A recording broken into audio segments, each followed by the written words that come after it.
Здравствуйте, вы смотрите программу «Лав о главном» на информационном портале LAV.MD. Не забывайте подписываться на наши платформы в социальных сетях и оставлять ваши комментарии под нашими программами. Все вы знаете, что полторы недели назад Илон Шор сделал заявление о том, что он отзывает политическую поддержку у тех чиновников, которые в результате тех или иных выборов занимали определенные должности. И первыми после его заявления в отставку ушли мэры Аргеева и Таракли.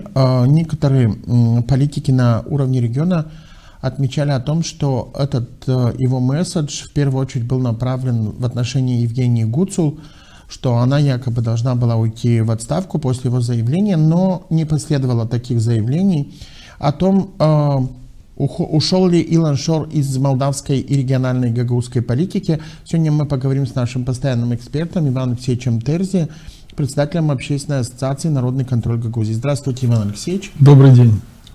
Ну, в общем-то, наверное, заявление Шора в целом для Гагаузии, может быть, в перспективе будет нести позитивный момент, потому что возможно, что регион сможет как минимум в ближайшее время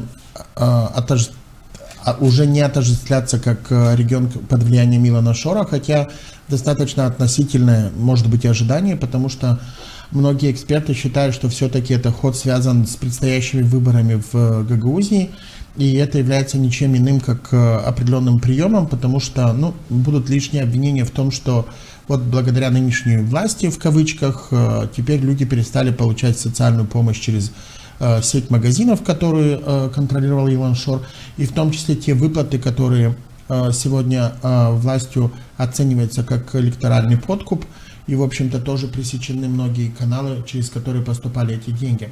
Давайте сейчас послушаем мнение украинского журналиста в программе на ТВ-8 Анатолия Голя о том, как он оценивает заявление Шора и стоит ли их воспринимать как истинные, и его намерение о том, что он отзывает политическую поддержку, и в том числе, что не будет участвовать в каких-то политических процессах.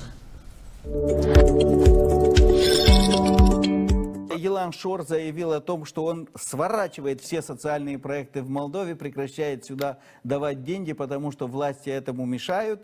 Но вчера была создана новая партия на юге Молдовы. Мэр Бессарабки города стал председателем партии с удивительным названием, не знаю, в курсе вы или нет. Партия названа «За страну». Это все расценивают... Я думаю, что таких проектов будет еще немало. И будет искать политиков, которые, скажем так, не опорочены, чтобы создавать некие новые проекты. Но закрытие всех этих социальных лавочек Шора, это же явная подготовка к гагаузским выборам. Это напоминание избирателям. Вот видите, мы вам так много давали, мы вам так много делали, а вот эта вот власть Майи Санду, она мешает нам раздавать вам деньги и зрелища, скажем так. А ведь Шор это самая настоящая Хизбалла, понимаете? Только молдавского разлива. Чем Хизбалла взяла Ливан? Тем, что они раздавали ливанцам иранские деньги. Ну, прежде всего, конечно, ливанским шиитам, но вообще позиционировали себя как такая партия социальной поддержки. Понимаете, сначала давайте мы все разрушим, а потом бедным людям, которые живут в нищете из-за наших действий, будем раздавать подачки. Это вот и есть Шор. Это вот Хизбалла в чистом виде. И сначала, в общем, делается все возможное и тем же Константиновым, и другими там бывшими башканами, парламентариями Гагаузии, которые превратили ее в такой коррупционный клондайк для самих себя. А потом Шор людям, которые не могут нормально жить и нормально развивать свой регион, предлагает деньги. А теперь эти деньги у них забирают, чтобы они обвинили в этом Кишинев. Ну, что в этом нового? Это просто говорит о том, о чем вы говорили в своем вопросе. Россия не оставит Молдову в покое. Но в конечном счете будущее того, что Россия сможет делать в регионе, зависит от результатов российско-украинской войны. Если Россия не придет на юг Украины, ничего ни у Шора в Гагаузии не получится, ни у Красносельского в Приднестровье, ни у Шерифа.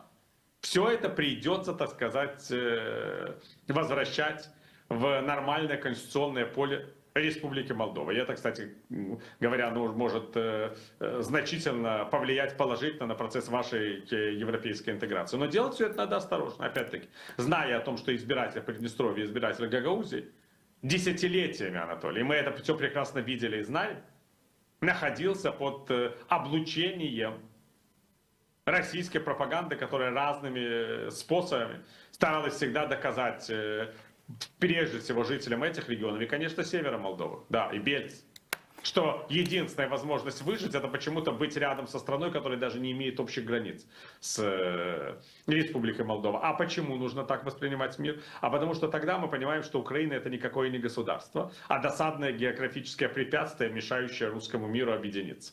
Вот и вся простая логика той пропаганды, в которой до сих пор живут жители Приднестровского региона Гагаузии и часть жителей северных районов вашей страны.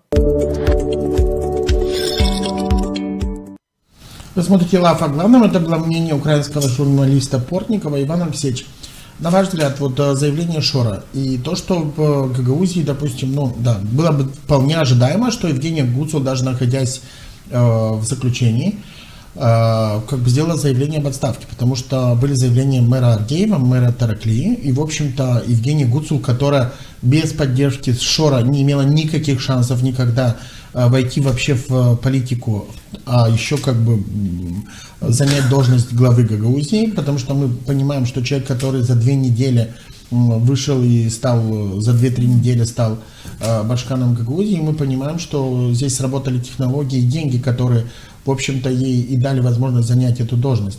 Хотя по факту она, находясь в тюрьме, не может исполнять уже практически скоро год как обязанности главы автономии, но Народное собрание делает вид, что этого ничего не происходит, и в том числе сами признают, что их заявления в поддержку Гуцула являются политическими, они основаны на законе, в том числе положениях уложения.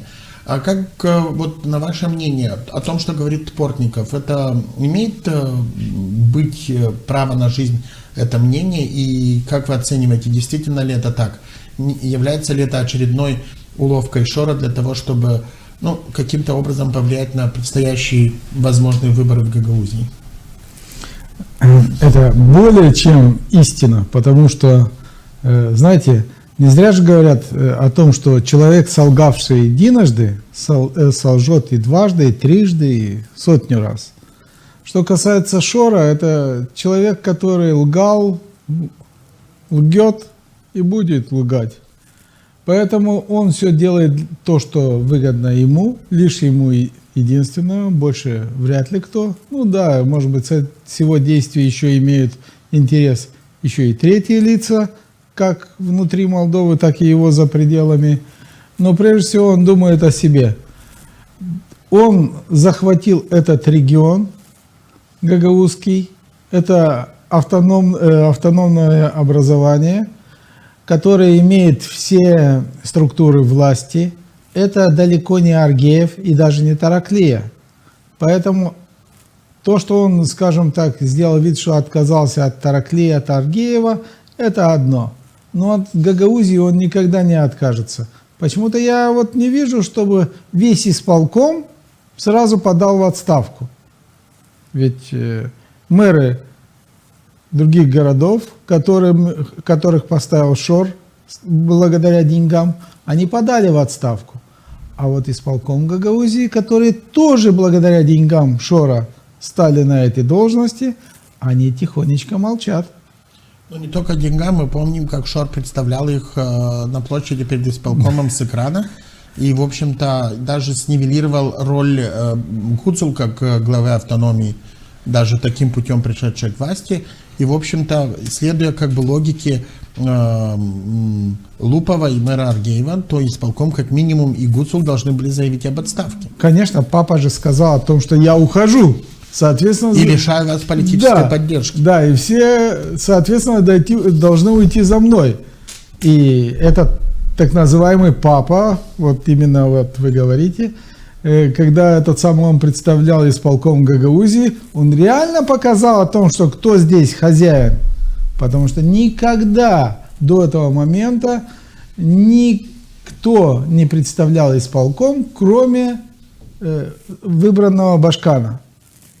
И он показал о том, что Даже если кто-то думал, что может быть Гуцул там где-то сама что-то там сделала, нет, он вышел на экран и показал о том, что жители Гагаузии, жители Молдовы, вот посмотрите, кто сейчас здесь хозяин Гагаузии.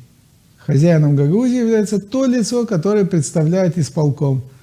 И Гуцул тихонечко молчала, полслова не сказала. И теперь она тихонечко молчит в тюрьме.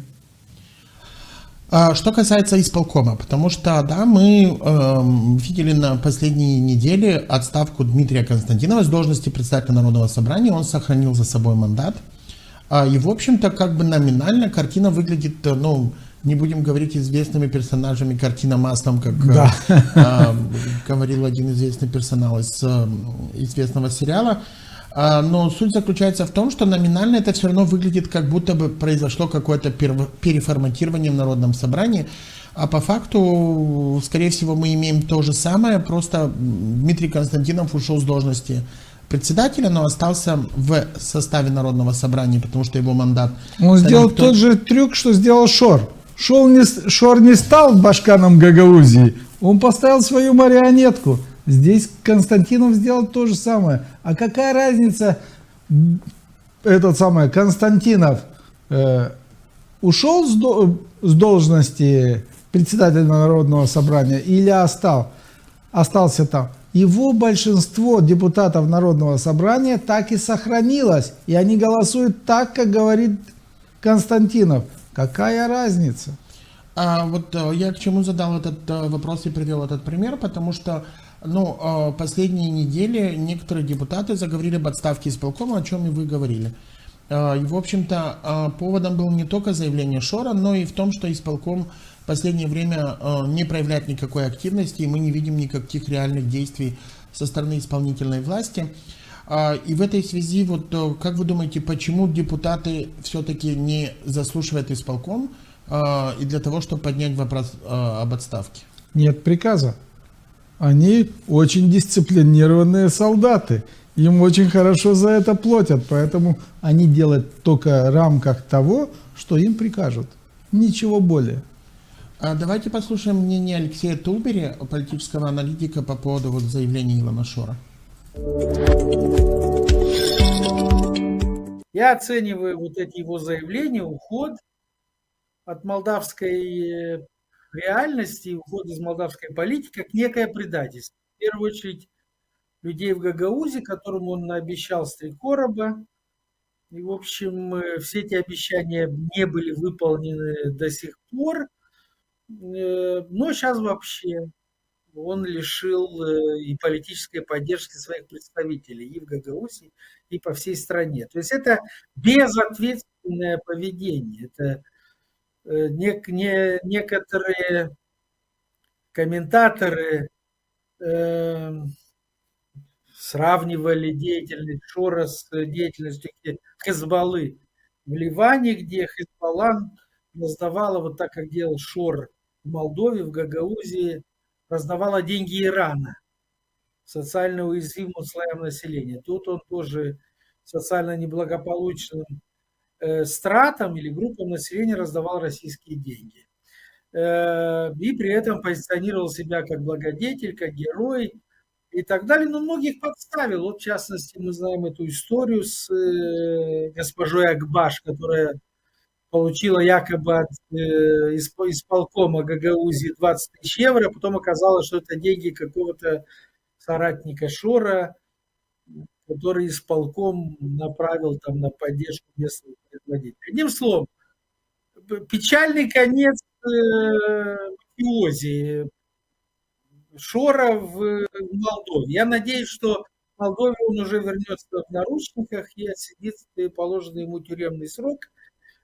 Больше, значит, я не вижу никаких предпосылок к тому, чтобы Шор в какой-то другой форме участвовал в активной политической жизни страны. Ну вот у Алексея Тулбери немного другое мнение, более, скажем так, жесткое. Вы думаете, что все-таки вот Шору поставлен конец, или все-таки следуя логике Портникова, которого мы слушали в начале программы, что он еще вернется, обещал вернуться. Как в мультике про Карлсона. Да, конечно. Нет. Шор не ушел. Шор остался. Но если раньше он открыто находился, как говорят, под солнцем, то он сейчас ушел в глубокую тень и будет нам гадить оттуда, из тени. А все мы знаем о том, что враг невидимый всегда страшнее, чем враг видимый. От видимого врага можно как-то укрыться, можно предпринять какие-либо действия для того, чтобы защититься. Потому что ты видишь, что он намерен в тебя метнуть, скажем так, нож или выстрелить, и ты что-то делаешь. Но если ты не видишь врага, то ты не можешь что-либо предпринять. Он будет действовать из-под тишка. Не уйдет Шор отсюда. Никогда. Если говорить о выборах Народного собрания, потому что наконец-то депутаты несколько недель назад решили вопрос с датой, но, в общем-то, меньше вопросов не стало, и как-то мы с вами об этом говорили и с другими нашими экспертами. Выборы, напомню, были назначены на 22 марта 2026 года, и депутаты объясняли, что задержка с назначением даты связана с тем, что ожидали решения Высшей судебной палаты. В итоге решение Высшей судебной палаты последовало 27 ноября, но, как оказалось, судьи даже не рассматривали по существу дела, потому что пришли к выводу, что никаких новых аргументов Нету. заявления у Народного собрания по пересмотру не оказалось. Да. И поэтому суд даже не стал рассматривать по существу, оставил в силе решение предыдущих инстанций. И, в общем-то, здесь меньше вопросов не стало, потому что, как мы уже неоднократно говорили о том, что 5 членов из действующих того ЦИКа уже подали заявление об том, что не будут выполнять полномочия, и, соответственно, у этого ЦИКа нет кворума для того, чтобы заседать. Еще другой момент о том, что пока еще не совсем ясно, будет ли зачислен срок того, когда они не могли исполнять свои обязанности за срок их полномочий, потому что в данном случае их мандат истекает 26 февраля, и, в общем-то, по сути, они не смогут организовать, в общем-то, выборы 22 марта. На ваш взгляд, какова вероятность того, что в этой ситуации выборы 22 марта могут состояться, или все же это останется датой, которую потом депутаты, допустим, соберутся и скажут, мы имели проблемы с Центральной избирательной комиссией, поэтому придется поменять дату. И, в общем-то, если вы помните это заседание Народного собрания, 22 марта не всеми было воспринято. Некоторые вообще говорили о мае, после 9 мая и так далее, и так далее. То есть, после всяких праздников. Видя, как все происходит в Гагаузии, возможно, что как бы эти разговоры были не зря, а как бы в публику закидывались какие-то идеи о том, что может быть, что это май даже будет лучше, потому что закончится Великий пост, как бы не знаю, с чем связаны выборы и религиозные праздники, но как бы у депутатов свое видение.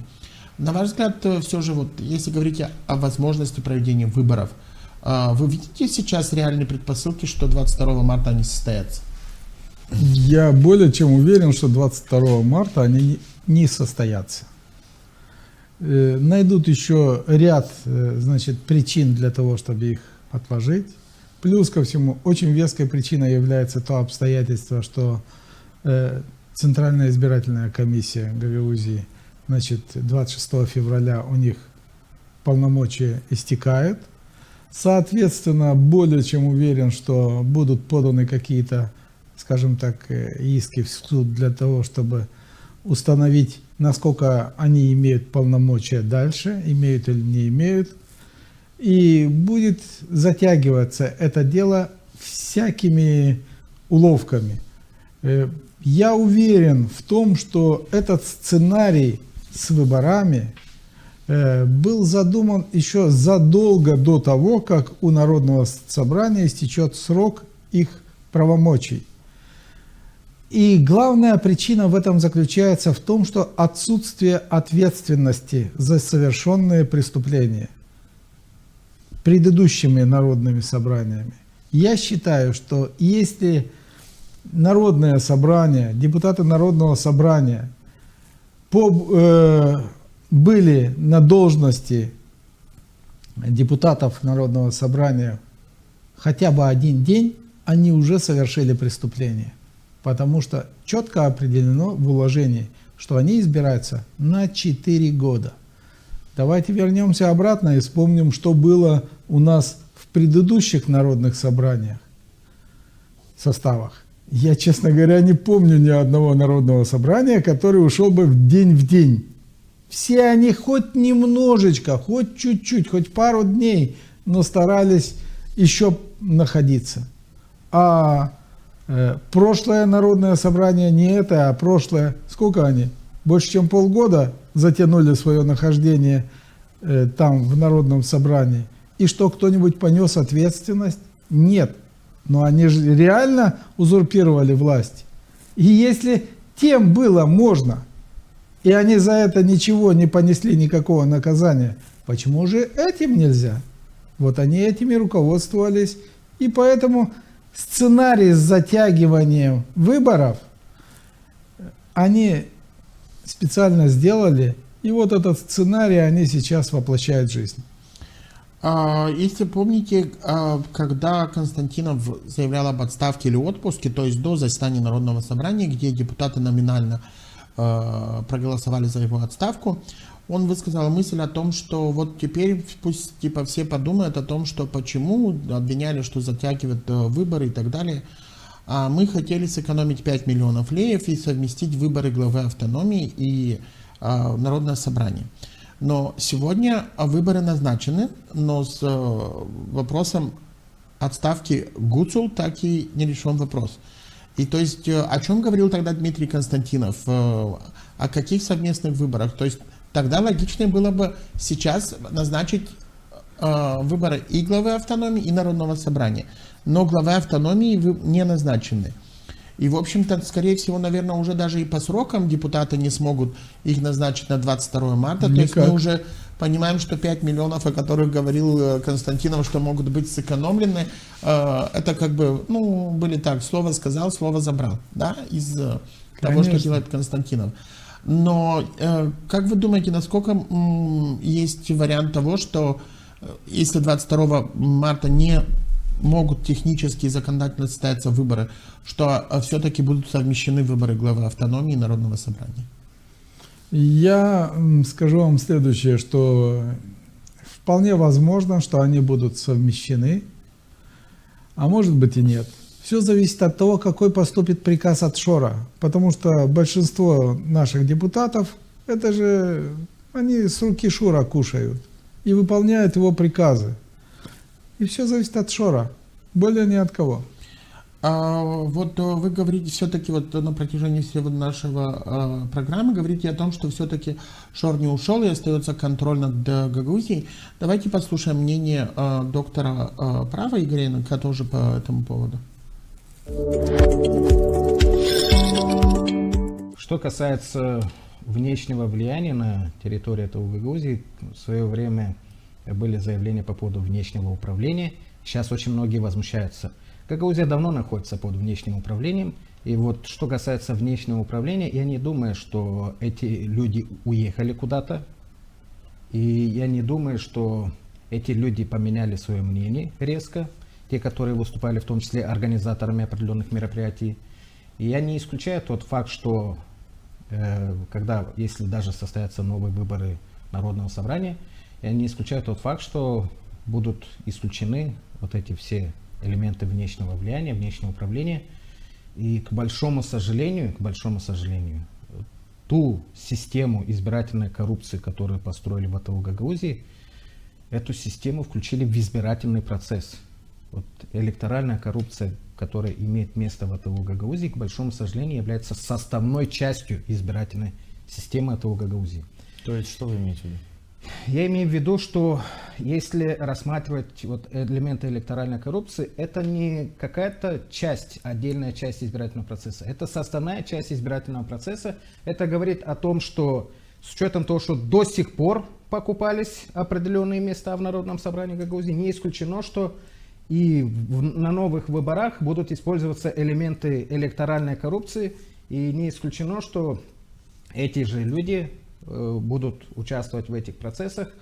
И, к сожалению, если не будет соответствующей политической воли, если сами граждане не захотят вот честных выборов в АТО Гагаузии не будет.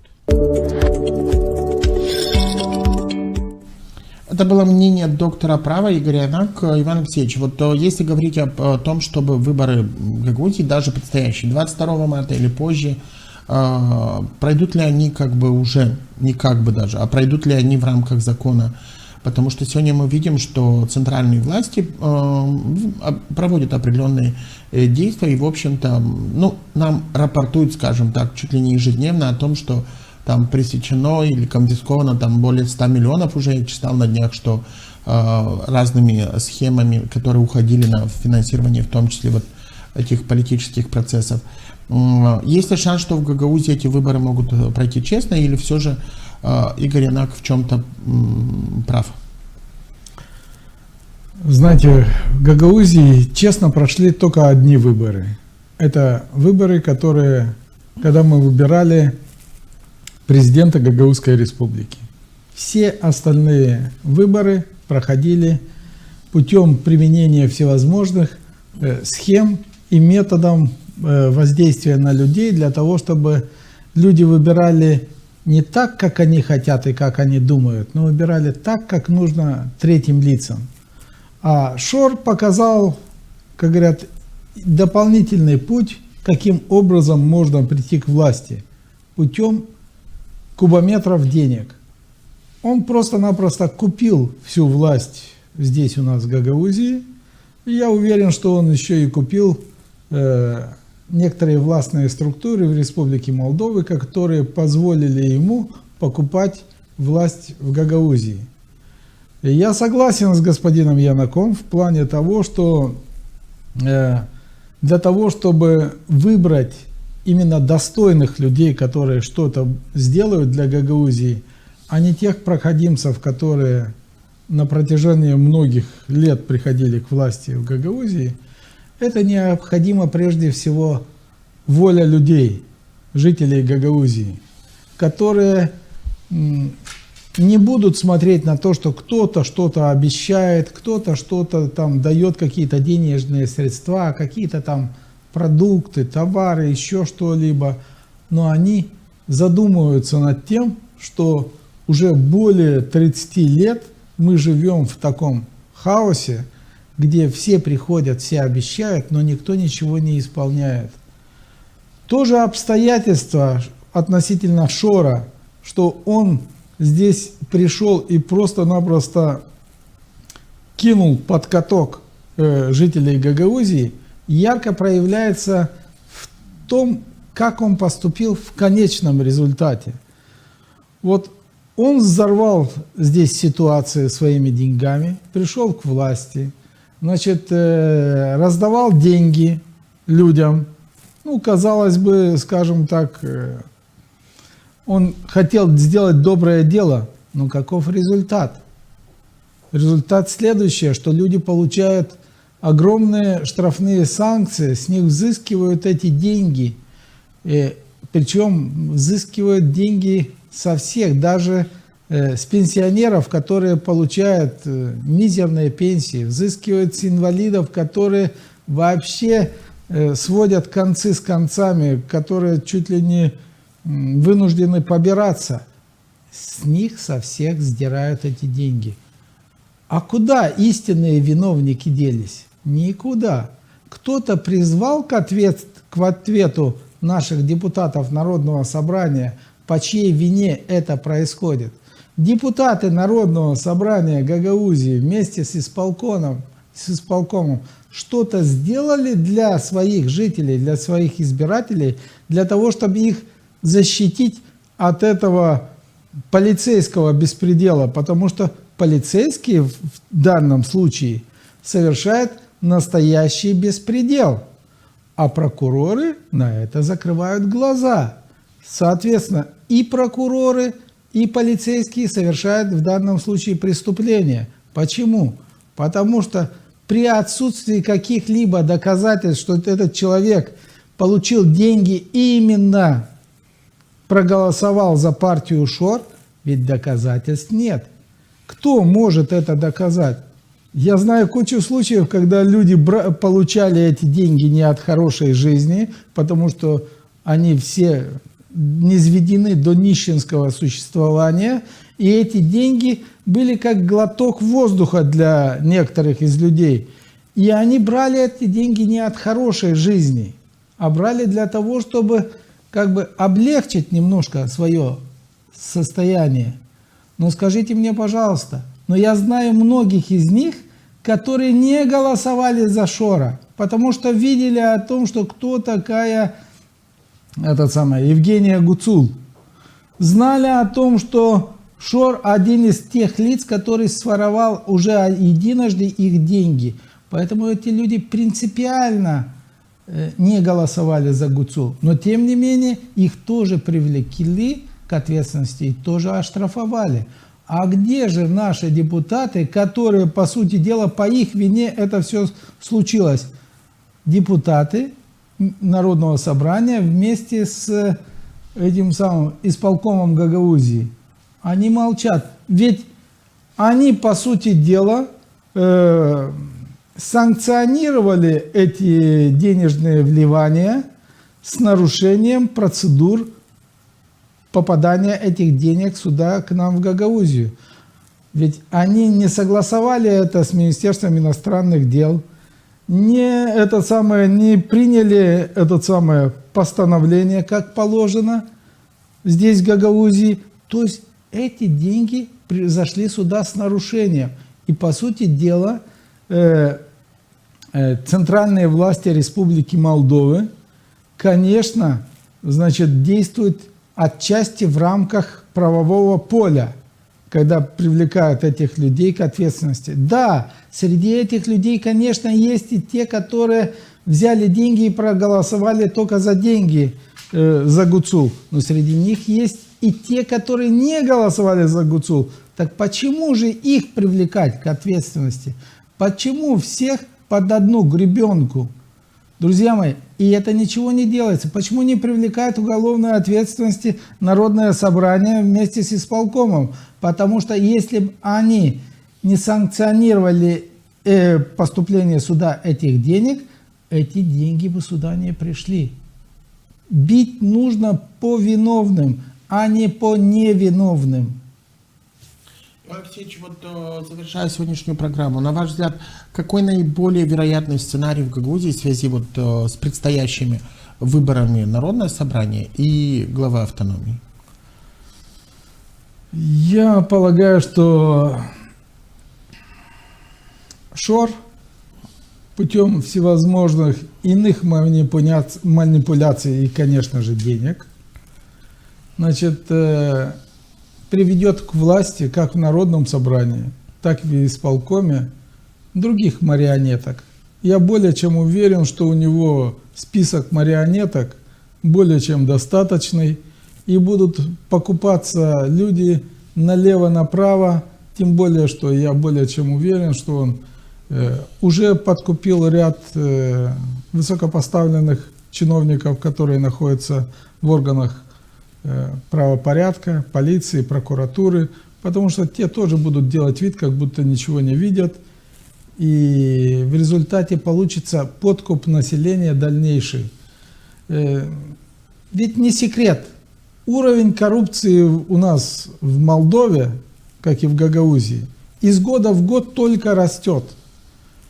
И что, эти люди не видят о том, что Шор здесь до сих пор хозяйничает? Конечно, видят, но никто ничего не делает.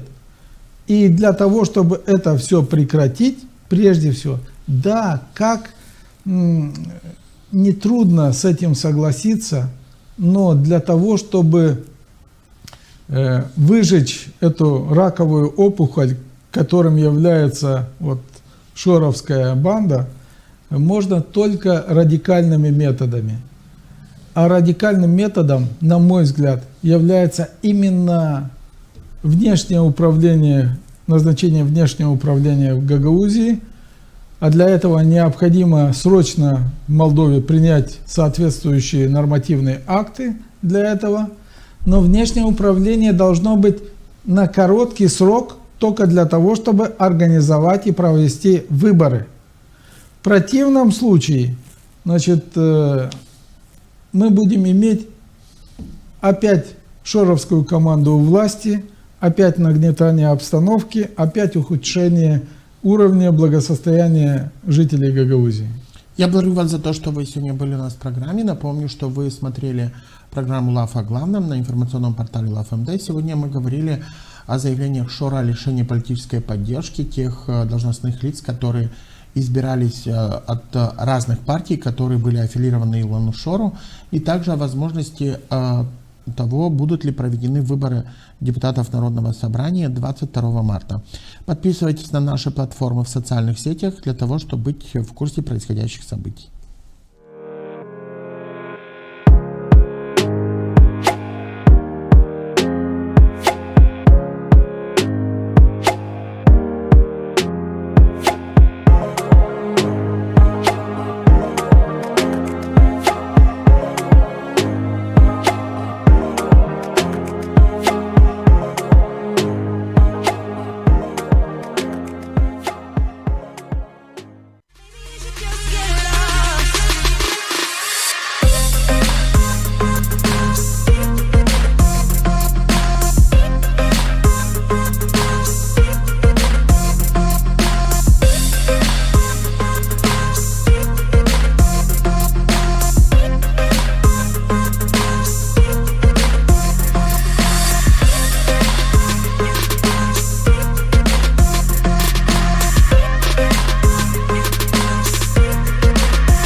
«Время для себя» – программа о том, как улучшить свое здоровье и чувствовать себя бодрым каждый день. Здравствуйте, я Алла Бюк и наш эксперт-нутрициолог. Сегодня попытаемся раскрыть тему стресса, как помочь себе при помощи питания и какие-нибудь лайфхаки от нашего нутрициолога, как же все-таки избавиться от этого стрессового состояния.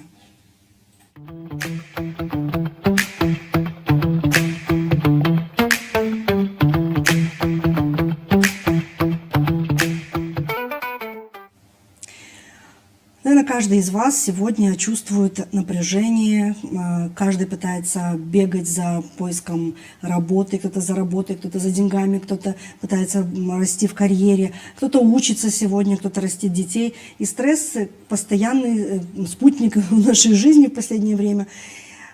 И, конечно же, здесь очень важно понимать, есть ли какие-нибудь способы, которые помогут нам снизить этот уровень стресса, либо хотя бы немножко себя успокоить. Анна, как вы думаете, все-таки можно себя, ну, не то что успокоить, а как-то помочь своему организму восстановиться после стресса при помощи питания? Или все-таки питание – это может быть основа для того, чтобы нервная система была более устойчивой? Конечно, питание играет важную роль в поддержке организма. Это один из факторов, который влияет на уровень стресса, да, потому что определенные дефициты, вызванные несбалансированным питанием, могут как раз-таки этот уровень стресса повышать. То есть могут быть одной из причин хронической усталости и постоянного стресса. Но тут также работает и обратная сторона. так как, наоборот, наличие уже стресса хронического, да, оно уже будет влиять непосредственно на пищевое поведение и на рацион питания. Поэтому, находясь в хроническом стрессе, достаточно тяжело скорректировать питание, вообще работать с питанием, так как все-таки там уже есть определенные гормональные изменения, которые влекут за собой те или иные пристрастия, предпочтения, тяги к продуктам. Поэтому если это такая комплексная работа, если вы уже обнаруживаете у себя симптомы хронического стресса, да, тогда уже нужно работать в нескольких направлениях, прежде чем корректировать питание. А вот хронический стресс, он какой? То есть какие симптомы? Ну, смотрите, вообще, в принципе, на формирование хронического стресса, то есть какие причины, которые могут вызвать, да, формирование хронического стресса, их несколько. Это регулярный несбалансированный сон, либо недостаточно сна, то есть даже если вы спите достаточно много, но при этом ложитесь поздно, то есть либо, наоборот, вы спите мало, нерегулярно, там, у кого есть, наоборот, работа посменно ночами, у некоторых есть, да, это один из факторов. Также несбалансированное питание, то есть некоторые дефициты по микроэлементам также могут быть причиной, да, хронического стресса. Помимо каких-то острых стрессов на работе, там, в семейной жизни, да, это тоже непосредственно влияет. Это также может влиять на стресс и в целом отсутствие физической активности. То есть каждый из этих элементов дополнительно влияет. Там, недостаток жидкости, питьевой воды, да, в долгосрочной перспективе на регулярной основе тоже будет способствовать для организма выработке такого хронического стресса. Как отличить стресс острый от хронического, если у вас вы регулярно просыпаетесь уставший, то есть постоянно чувствуете сонливость в течение дня, такую раздражительность, тяжело собрать мысли вместе, такая мышечная слабость может присутствовать, частые головные боли могут присутствовать, отсутствие концентрации. Даже если вы можете отдохнуть 1-2 дня, выспаться полноценно, отдохнуть, но при этом симптоматика не исчезает, значит, уже есть повод задуматься о наличии у вас хронической усталости и обратить внимание на активность, скорректировать обязательно сон и уже по мере снижения этого стресса корректировать питание, потому что стресс очень сильно влияет на питание, на пищевое поведение, поэтому убирать какие-то продукты и сильно кардинально менять рацион при наличии стресса будет достаточно сложно. Сначала необходимо снизить уровень, а потом уже работать с питанием. Ну, вот и в этот момент я, конечно, хотела бы предложить нам посмотреть один видеосюжет, где мы попытались разобраться, какие все-таки продукты являются антистрессовыми, и потом мы уже обсудим, как же их все-таки внедрять в наш рацион. Современный мир требует от нас многого, и стресс становится постоянным спутником жизни. Но вы знали, что правильное питание способно уменьшить его влияние на организм? Сегодня расскажем о продуктах, которые помогут справляться со стрессом. Стресс – это единственная реакция организма на вызовы.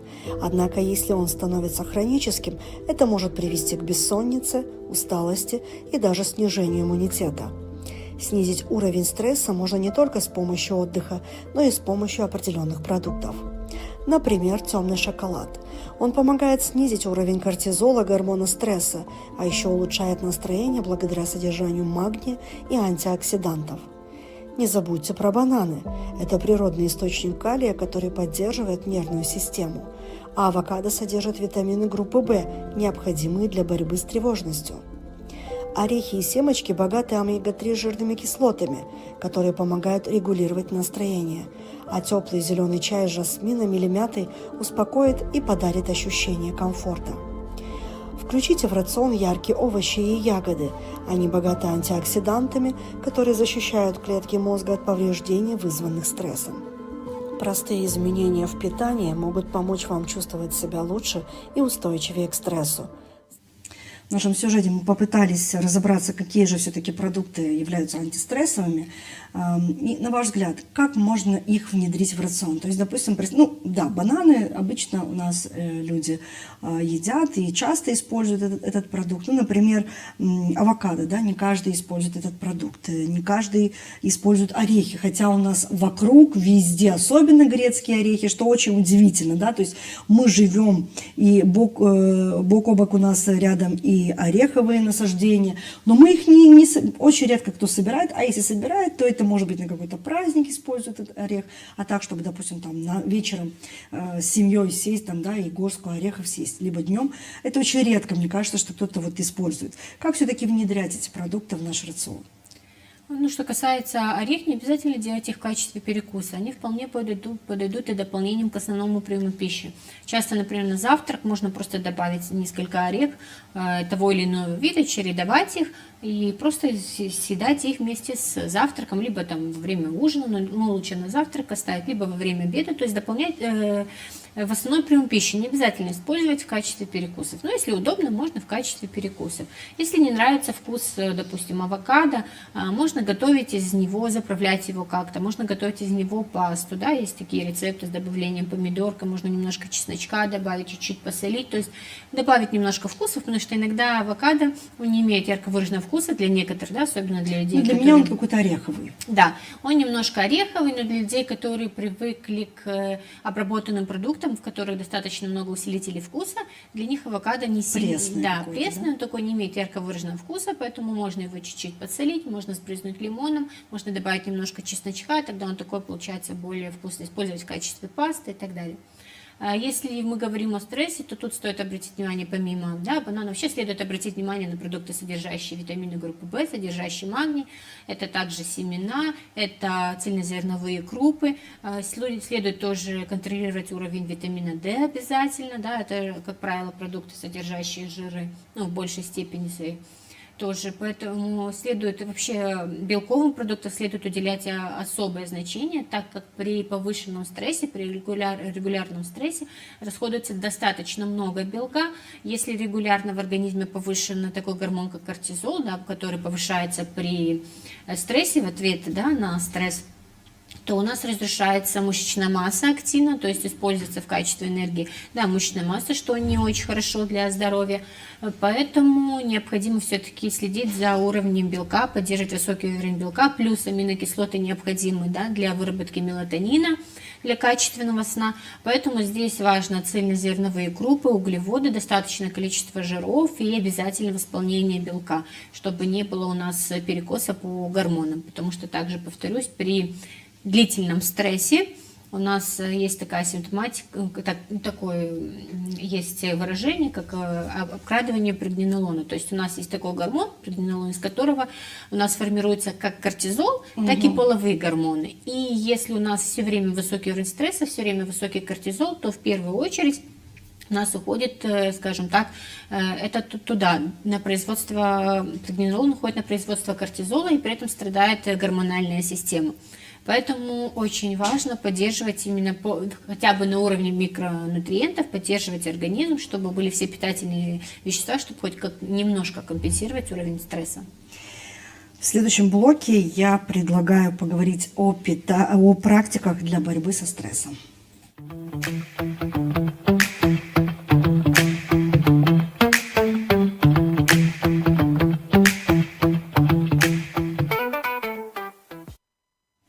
Мы все прекрасно понимаем, что все-таки питание – это только часть решения борьбы со стрессом. Да? Что же еще может снизить уровень стресса? Да? То есть, может быть, какие-то практики, может быть, это какие-то упражнения, которые можно периодически повторять, чтобы немножко взбодриться. Да, есть много различных практик, есть дыхательные практики, есть практики йоги, тоже направленные на расслабление, релаксацию, есть практики активации блуждающего нерва, есть, также вы можете использовать пешие прогулки, если есть возможность гулять при дневном солнечном свете, то это будет вдвойне полезно, так как будут вырабатываться гормоны, которые предшествуют, да, мелатонину, то есть выработки из которых потом формируется мелатонин, то есть у нас мелатонин начинает производиться, грубо говоря, да, еще в дневное время, то есть предшественники его формируются, что вследствие вам даст более глубокий, качественный сон. Поэтому пешие прогулки, физическая активность, но тут я должна уточнить, что физическая активность все-таки необходимо подбирать под состояние здоровья. Если у вас уже есть определенный уровень стресса и определенные какие-то дефициты, либо какие-то наличия каких-либо заболеваний, то обязательно нужно учитывать все это при выборе физической нагрузки, чтобы она не была во вред, потому что если вы чуть-чуть не попадете, то есть не будет подходить уровень физической нагрузки, выбранный вами, то это будет еще больше усугублять положение, то есть это будет еще больше гонять организм в стресс, потому что у него и так нет ресурсов на восстановление. Поэтому здесь достаточно нужно быть осторожным, либо начинать плавно, либо подойти к специалисту, чтобы вам помогли с выбором физической активности. Вот, и работать обязательно над качеством сна, без регуляции сна, то есть это обязательные процедуры перед сном, без регуляции сна, без качественного сна, снижение уровня стресса будет крайне тяжело. Вы сказали по поводу практик, дыхательных практик. Я предлагаю посмотреть один сюжет, где мы расскажем об одной практике, и, может быть, это будет полезным для наших зрителей. Современная жизнь часто сопровождается стрессом. Дедлайны, пробки, постоянная нехватка времени. В моменты, когда напряжение зашкаливает, наш организм вырабатывает гормон стресса – кортизол. В небольших количествах он полезен, помогает сосредоточиться и мобилизировать силы. Но хронический стресс приводит к повышенному уровню кортизола, что может вызвать бессонницу, снижение иммунитета и проблемы с сердцем. Однако природа дала нам простой инструмент для борьбы со стрессом – правильное дыхание. Дыхательные упражнения способны быстро снизить уровень кортизола, нормализовать сердечный ритм и вернуть ощущение спокойствия. Попробуйте одно из самых эффективных упражнений – технику 4-7-8. Все просто. Сделайте глубокий вдох через нос на 4 счета, задержите дыхание на 7 счетов и медленно выдохните через рот на 8. Повторите 4-5 раз. Уже через пару минут вы почувствуете, как тело расслабляется, а ум становится яснее. Такие упражнения можно выполнять где угодно – в офисе, в транспорте или дома. Они помогают не только снять стресс, но и улучшают концентрацию и настроение. Добавьте дыхательные практики в свою повседневную жизнь, чтобы защитить организм от негативных последствий стресса. Дышите правильно, и стресс перестанет управлять вашей жизнью. Анна, как вы все-таки считаете, что важнее – питание, дыхание или физическая активность в работе со стрессом? Ну, я не могу выделить что-то одно, так как все эти факторы влияют, то есть с помощью всех факторов можно снизить уровень стресса, но первостепенно я бы выделила все-таки коррекцию сна, баланс сна, бодрствования, и добавила бы туда практики, потому что они также могут помогать, в коррекции сна. И тогда уже легче будет корректировать питание. Конечно, если вы будете в совокупности работать, эффект будет намного быстрее, намного лучше, но строго, скажем так, переходить к каким-то определенным правилам, касающимся питания, достаточно тяжело при хроническом стрессе, при достаточно высоком уровне стресса. Это сложно бывает, поэтому сначала есть вариант, сначала снизить немножко уровень стресса за счет коррекции сна, за счет коррекции активности, и потом немножко уже за этим подтягивайте питание. Ну, я думаю, что сегодня мы смогли рассмотреть стресс как отдельную такую составляющую нашей жизни, как же все-таки с ней бороться и как самому себе помочь в борьбе со стрессом. Ну и надеюсь, что сегодняшняя программа была полезна для наших зрителей. Сегодня мы все-таки узнали, как питаться правильно, какие продукты помогают нам в борьбе со стрессом, и как восстановить силы физическим образом, может быть, просто отдыхом или дыханием. Надеюсь, что наши советы будут полезны для наших зрителей. И вообще, в принципе, помните о себе, помните о своем здоровье, помните о своем ментальном здоровье. Это не роскошь, это необходимость. И уделяйте больше времени себе, и вы почувствуете, что все-таки жизнь намного ярче и намного становится легче. До встречи в следующей программе. «Время для себя» сегодня я, Алла Бюк, и наш эксперт-нутрициолог Анна Георгиева попытались раскрыть тему стресса. Надеемся, что мы были для вас полезны. До новых встреч!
я думаю, что в любой спорной ситуации, если даже это имущественный вопрос, но там стоимость серьезная, да, в любой спорной ситуации желательно хотя бы проконсультироваться с адвокатом. Как правило, если вовлекается в уголовно-правовые отношения, даже если речь идет о незначительном преступлении, бывает так, что преступление незначительное, человек говорит, я сам себя смогу защитить. Даже если работа адвоката, услуги адвоката имеют определенную стоимость, будет правильно обратиться к специалисту и заполучить профессиональную помощь. Бывает так, что возникают определенные сложности в общении, да, между людьми, и приходится разрешать не столько с точки зрения закона, сколько с точки зрения в рамках межличностного общения. Практика показывает, если ребеночек остается с мамой, то второй родитель, папа, должен платить половину суммы на содержание этого ребенка. Если юридическая помощь оказывается государственным, есть так называемые, в народе говорят, бесплатные адвокаты или государственные адвокаты, да?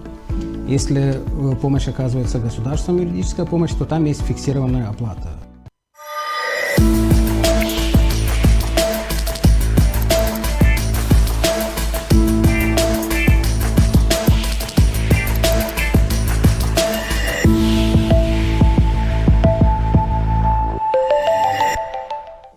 Вы смотрите и слушаете подкаст на информационном портале LoveMD.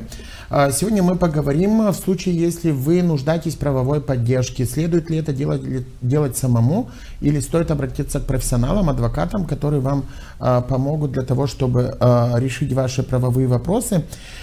И когда можно это делать самому, это бытовые вопросы, простые договоренности. И когда адвокат обязателен, например, уголовная статья, или речь идет о крупной сумме вашей задолженности или долга, или очень сложные гражданские споры.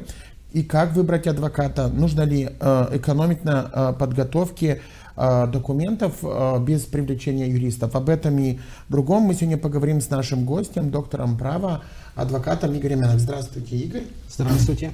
Ну, наверное, достаточно такая непростая тема, потому что сегодня, в любом случае, услуги профессионалов стоят денег. И не всегда жители Молдовы могут все позволить себе оплатить какие-то дополнительные услуги, независимо, допустим, от их объема. Потому что мы понимаем, что есть адвокаты, которые стоят, условно говоря, 5000 лир, есть те, которые стоят 5000 евро, условно говоря. Но в любом случае вопрос правовой помощи или консультации, или помощи юристов остается очень важным вопросом на различных стадиях, начиная, например, возможно, что получение оформления каких-либо документов, и в том числе и представительство в суде, и составление каких-то официальных документов. Если мы говорим о том, нужен адвокат или нет, и когда можно самому обойтись без адвоката, а когда без адвоката все-таки ничего не пойдет, и это все тебе обойдется в итоге дороже. Что касается адвокатской помощи. Адвокатская помощь – это профессиональная юридическая помощь. На самом деле немало случаев, когда люди нуждаются в профессиональной юридической помощи. У нас юристов немало, в том числе выпускает Камрадский государственный университет юристов. Но вот что касается определенной сложной ситуации, я считаю, что во многих ситуациях желательно обращаться к адвокатам. А во многих странах, в том числе европейских и в Соединенных Штатах Америки, там вообще есть такое понятие, как семейный адвокат. Вот есть семейный доктор, да, если возникают определенные вопросы со здоровьем, могут по телефону обсуждать, решать и так далее. То же самое касается юридической помощи. Если человек хочет совершить определенную сделку, если у него есть семейный адвокат, может по телефону согласовывать определенные вопросы. У нас такой практики, к большому сожалению, нет.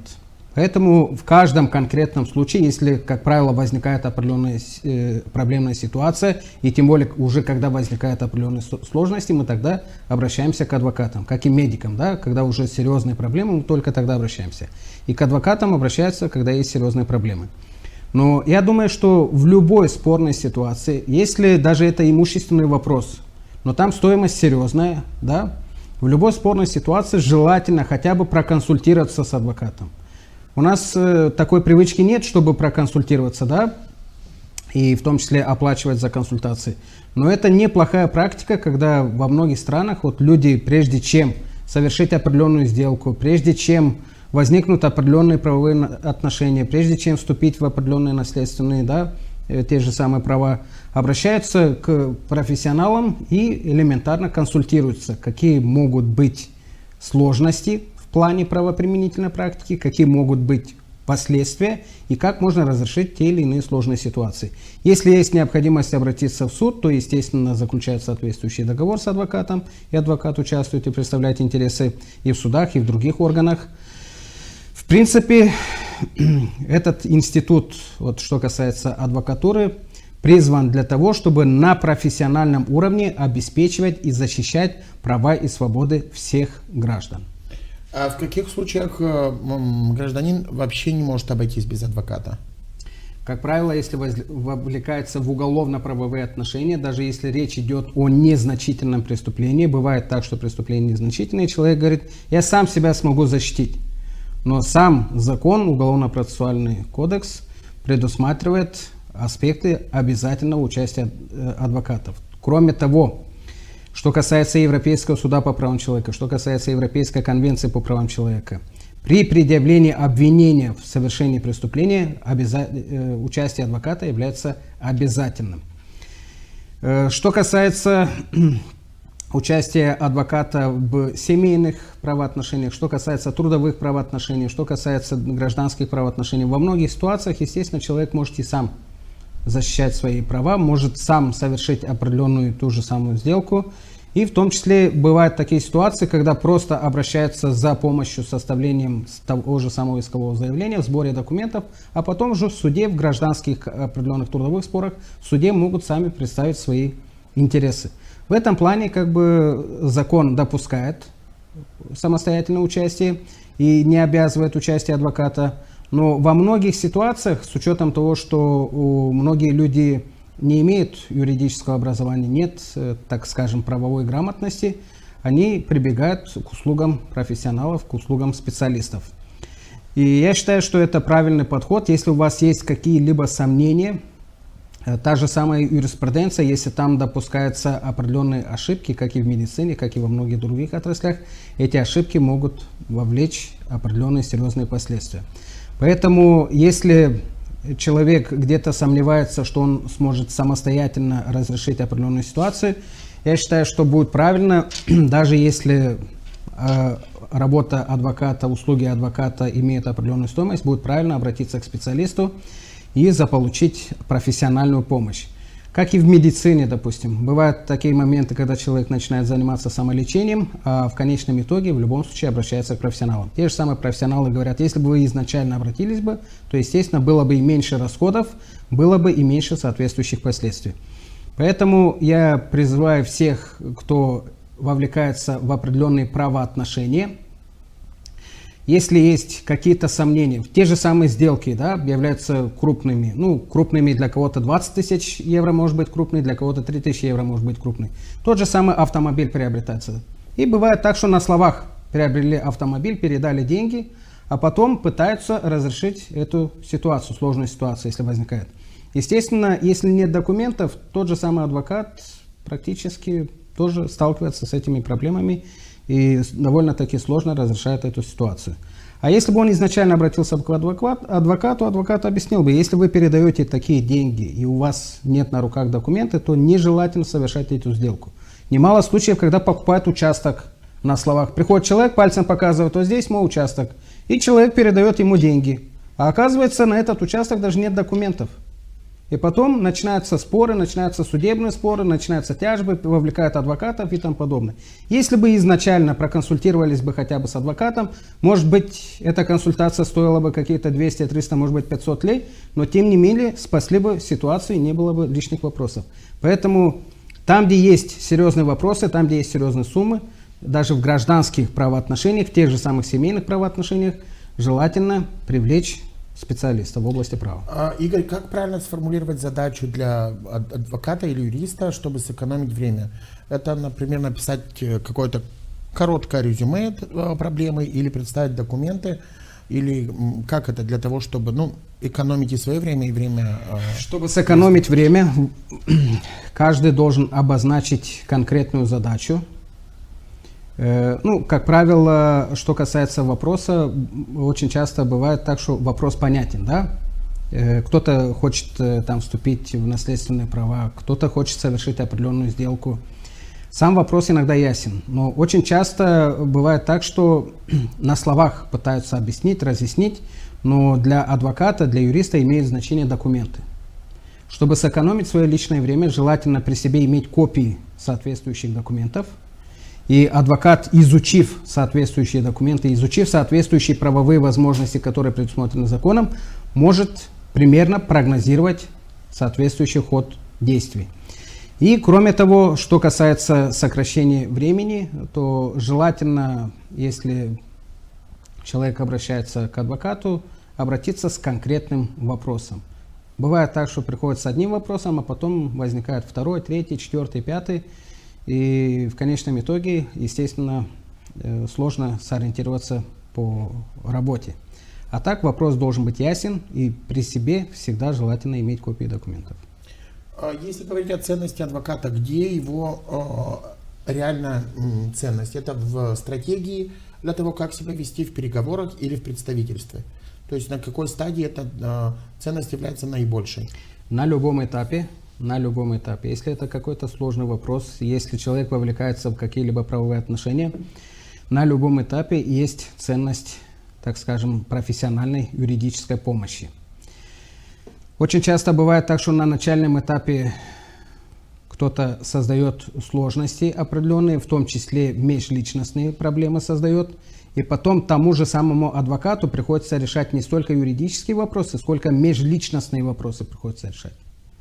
Поэтому желательно изначально, когда возникает определенный спор, когда возникает определенный вопрос, изначально обратиться к адвокату, чтобы адвокат изначально объяснил человеку, что есть и определенные права, но есть и определенные обязанности. Например, в семейных правоотношениях. Кто-то думает, что при расторжении брака расторгаются не только отношения между супругами, но и отношения между родителями и детьми.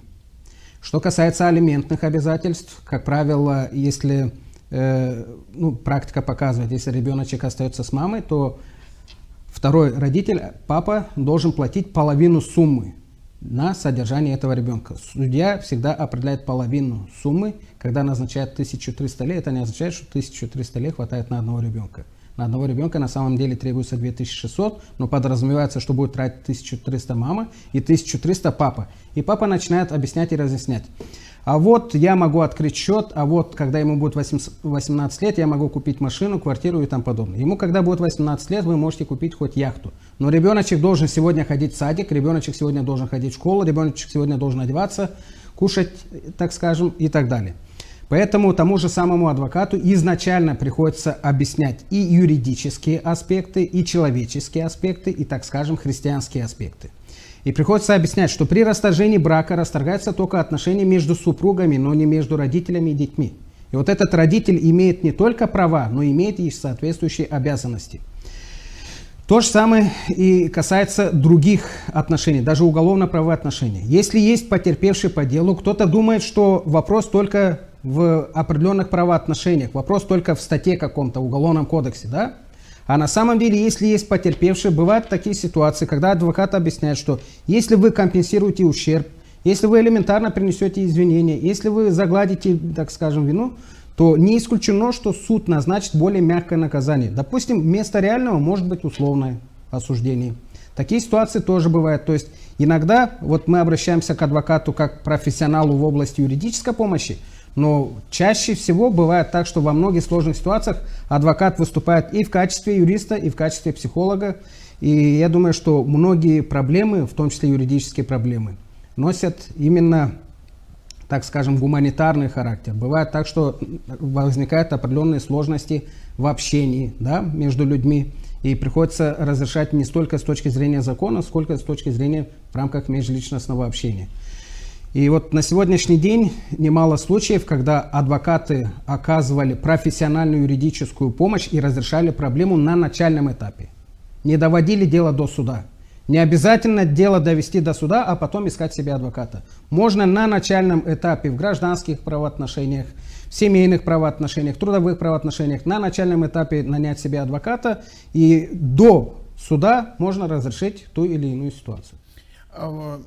Я не знаю, но раньше, по-моему, возможно было, что в каких-то делах, по-моему, гражданских, можно было нанимать юриста, который не имеет лицензию адвоката, по доверенности он мог представлять интересы. Возможно ли сейчас такое, чтобы кто-то по доверенности представлял интересы, или это должен быть строго лицензированный адвокат? Нет, по гражданскому судопроизводству есть случаи, когда речь идет о представительстве, но что касается юридических лиц. Что касается адвокатской помощи, то в связи с тем, что были внесены соответствующие изменения в законодательство Республики Молдова, нет у нас уже такого представительства. Вы имеете в виду, раньше любому юристу могли сделать доверенность? Да. Сейчас такой практики нету. Сейчас в судах могут выступать только адвокаты, профессионалы. Но что касается юридических лиц, они могут себе нанять соответствующего представителя, и, естественно, он будет представлять их интересы. Если мы говорим о выборе адвокатов, то есть какими критериями должен руководствоваться гражданин, когда он нуждается в юридической помощи? Честно признаться, в Республике Молдова, может быть, это не проблема, но есть такая немножко неопределенная ситуация. Очень часто бывает так, что адвокаты специализируются во всех отраслях, во всех областях, некоторые. Но чаще всего бывает так, что люди интересуются, вот, допустим, кто больше разбирается в трудовом праве, кто больше разбирается по таким категориям дел. Чаще всего люди ищут специалиста именно в той отрасли, потому что в каждой отрасли знаний есть свой терминологический аппарат, есть своя практика, есть определенные, так скажем, нюансы. Поэтому желательно, если есть какие-то вопросы, выбрать адвоката, специализирующий по этим конкретным делам. Можно поинтересоваться насчет практики. Была ли у него какая-то практика по данным категориям? Если у него такой практики не было, то, скорее всего, могут быть определенные вопросы. А чаще всего, если у адвоката есть определенная практика, он уже может разъяснить и с точки зрения закона, как это делается, и с точки зрения правоприменительной практики. У многих адвокатов есть на руках определенные решения конкретные, и по конкретной ситуации могут даже спрогнозировать, какие могут быть последствия, какие могут быть решения. Поэтому желательно, если выбираете адвоката, то чтобы этот человек был специалистом именно в этом направлении. Например, в области уголовного права кто-то разбирается в семейных, так скажем, делах, правоотношениях больше, кто-то в трудовых спорах больше разбирается.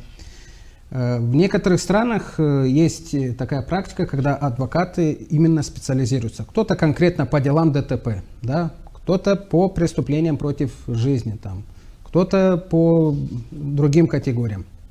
У нас такой градации нет, такого деления нет, что касается специализации, что касается направлений.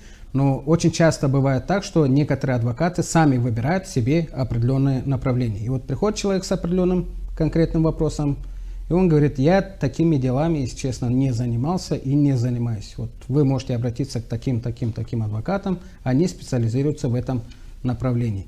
И, как правило, мы стараемся подсказать, кто именно занимается этими категориями дел, и, соответственно, вот этот адвокат может оказать именно профессиональную помощь. Если говорить о стоимости услуг профессиональных, как они формируются? Есть ли какие-то цифры, которые, допустим, установлены минимальные со стороны государства, или это вообще остается решением адвоката, который предоставляет услуги, или договоренности между клиентом и адвокатом? Если юридическая помощь оказывается государством, есть так называемые, в народе говорят, бесплатные адвокаты или государственные адвокаты. Да? Если помощь оказывается государством, юридическая помощь, то там есть фиксированная оплата. Что касается адвокатов по контракту, то, естественно, уже стороны определяются, исходя из стоимости расходов, исходя из стоимости гонораров. Каждый конкретный случай может быть индивидуален. Даже бывает так, что споры вроде бы одинаковые, но стоимость услуг может быть разная. Все зависит от ситуации, насколько она сложная, какие расходы будут. Ну и я думаю, что каждый адвокат, как человек, руководствуется в том числе и материальным положением своего клиента. А в случаях, когда гражданин имеет право на государственного или бесплатного адвоката, и может ли он сам выбрать, воспользоваться ему частным адвокатом по своим договоренностям или государственным? Если у него нет возможности заключить договор с каким-либо адвокатом, то есть по контракту, то он собирает документы, что у него тяжелое материальное положение, то есть в семье низкий доход, и обращается, офис был в Камрате, но сейчас офис в Кагуле. Либо тот же самый офицер по уголовному преследованию может обратиться в офис народных государственного адвоката. И что касается условий, то одним из главных условий является низкий доход самого, так скажем, клиента. Но в этом случае речь идет только об уголовных делах или могут быть... Об уголовных делах. Что касается помощи, юридической помощи со стороны государства по семейным делам и так далее, в этом плане нет. Если мы говорим о том, чтобы немного как бы уменьшить стоимость услуг адвоката, то какие вещи может сделать сам, скажем так, гражданин? Допустим, это собрать документы, факты какие-то или черновики, или и что лучше вообще как бы не трогать, и чем лучше, во что вообще не влезать? Ну, если он обратился к специалисту, если он обратился за профессиональной юридической помощью, тот же самый адвокат объясняет и разъясняет, да, какие действия будут выполнены им, какие расходы будут, и, соответственно, какие действия могут быть выполнены клиентом. Что касается стоимости. Стоимость обговаривается, обуславливается. Вы правильно сказали изначально, что есть адвокаты, у которых стоимость высокая, есть адвокаты, у которых стоимость низкая, допустим, там есть люди, допустим, которые на самом деле имеют тяжелое материальное положение, и может получиться так, что адвокат окажет вообще, да, юридическую помощь только в рамках определенных расходов, без гонорара и тому подобное. Такие ситуации тоже бывают. Не забываем, что адвокат — это тоже человек. Есть ситуации, когда люди возмущаются, может быть, что слишком серьезные расходы, слишком серьезные гонорары, но зависит и от сложности дела. Не надо ссылаться на то, что кто-то хочет заработать. Очень часто бывает так, что по определенным делам есть определенные сложности, есть экспертизы, есть транспортные расходы. Бывает так, что процесс затягивается, допустим, да, не на одном заседании, а там 10 заседаний, 15 заседаний и так далее. Поэтому зависит и от поведения самого участника тоже. Кому-то захотелось растянуть дело, да, рассмотрение дела, и нанял себе адвоката. Если адвокат будет участвовать в одном заседании, понятное дело, что будут одни расходы. Если он захотел, чтобы там было 5 заседаний, понятное дело, что там будут другие расходы у адвоката. Бывают ситуации, допустим, если это не сложная ситуация, можно просто обратиться за консультацией, можно просто обратиться за тем, чтобы адвокат грамотно, профессионально составил определенное заявление.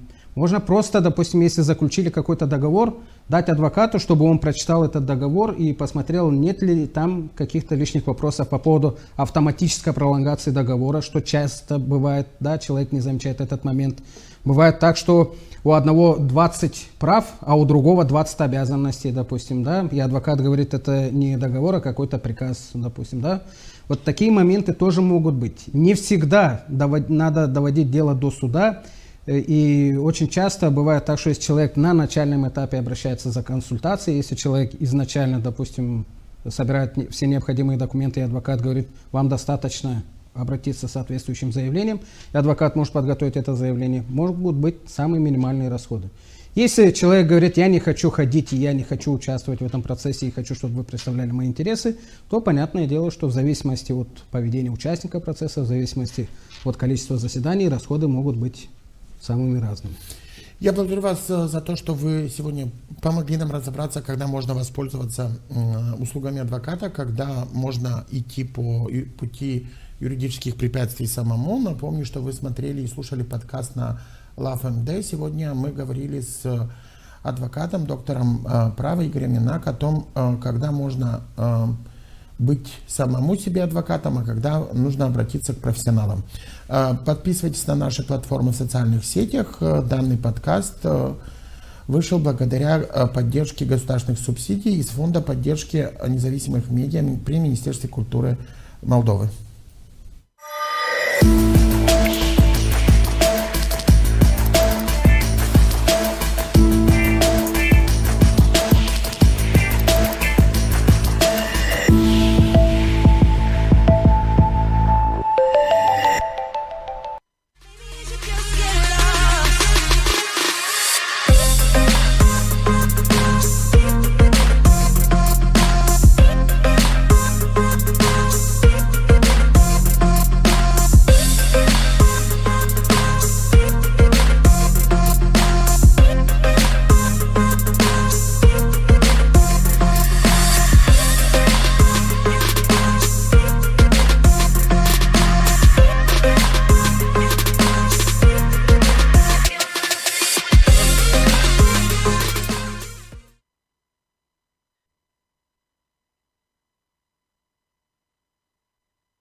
здравствуйте. Здравствуйте, здравствуйте. Я узнала, что вы с сестрой занимаетесь рукоделием, да так, что весь дом полон ваших работ. Можете нам показать? Конечно. Можем, спасибо, что приехали, можем. Пройдемте тогда. Пройдемте.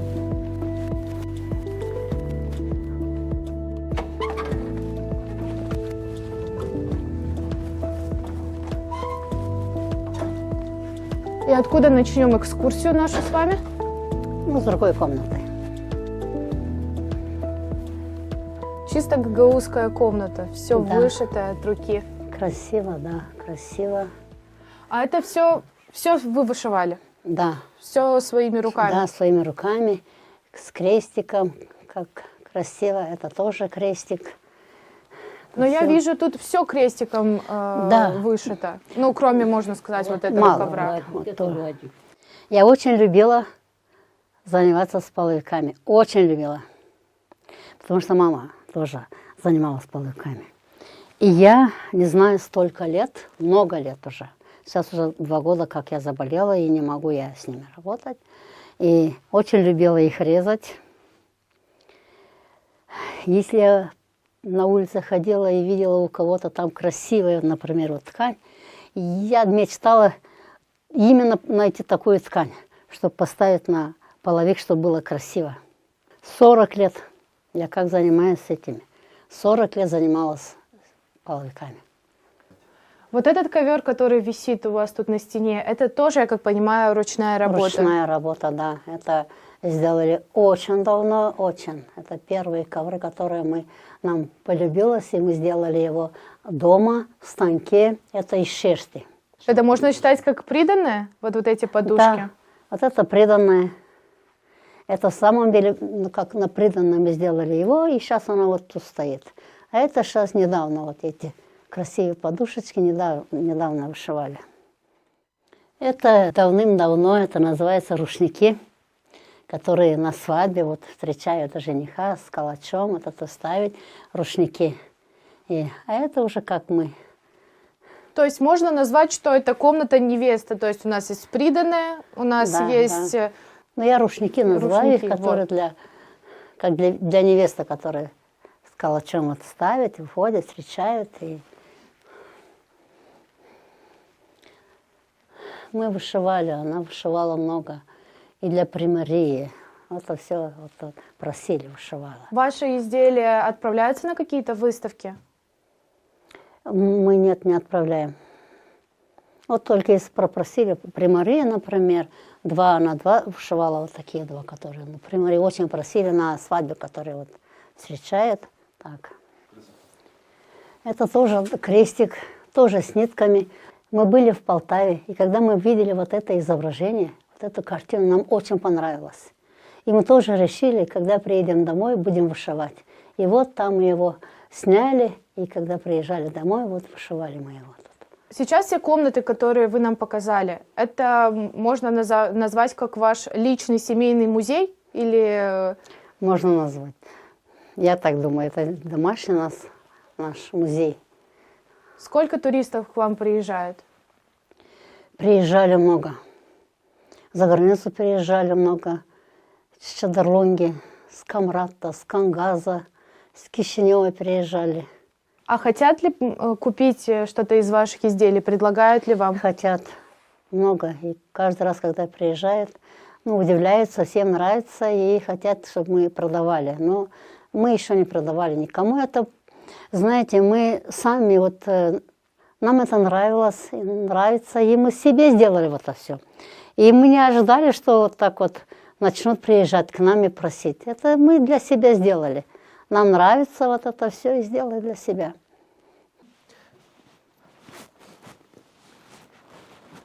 Вот я заметила, у вас очень много работ именно висят на стенах. Это вы все сами вешаете? Все сами, да, сами. Сами вышиваем, сами вешаем, сами.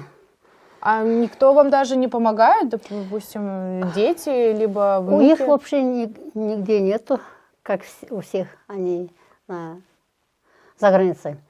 Мы вдвоем как-никак разбираемся и помогаем друг другу, и никому не просим.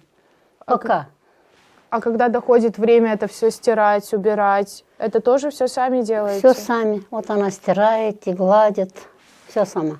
Ну, а стирка как? Это все вручную делаете? Вручную. Потому что мы на машинке их не любим стирать. Вручную очень красиво получается и гладится красиво, а машинка их вот так делает. Даже если есть, которые, может, нету. Я заметила, у вас тут есть книга, небольшой уголочек, я бы так это даже назвала. Кто этот человек и почему именно эта книга у вас тут стоит на самом, так скажем, почетном месте? Папин родной брат. Когда он был еще как мальчиком, вот так ему очень нравилось играть на скрипке. Но скрипки же тогда же не было. И у него такой талант был. И он взял себе, сделал сам себе вот скрипку и играл. Потом, когда родители его узнали, он хотел учиться, у них не было денег. И он скрытно поднимался на потолок и там пел, там играл, как будто получалось у него. Когда уже ему было где-то 16 лет, не знаю, примерно, он хотел уехать, поступить в Турцию. Но так как у них денег не было, и он очень просил, очень, и уже мама пошла к священнику и сказала про него, про его вот. И талант, вот это все. И тогда священник пожалел его и дал денег им. Да. И он с этими деньгами поехал в Турцию и поступил там. И вот там очень приняли. И очень много он игрался на скрипке. Потом он умер, потеряли друг друга. И много лет мы его искали. Сперва искал мой старший сын его, он учился в Турции. Искал его там. Но не мог найти, потому что девочки у него. А девочки, как фамилия на мужа, и очень долго искал его. Он там 2 года и не мог найти. И прошло много лет. Вот благодаря Богу Степан Степанович, он взялся за это. И вот нашли точку одну. И вот 2 года назад она приехала первый раз сюда. В гости к вам? В гости, да. И все обрадовались очень. И Степан Степанович приехал, и сделали какой-то вот праздник. То есть можно сказать, что у вас в семье есть не только рукодельники, но у вас есть еще и музыканты. Да, вот. Первый он, сейчас брата сын Рувим, он тоже поступил, очень красиво играет на скрипке, очень красиво. А вы думали себя тоже в чем-то таком проявить на каких-то музыкальных инструментах, или вы ограничились, скажем, только рукоделием? Да, первое вот это, скажем, мы любили с детства. Но я, например, тоже, мы похожи с этой стороны, что очень любим петь песни. Я очень любила на свадьбе раньше петь песни, но так как я уже давно пою, но христианские песни пою. Тетя Маша, сколько лет вы занимаетесь вышиванием? С детства. Много уже, наверное, 60 лет, наверное, как вышиваю. Ну и перерыв делали, и вот ковры делали, половики делали. Смотря вот на вот эти все работы, задается вот один единственный вопрос, лезет в голову, это как вы не устаете это все делать? И так я люблю вышивать. С детства любила. Мама вышивала, Лёля вышивала, бабушки вышивали. И мы вот научились от них. Сколько у вас уходит на одну работу? И какая работа? Вот это, которые большие, крупные, большие, это 3 месяца. Ну вот маленькие, вот это, например, 2 месяца. Это вот получается 2 месяца назад вы начали его вышивать? Не, уже месяц, как я вышиваю, но еще есть здесь работа. Ага. И по итогу это будет что? Это будет тоже точно такой картина. Картина вот такая вот будет, Не да? точно такой, но картина будет. Сколько уходит времени, вот часов в день, чтобы вот День. начать? Я иногда 4 часов встаю, но 5 начинаю вышивать. В 5 утра? Да, до 7 вышиваю, потом встаю, там работу делаю. Когда кончаю, опять вышиваю.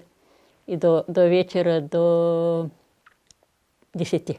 И вы не устаете? То есть вы помимо того, что занимаетесь вышивкой, вы еще и какую-то работу по дому выполняете? Да, и хозяйство есть. И на огороде летом работаем. Еще и на огороде успеваете? Да. Если на одну работу у вас уходит около 2-3 я за 60 лет, я вот еще 12 лет я вышиваю. Ну, и вязала, и ковер делали, ткали. То есть вы еще и ковроткачеством занимались? Да, и такие вот шерстяные на станке, и вот которые такие тоже на станке делали.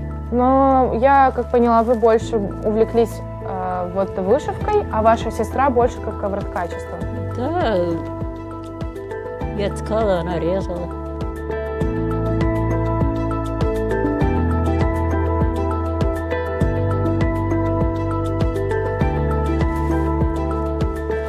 Вам спасибо большое за экскурсию, за то, что вы мне показали, чем вы живете, чем вы дышите. У меня на самом деле нет слов, чтобы передать те эмоции, которые я испытала. Это очень большой труд, и я желаю вам только удачи и еще больше таких же прекрасных работ. А вам тоже спасибо большое, что приехали. Спасибо за такое красивое обращение, очень красиво обращались, мне очень понравилось. Дай Бог вам здоровья и дальше работали и обрадовали людей, как нас сегодня обрадовали. Мы очень рады. Вам спасибо и до свидания. До свидания.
Здравствуйте, вы смотрите программу «Фокус» на информационном портале LoveMD. Не забывайте подписываться на наши платформы в социальных сетях и оставлять ваши комментарии.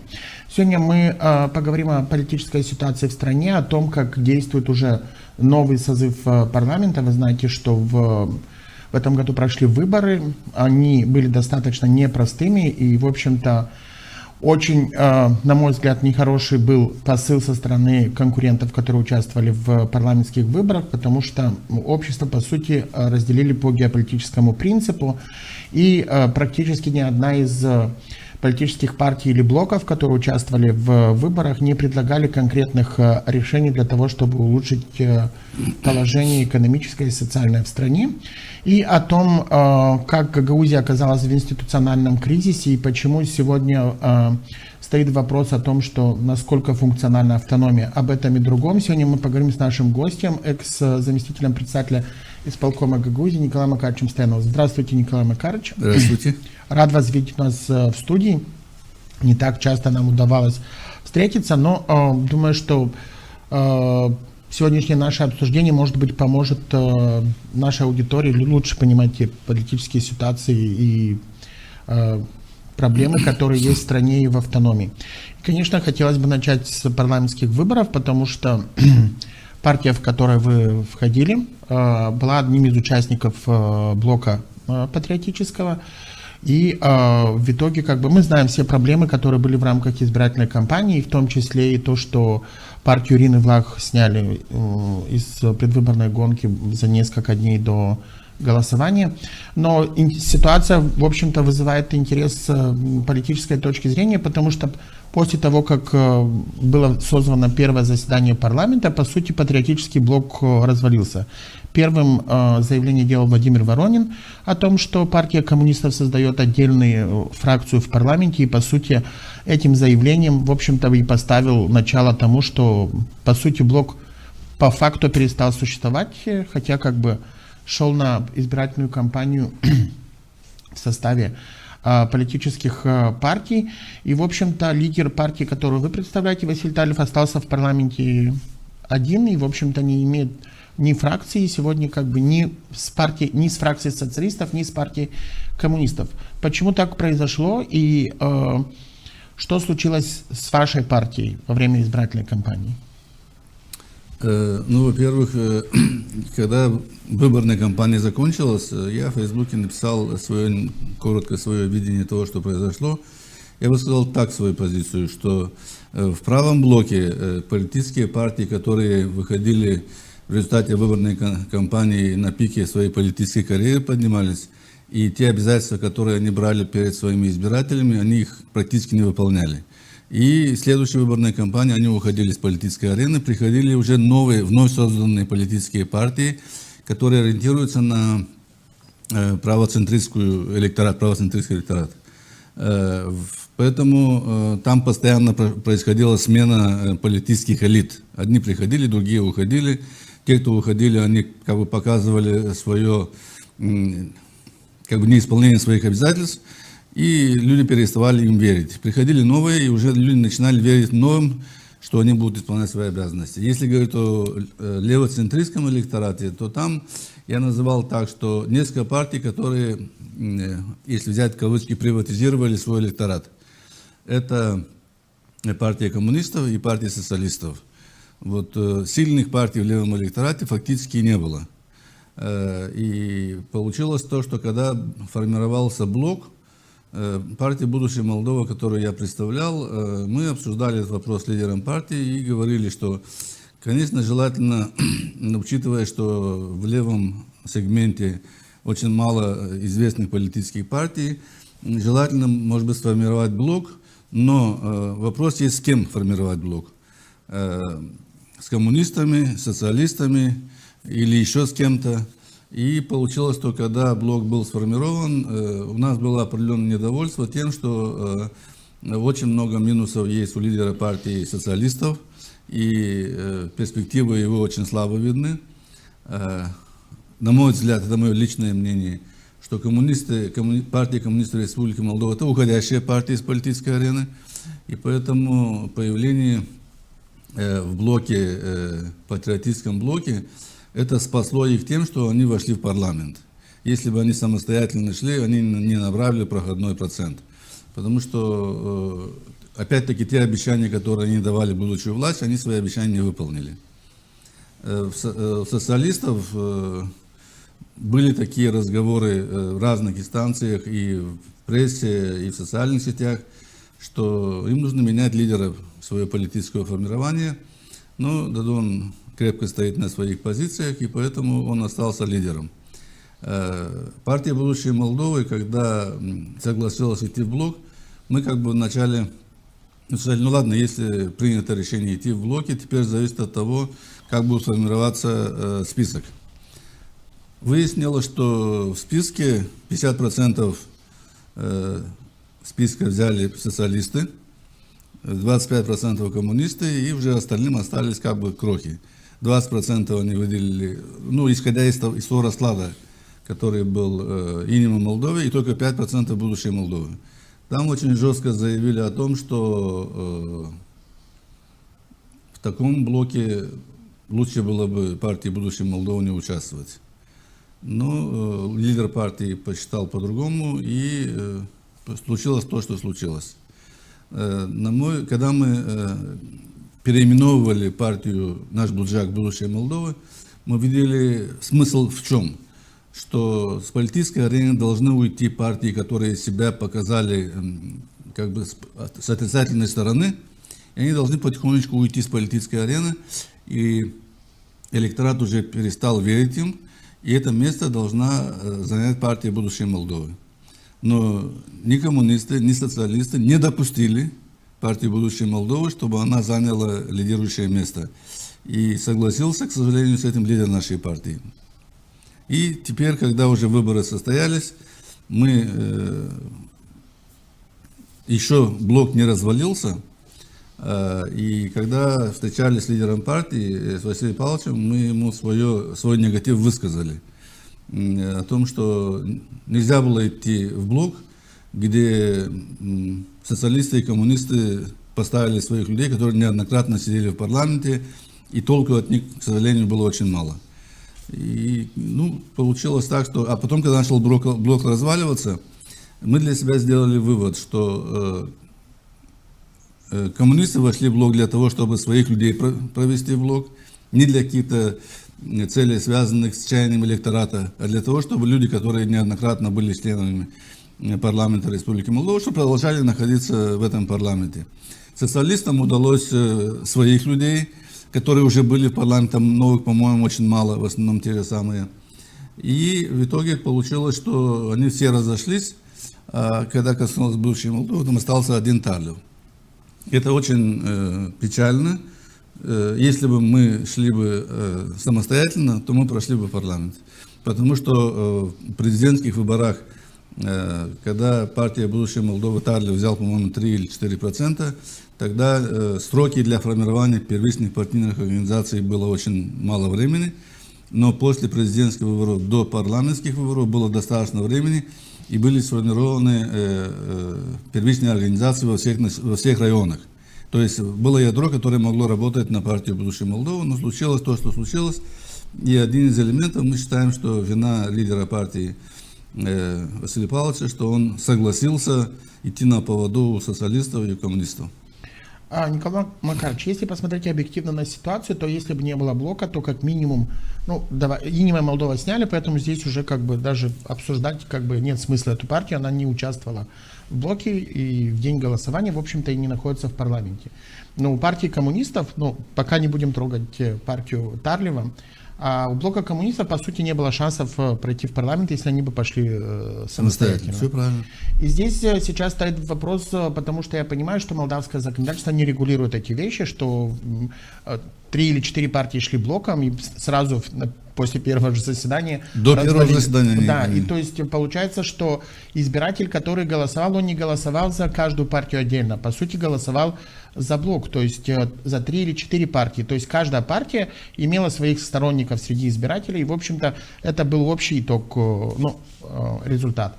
То теперь, как бы с моральной точки зрения, как вы думаете, как будут разворачиваться события? Потому что я понимаю, что парламенту нужно работать еще 4 года, но есть президентские выборы, есть выборы в органы местного публичного управления, всеобщие выборы, которые должны пройти в 2027 году. И естественно, что партии, которые ставят перед собой цели политическое будущее, то должны участвовать в каких-то выборах.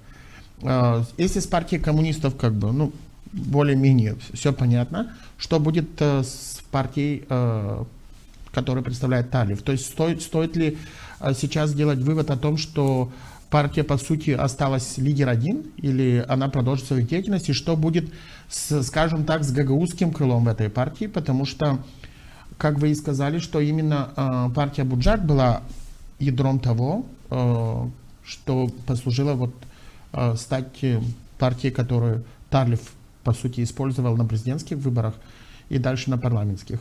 Потому что, если говорить объективно, то он один-единственный, кто получил какие-то преференции из-за того, что была эта партия. Электорат, который поверил блоку, он сейчас в такой определенной прострации. Что делать дальше? То есть мы поверили этому блоку. Понимаете, электорат Молдовы не был единым никогда. Всегда с момента независимости Молдовы, в принципе, электорат делился 50 на 50. Если условно, скажем, левоцентристский электорат или правоцентристский электорат, вот так. И все выборы показывали, что вот эта тенденция, она не перешла ни в одну, ни в другую сторону. Так и держится в этом. И президентские выборы это показали, что Стояноглу взял достаточно, по Республике Молдова он взял большинство. Это говорит о том, что так и позиция 50-50, так и она сохраняется с момента независимости Молдовы. Не удалось там ни левому крылу, ни правому крылу перевесить, скажем так. В этой ситуации, на мой взгляд, что в будущем коммунистическая партия уйдет с политической арены, партия коммунистов Республики Молдова уйдет с политической арены, и электорату, который думает, как вести себя дальше в предстоящих местных выборах, я имею в виду республиканские, я не говорю о Грузии, им нужно будет определиться, с кем пойти дальше. Если говорить о партии социалистов, я думаю, что будущего у этой партии тоже нет. Когда были парламентские, то есть президентские выборы, на одной из встреч, где участвовали представители партии, организовывали представители партии социалистов, я одному из членов этой партии сказал, говорю, коммунисты ушли с политической арены, потому что они не выполнили те обещания, которые давали своему электорату. Следующим в левоцентристском электорате должны уйти социалисты. Я открыто говорил об этом депутату, он и сейчас депутат, я фамилию называть не буду. Меня интересует вопрос, кто займет место в левоцентристском электорате, место социалистов. Но вот этот парламентский выбор показали, что они продолжают как занимать лидирующие позиции. Мое личное мнение, что эта партия тоже уйдет с политической арены, потому что, во-первых, обещания, которые они давали, они ни разу не выполнили эти обещания. Во-вторых, и не только для левоцентристов, для всех политических партий, которые выходили на олимп политической борьбы, к сожалению, это многие эксперты говорят, что коррупционная составляющая была очень высокой. Как в правом крыле, так и в левом крыле. И люди каждый раз, избиратели, верят обещаниям лидеров партии, но приходя во власть, почему-то коррупционная составляющая выходит на первое место, а чаяния людей почему-то остаются на втором-третьем месте. И я сейчас не беру о правом электорате, я говорю о левом электорате, левоцентристском электорате, что у них сейчас дилемма, с кем они пойдут дальше. Они разуверились в коммунистах, мы говорили, большинство разуверились в социалистах. Я думаю, будущее Молдовы, если бы лидер партии показал бы свою жесткость и не согласился бы на тот вариант, который он вошел в блок, то у будущего Молдовы была большая перспектива. Сегодня я не вижу в партии «Будущее Молдовы» перспективы из-за того, что те обещания, которые они давались своему электорату и членам партии, они не были выполнены. Я думаю, что к местным выборам в левоцентристском электорате появится еще одно или два политических формирования, и часть электората уйдет к новым политическим формированиям, которые пока еще не показали себя как негатив, и те, кто перестали верить социалистам и коммунистам, они уйдут в новую партию.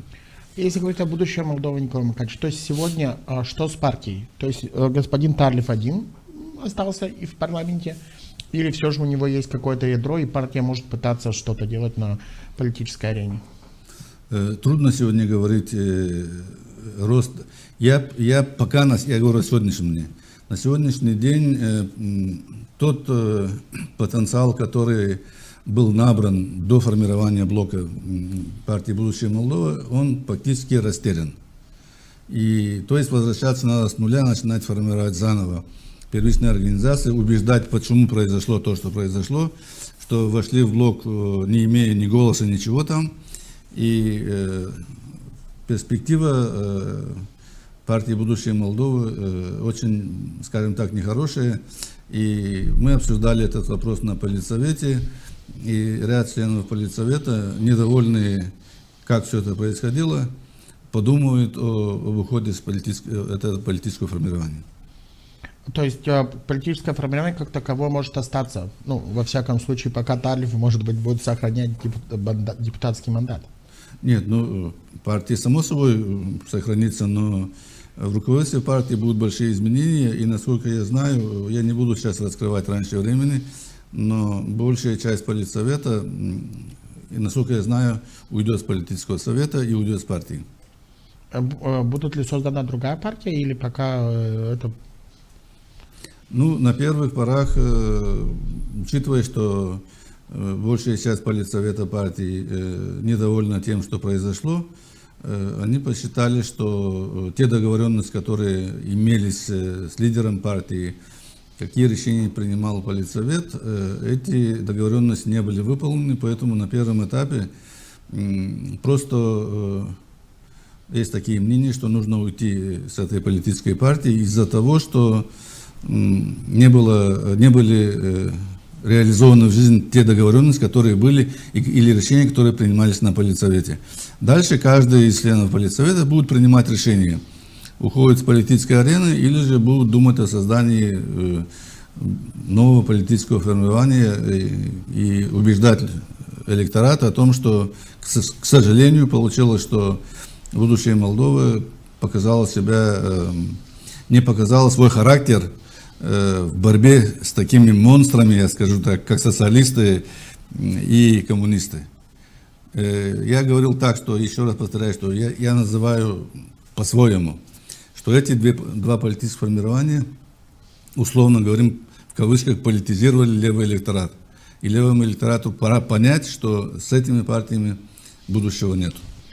Николай Макарович, ну, если вернуться в историю создания этого блока, ну, во всяком случае, для многих, кто интересуется политическими процессами в стране, ну, мягко скажем, было странно это объединение, потому что, ну, сейчас как бы оставляем в стороне Тарлева и будущее Молдовы, но такие лидеры, как Воронин, Дадон, Ирина Влах, которые, по сути, все были воспитанниками Владимира Воронина, в свое время как бы уходили из партии. И да, как бы наша память точно с вами свежа, и мы помним, что Воронин, ну, говорил публично про Игоря Дадона и про Ирину Влах. И, в общем-то, само создание этого блока вызывало очень много вопросов и сомнений изначально. То есть, как вообще эти люди могли, как бы, вот, ну, на чем они, скажем так, договорились.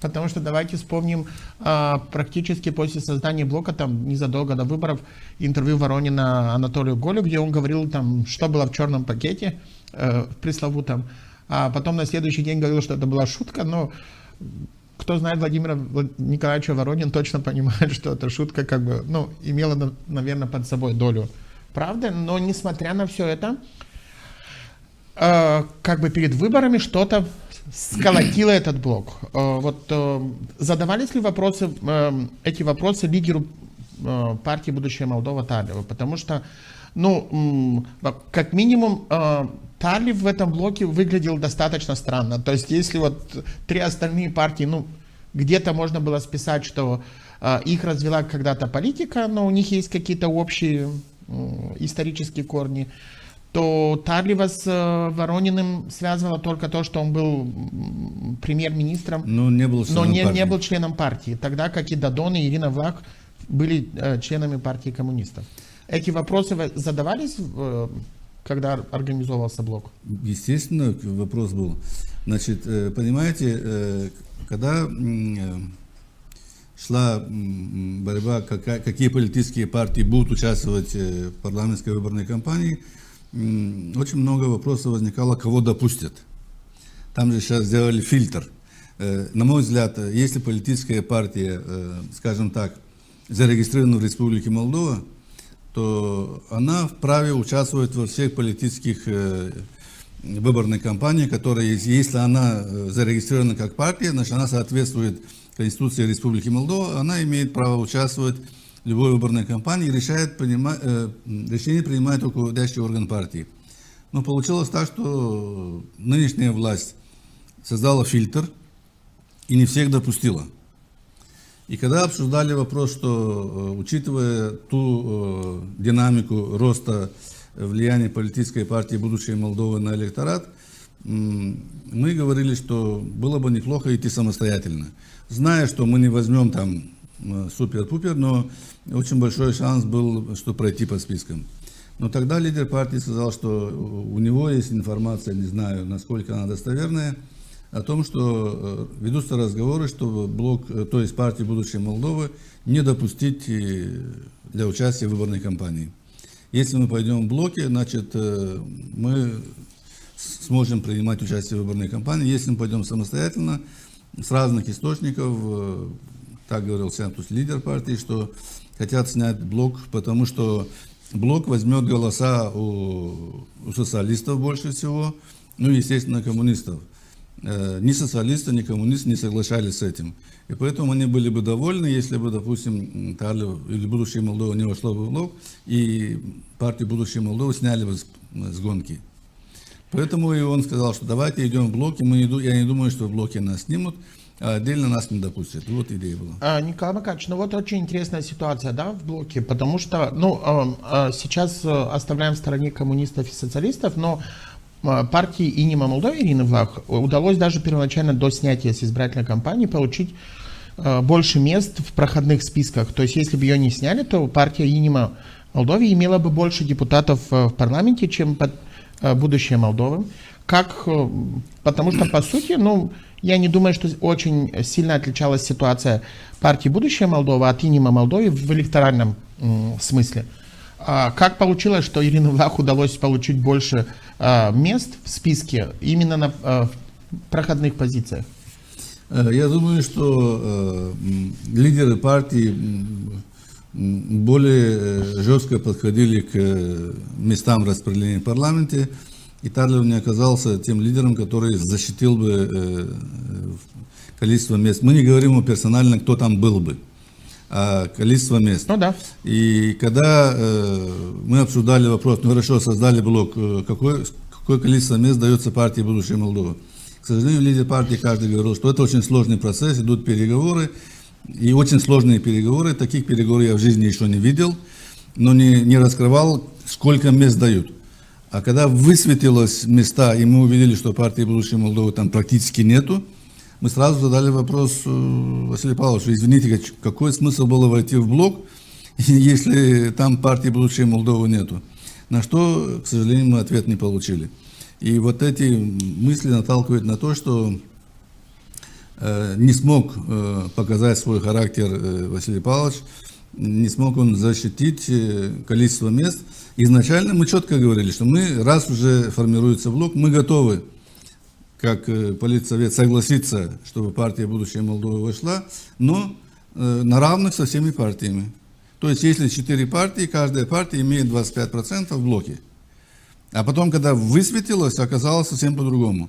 И вопрос к лидеру партии, почему так получилось, мы ответ не получили. Мы, которые являются руководством партии, мы ответ не получили. И в итоге не только мы, но и все те, скажем так, члены партии или руководители районных организаций, которые видели совсем другую ситуацию, они такие же вопросы задавали лидеру партии. И очень многие разочарованы из-за того, что не надо было соглашаться на такой вариант, который и идти самостоятельно.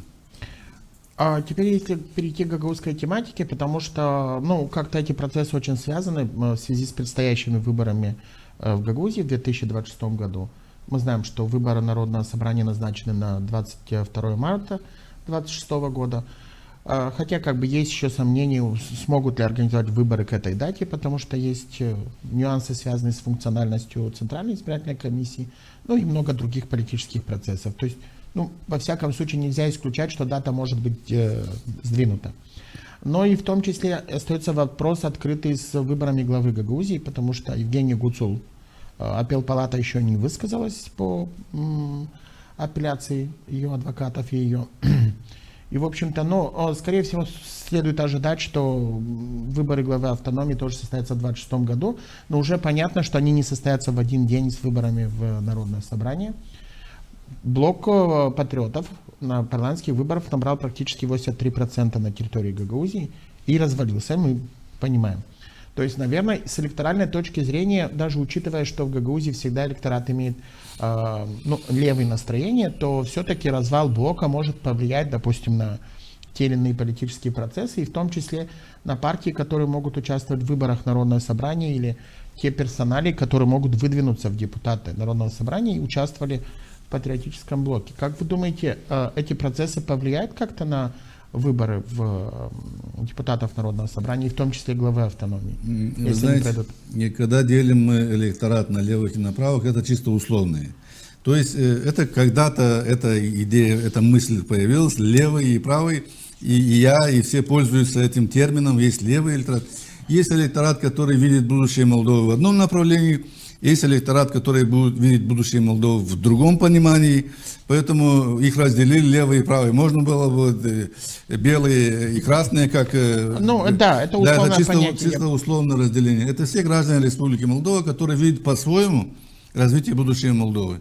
Поэтому, когда делим левые и правые, то есть люди, которые имеют свое видение на развитие Молдовы по-разному. И называть их какими-то именами, как республиканцы и демократы, как в Америке, условно скажем, это немножко относительно неправильно.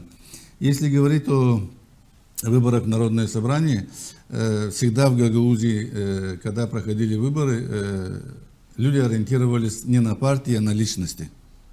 То есть, кто будет участвовать в этих округах. То есть, партии парламентские, то есть, при выборах в Народное собрание не будут играть ключевую роль. Ни социалисты, ни коммунисты. Коммунистов как практически в Гагаузии почти уже не осталось. Социалисты, я уже говорил, тоже уйдут, поэтому люди будут ориентироваться на тех людей, которые будут зарегистрированы кандидатами в списках. И я думаю, что в конце концов наш электорат поймет, что выбирать нужно, скажем так, не по принципу, кто раздал пакеты с картошкой там, или с рисом, или кто оказал финансовую помощь малоимущим избирателям. Практика показала, что по такой схеме, если идти на выборную кампанию, если взять прошлые выборные кампании, то в основном люди ориентировались на конкретного кандидата, и зависело от кандидата, какую помощь тот кандидат оказывал в предвыборный период избирателю. Но получилось, что с каждым разом уровень Народного собрания, и это говорят все ниже и ниже. То есть пора людям переориентироваться, чтобы избрать людей, которые, скажем так, в первую очередь понимают, что такое Гагаузия, идут в депутатский корпус не для каких-то личных исполнения своих личных амбиций, а для того, чтобы жители автономии жили лучше, чем до этого жили. Но это в идеале. Но на практике мы всегда уже на протяжении 30 лет существования гагаузской автономии, как говорится, имеем, что имеем, да? Не всегда так было. Если взять первый созыв, который принимал уложение, пожалуй... Первый и второй созыв, там, скажем так, коррупционный элемент был минимальный. Больше всего это были люди, которые участвовали в период формирования Гагаузской автономии и Гагаузской республики, и они входили. И дальше каждым разом все меньше и меньше, то есть больше всего во главе угла стояла, может быть, какая-то электоральная коррупция. Это очень плохо. Но что касается самих выборов, потому что вокруг них было много разговоров, в том числе, согласно тем последним изменениям, которые вступили в силу, выборы должны были пройти 16 ноября, согласно тем изменениям, которые этот депутатский корпус носил в уважении автономии, их подписывала Евгения Гуцул.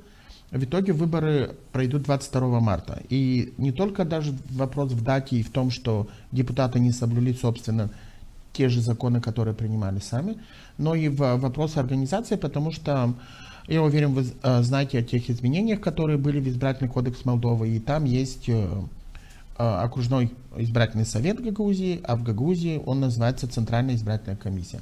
Это один нюанс. Второй — это изменение карты судов, потому что мы знаем, что апелляционная палата Камрад как отдельный субъект судебной системы перестала существовать, И это сейчас является офис апелляционной палаты в Кагуле. И в том числе коллегия по административным делам, которая должна, по сути, утверждать или утверждала выборы в Гагаузии. Речь идет о выборах главы автономии Народного собрания. Она находится в Кагуле. То есть здесь не заседает в Камрате коллегия по административным делам. Некоторые эксперты говорят о том, что это не проблема, в общем-то, не может повлиять на результаты выборов. Но мы знаем молдавскую реальность и всегда понимаем, что все любые подводные камни иногда могут выстрелить, если это кому-то будет выгодно или кому-то, допустим, не устроит результаты выборов. Это один момент. И второй все-таки касается процедуры утверждения мандатов. Потому что согласно избирательному кодексу, который сейчас Молдовы, который вступил в силу с января 2022 года, результаты выборов в органы местной власти и первого и второго уровня утверждаются окружными избирательными советами и Центральной избирательной комиссией, которая подтверждает эти выборы. И здесь большой вопрос. Если в избирательном кодексе есть избирательный совет Гагаузии, а здесь у нас утверждают Центральную избирательную комиссию, как будут утверждаться мандаты депутатов? И не будет ли это поводом для того, чтобы, центральная власть, допустим, не понравится состав депутатского корпуса? Всегда можно вытащить, вспоминая господина Гимпу, карту «Козырь из рукава» и, в общем-то, обжаловать результаты выборов в судебной инстанции, и в том числе их не утвердить. Как вы оцениваете эту ситуацию, и, на ваш взгляд, почему сложилась такая ситуация? Потому что мы же понимаем, что даже в нынешнем составе Народного собрания есть депутаты, которые не могли не понимать, к чему может принести те решения, которые они принимали. В том числе год назад или полтора по инициативе Константинова, когда был расформирован постоянно действующий избирательный орган в Гагаузии, и не думаю, что там все депутаты не понимали, что это может привести к кризису, что и в результате получилось. Чем может закончиться вся эта история, на ваш взгляд? Вы знаете, я не думаю, что центральным органам власти выгодно вот эту козырную карту держать за пазухой, чтобы вытащить и показать, и признать выборы недействительными, потому что это, во-первых, за Республикой Молдова, кроме того, что есть, скажем так, высшая власть Республики Молдова, есть еще международные организации, которые очень пристально следят за тем, что происходит в Республике Молдова. Поэтому я не думаю, что они пойдут на то, чтобы признать выборы недействительными. Вопрос в другом, что когда изменялась структура апелляционных палат, нужно было дать четкое обоснование тому, что апелляционная палата Камрат должна остаться. Во-первых, мы автономия. У нас есть полномочия, которые закреплены в законе об особом правовом статусе, который утвердил парламент Республики Молдова. Во-вторых, есть народное собрание, которое имеет немножко больше полномочий, чем райсоветы в других территориях. И нужно было специалистам, в том числе и руководителям в Народном собрании, идти добиваться того, что когда менялись законы, чтобы апелл палата осталась. Это как бы первое. Но случилось то, что случилось. Сейчас мы обсуждали вопрос в узком кругу тех людей, которые в разное время были в структурах власти, что раз нет апелл палаты, может быть достаточно утверждения ЦИК Гагаузии, результатов выборов и все. Но я не хотел бы, чтобы мы вернулись к тому, что произошло сейчас по башканской выборной кампании. Когда была башканская выборная кампания, если помните, на одной из передач я был тут, и когда первый тур прошел, и во второй тур вышли Узун и Гуцул, я сказал, я в шоке от того, что кого люди вывели на второй тур.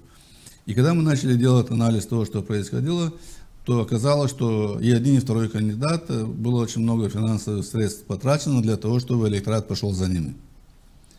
И я не думаю, что в республике об этом не знали. То есть допустили, чтобы коррупционная составляющая была при выборах Башкана, подождали какое-то время, а потом все это раскрыли. А почему нельзя было тогда остановить этот процесс, чтобы не было то, что сегодня идет? Так вот, сегодня, если мы хотим, чтобы никто не отменял эти выборы, во-первых, выборы должны быть честными, и чтобы там не было коррупционной составляющей, чтобы не было финансовой составляющей, чтобы люди, идя на избирательный участок, знали, что они идут от чистого сердца и не получили за это ни бань, ни лей. И тогда, когда выборы состоятся, право избирателя есть, они избрали, и никому не дано право отменять мнение избирателя. Если же опять произойдет то, что мы будем в стороне находиться, смотреть, как будет выборная кампания, что кому-то будут давать рис, кому-то картошку, кому-то что, подождем, когда выборная кампания пройдет, а потом все это высветим и признаем выборы недействительным. Если по этому пути пойдет сегодня центральный орган власти, то они не хотят, чтобы в Гагаузии был порядок. Это мое мнение.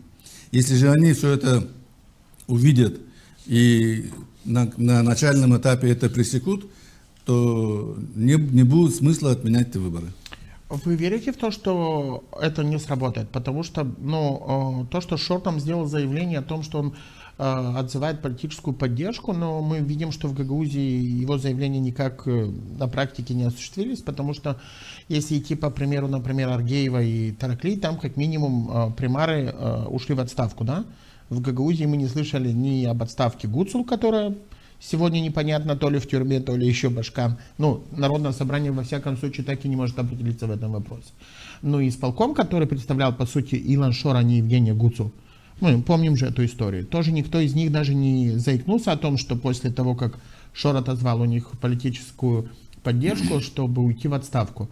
И здесь становится большой вопрос, действительно ли Шор потерял интерес на влияние политических процессов в автономии, или это очередная такая игра, которая, ну, как минимум должна утихомирить, допустим, бдительность правоохранительных органов к вопросам электоральной коррупции? Ну, я не думаю, что в правоохранительных органах люди сидят, простые люди, которые не понимают то, что происходит. Я говорил, что Шор — это временный проект Гагаузии. Этот проект, почему-то гагаузский электорат клюнул на это, я извиняюсь за выражение слова, на этот проект. Я говорил, что проект, он временный, и как он внезапно появился, так внезапно исчезнет с политической арены. Потому что Шора, на мой взгляд, это не защита интересов Гагаузии или автономии. Это у него какие-то интересы, связанные с республикой, с далеко идущими другими целями. Но у Шора нет никакого интереса к тому, чтобы Гагаузия как автономия развивалась. Поэтому я воспринял этот элемент появления Шора в Гагаузии как временный проект. И очень жаль, на мой взгляд, что электорат пошел на поводу тех обещаний, которые давал Шор. Дело в том, что чем беднее народ, тем легче его обмануть, тем легче его купить, скажем так. Шор это знал, и Шор решил идти по этому пути, чтобы через Гагаузию дальше влиять на республику в целом. Ну, Аргеев, само собой, там Тараклия и всю Гагаузию влиять на республику в целом.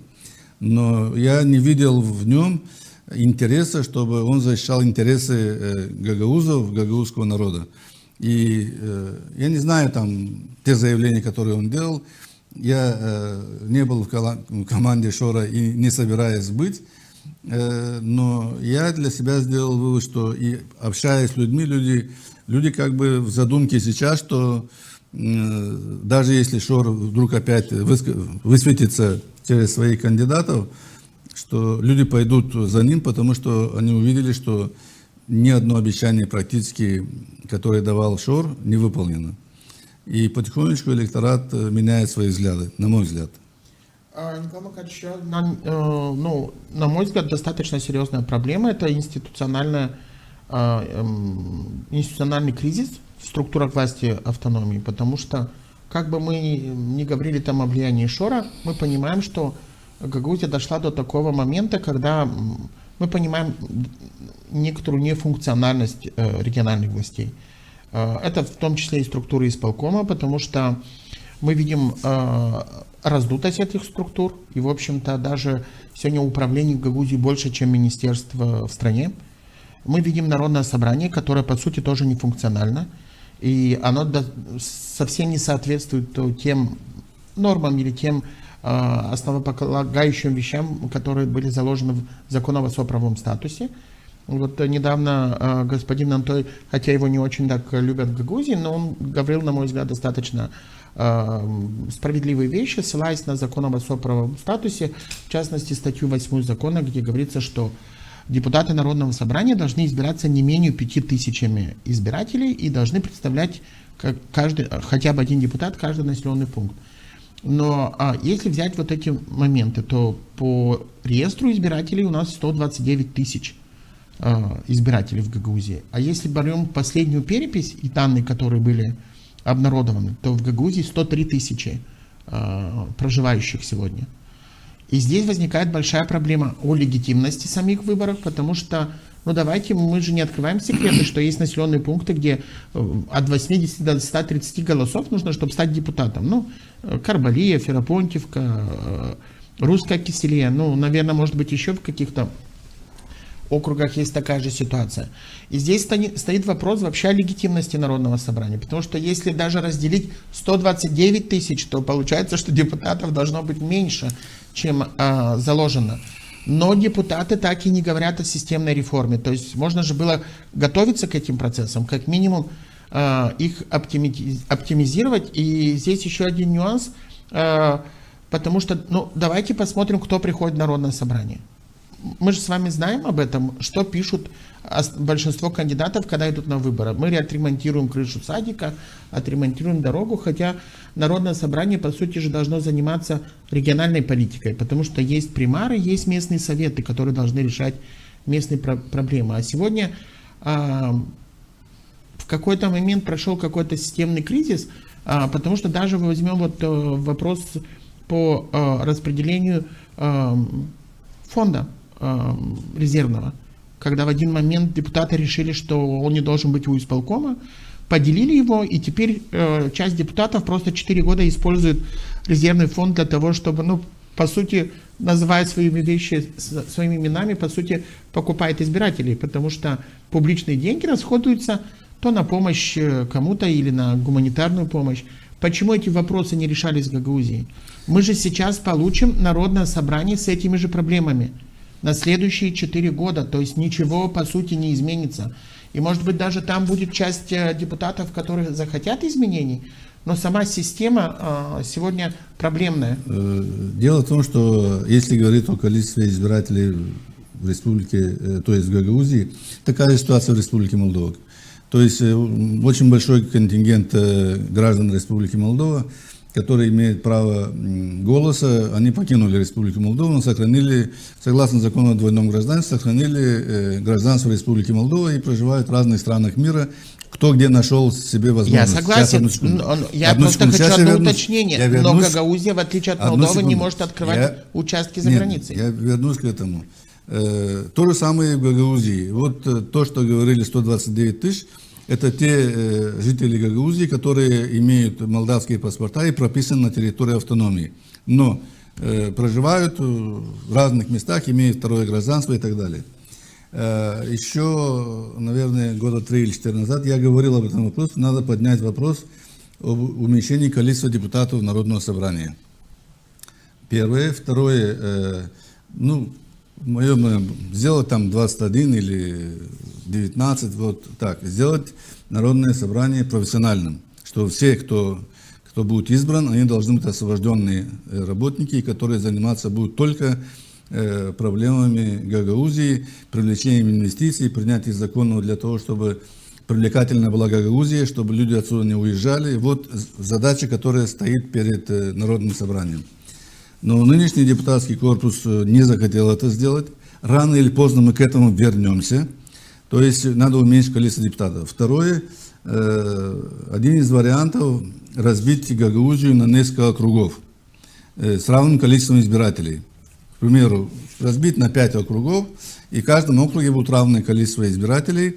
И в этом округе будут бороться за количество мест, допустим, 5 округов по 4 или по 5 кандидатов, которые пройдут. То есть первые по списку, которые набрали большинство, пройдут, а остальные, допустим, уже будут как резерв. И тогда можно было бы подойти более объективно, и не было бы, скажем, той местечковости, которая сегодня есть. Сегодня есть местечковость. Вот лидер, условно скажем, вы назвали Карбалию. Там 150 или 200 избирателей, которые избирают кандидата, и в Камрате, где 5 тысяч, или в Кангазе, где 3 тысячи избирателей, или 4 тысячи избирателей. Конечно, вот эти 120 избирателей, 200 избирателей привлечь на свою сторону намного легче. Кому-то помог, вы говорили, вот фонд из бюджетного фонда, потом других фондов помог. И вот этот человек пришел, помогал одному, второму, третьему, те вспоминают, выборная кампания, опять за него голосуют. Если же будут вот эти округа, то уже конкретный населенный пункт не будет высвечиваться, а будет целый округ высвечиваться. И вы абсолютно правы в том, что депутаты Народного собрания не должны работать, скажем так, на свой округ, и вот чтобы там в следующий раз его избрали, а работать на решение проблем, которые есть в автономии. В первую очередь, это экономические проблемы, которые есть. Второе, чтобы статус, который был принят, чтобы он исполнялся. Вот эти задачи ставятся перед Народным собранием. Но это Народное собрание не пошло по этому пути. Ну, я все-таки надеюсь, что сейчас уже поздно говорить о том, что изменять, но вновь избранный состав Народного собрания, я думаю, что он должен вернуться к этому вопросу, если они думают о Гагаузии, как в этой Гагаузии развивать экономику, как сделать так, чтобы люди не уезжали, и изменять избирательную систему Гагаузии. И тогда будет справедливо, что с каждого округа будут избираться определенное количество людей, и они будут не конкретные населенные пункты, а думать о Гагаузии в целом. Вы правы в том, что есть примеры населенных пунктов, есть советники, которые думают о своем населенном пункте. Народное собрание должно думать о всей Гагаузии в целом, равно относиться и к одному, и к другому, и к третьему населенному пункту. Поэтому рано или поздно к этому мы придем. Чем раньше мы придем, тем лучше будет. Я надеюсь, что я буду говорить об этом, когда будет избран новый состав Народного собрания. Даже как гражданин, как житель Гагаузии, выйду с инициативой о том, что изменить методологию избрания депутатов Народного собрания. Еще раз говорю, он должен быть профессиональный, в меньшем количестве, и изменить методику избрания депутатов. Я благодарю вас за то, что вы были сегодня у нас в программе. Надеюсь, что сегодня наша беседа как минимум снимет определенные вопросы, а в том, чтобы Народное собрание и структуры власти Гагаузии необходимо было бы реформировать. Думаю, что должны начаться широкие дискуссии, в том числе с привлечением не только действующих представителей исполкома и Народного собрания, но в том числе и экспертов, и людей, которые имели отношение к, в том числе, созданию гагаузской автономии, потому что, как минимум, мы понимаем, что следующие 4 года в таком же кризисе, а мы никуда не уйдем, по сути, скорее всего, получим этот же кризис или его развитие, точно не пойдет на пользу автономии. Я не думаю, что все будет зависеть от депутатского корпуса. Если депутатский корпус придут люди, которые имеют определенный опыт работы, которые понимают законотворчество и деятельности, то кризис можно будет избежать. И я при обсуждении с людьми, со многими спрашивал, пойдете вы или нет. Вы знаете, почему-то, на мой взгляд, это странно, может быть, на мой взгляд, но интеллигенция, которая имеет уровень подготовки, уровень развития, которая в состоянии активно работать и принимать законы, они не хотят идти кандидатами. Почему? Вопрос очень... Я думаю, что когда ты смотришь заседание Народного собрания, желание там у многих отпадает вообще Нет, подумать о наоборот, участии после того, когда смотришь заседание Народного собрания, наоборот, должно быть желание, давай я пойду туда и изменю ситуацию. Мы же понимаем, что нынешняя ситуация, по сути, не особо изменит состав депутатов Народного собрания. По моим прогнозам, может быть, 20-25% могут прийти новые люди. А так, в общем-то, скорее всего, сохранится примерно такая же картина. Секунду еще. Дело в том, что я думаю, что те люди, которые, скажем так, во-первых, я высказал свою позицию, что есть депутаты, которые уже засиделись в этих креслах по 3-4 созыва.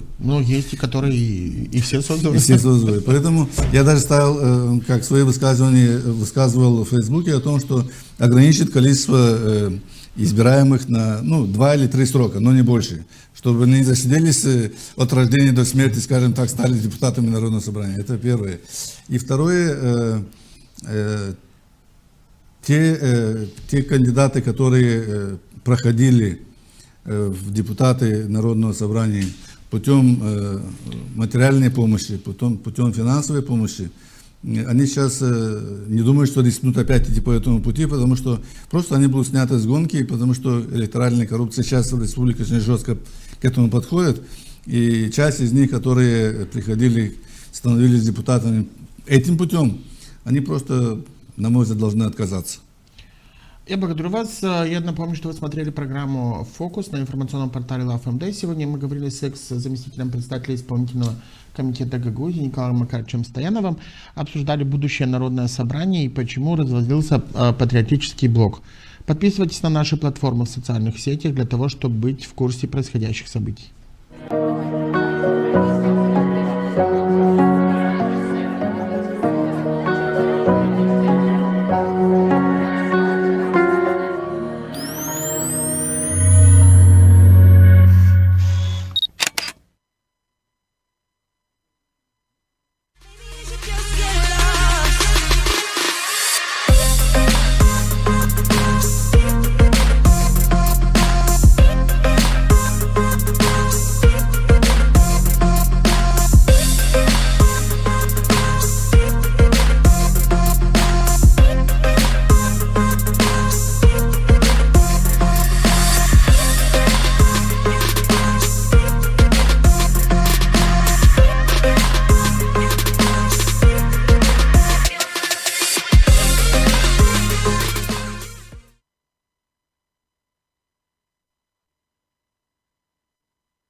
Просто pek. Öldü narod. Geliyor, ağrıyor, yerden işte. Prema hani tavanda çatlakla prema çıkarıyorlar tine hepsini de süpürüp aldılar. Saymadım ama biri 500 kişinin üstüne yürüdü uşak, karı, adam.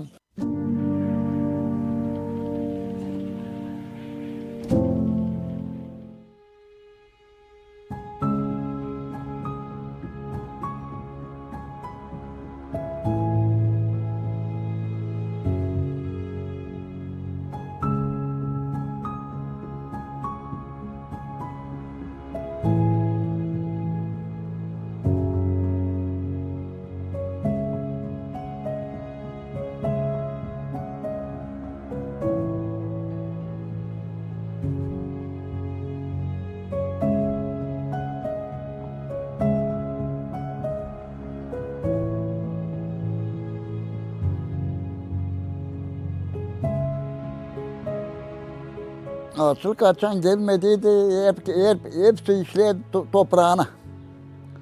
Toplayadık, hayvanla işlediler, hayvancıkla sürüyediler, ne istediler. Gene oluyordu, yağmurlar oluyordu biraz neyse gene. O sonra açıl geldi, 46'da başladı o. Biz deyiz 46 ama 47'deydi onun prostluğu, pek. Öldü narod. Ama niçin öldü? Niçin hani adamda vardı birden azıcık dereke, tavanda geldiler aldılar. Onları yaptım Nesmi, ağaçlığı yaptı bizim Nesmi. Tak o zaman vardı gardiziler dediler, gardiz onlara. Gargacıklar, şeyler, gezdiler narodtan aldılar, terekeyi buldular. Tavanda aldılar, süpürdüler, aldılar, 50. Düğüş oluyor.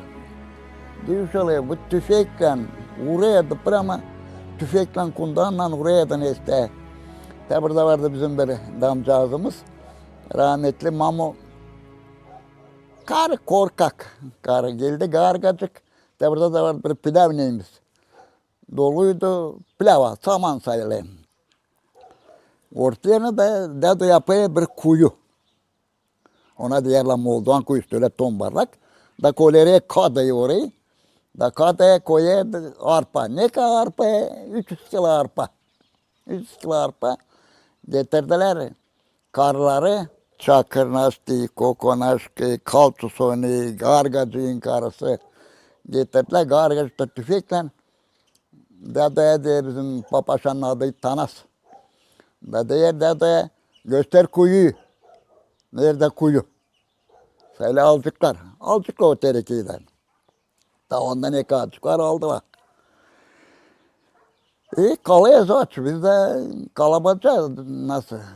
Ne kalaya açıyoruz. Dedeye çıkaracağınız pilavı.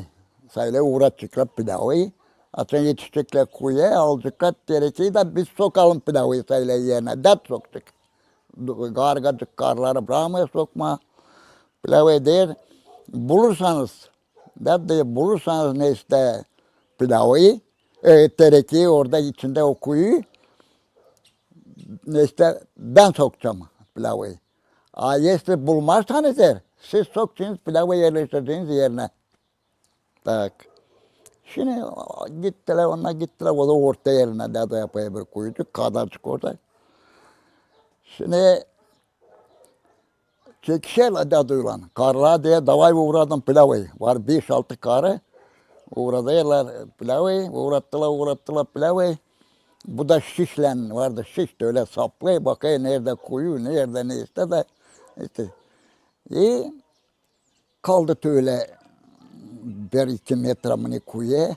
Bu başta da var kapı, öbür başta da. Öbür kapıdan uğrattılar pilavı diye.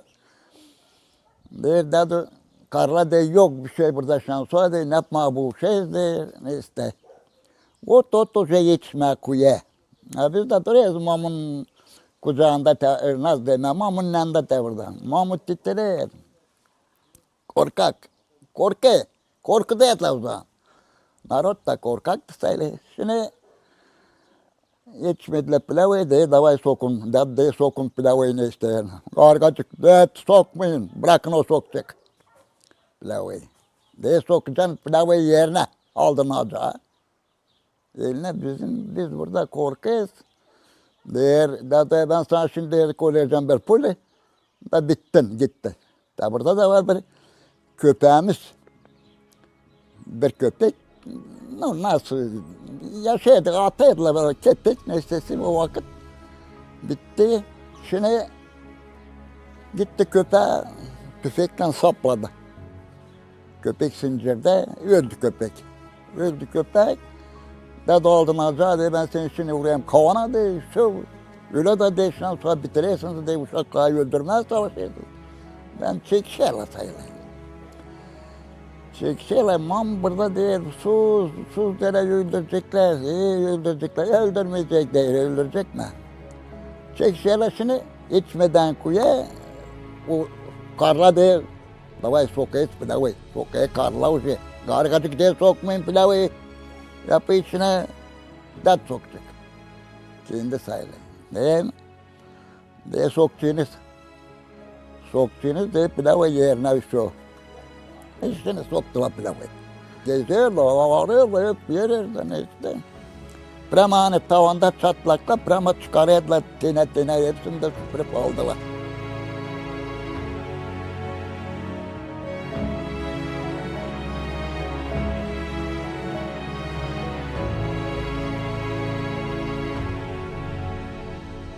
Bizim köyde saymadım ama biri 500 kişinin üstüne yürüdü uşak, karı, adam.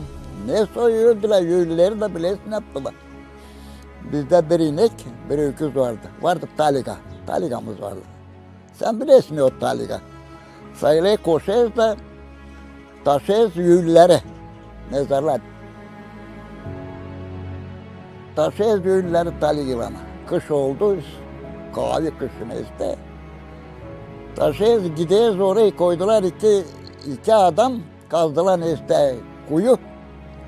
Akop nazına, böyle uzun. Akop da kazdılar tabi gel işte. Götürüyoruz, indiriyoruz taligiyle. İndiriyoruz. Kimisini yüzü koyun koyarlar, kimisini arka üstü, kimisini nicazla taligada bir parça palaylı bir şey. Ondan sadece yok hani giydirsinler, neyse etsinler. Gömerler. Bir kişi de çiğner. Allah'ım bana Allah göstermesin. Çiğneye yerleşsinler. Tak geldi adam, adamı koyarlar. Geldi karı, karıyı koyarlar. Uşak geldi, uşağı koyarlar. Boynadan da beter. Nasıl diyeyim ben o? Boynadan da beter o.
В самый полный штиль и самый сильный ураган ходят в синем море корабли.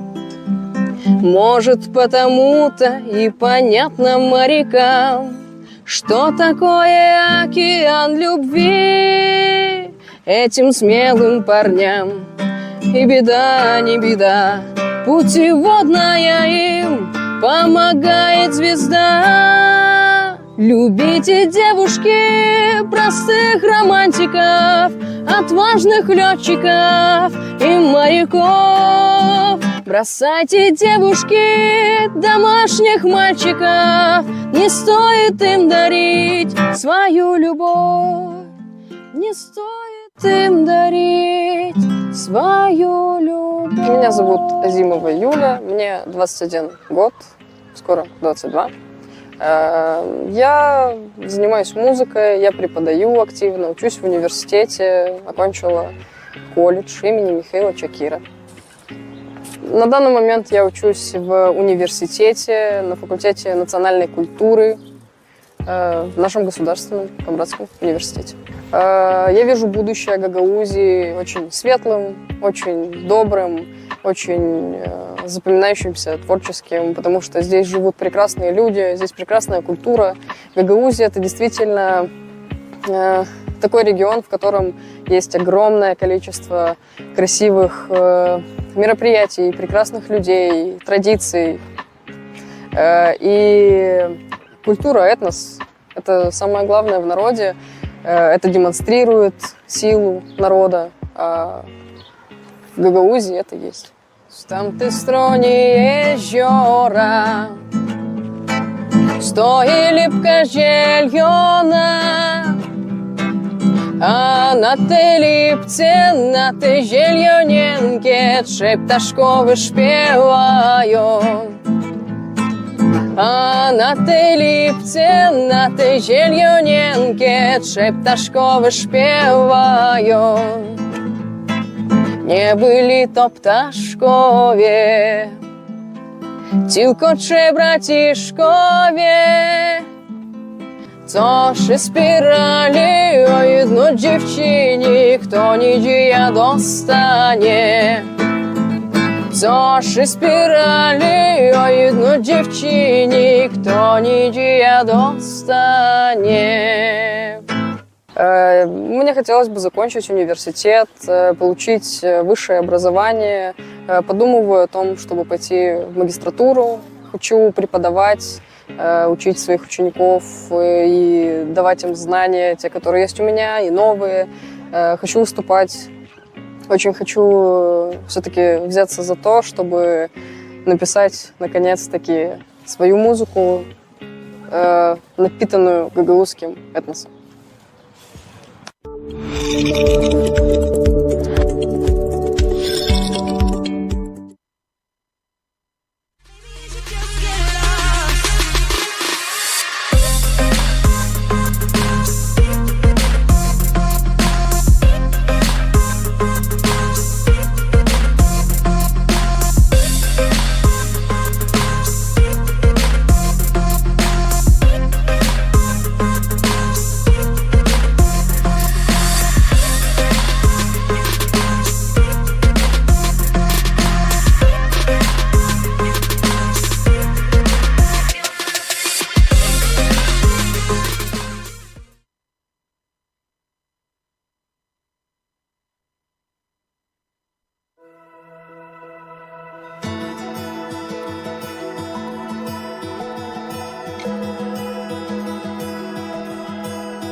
Натягиваешь вот эти пружины.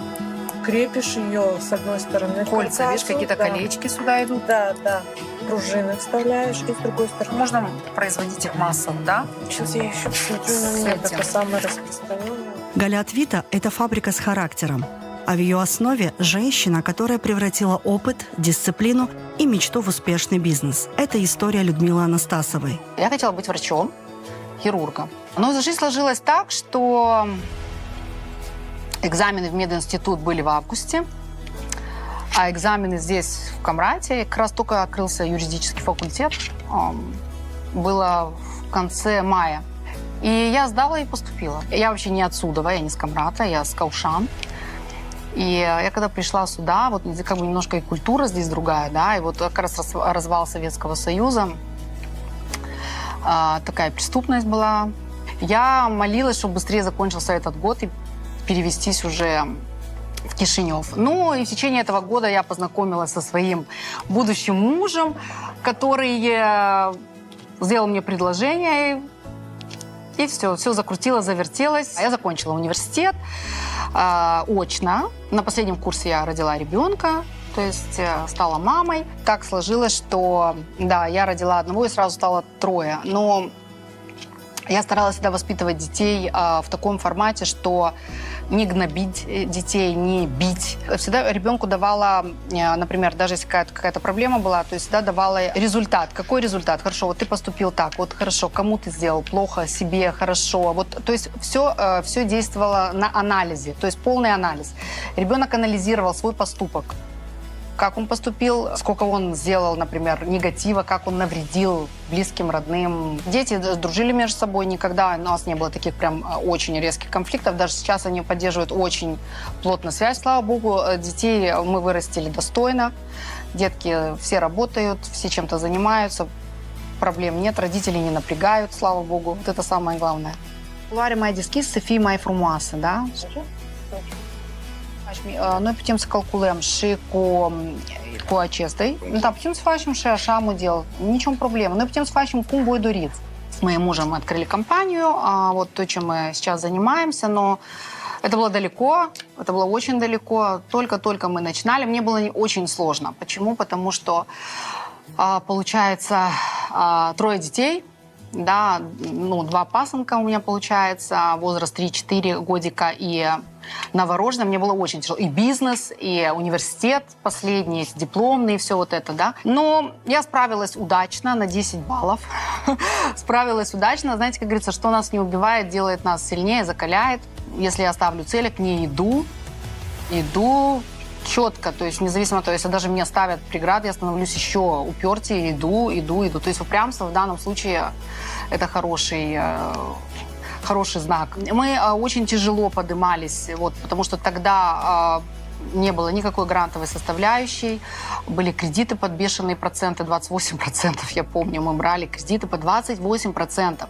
Сейчас, когда нам предлагают по 9-10, и мы носом крутим-вертим, а 28% это была вообще неподъемная ноша. Если бы это было 20 лет назад, такие условия, как сейчас, например, как сейчас у нас в Республике Молдова, то, конечно, я думаю, что амбициозность планов была бы намного больше. Помню, с моим отцом они создавали, тут были пустые склады, пустые старые помещения.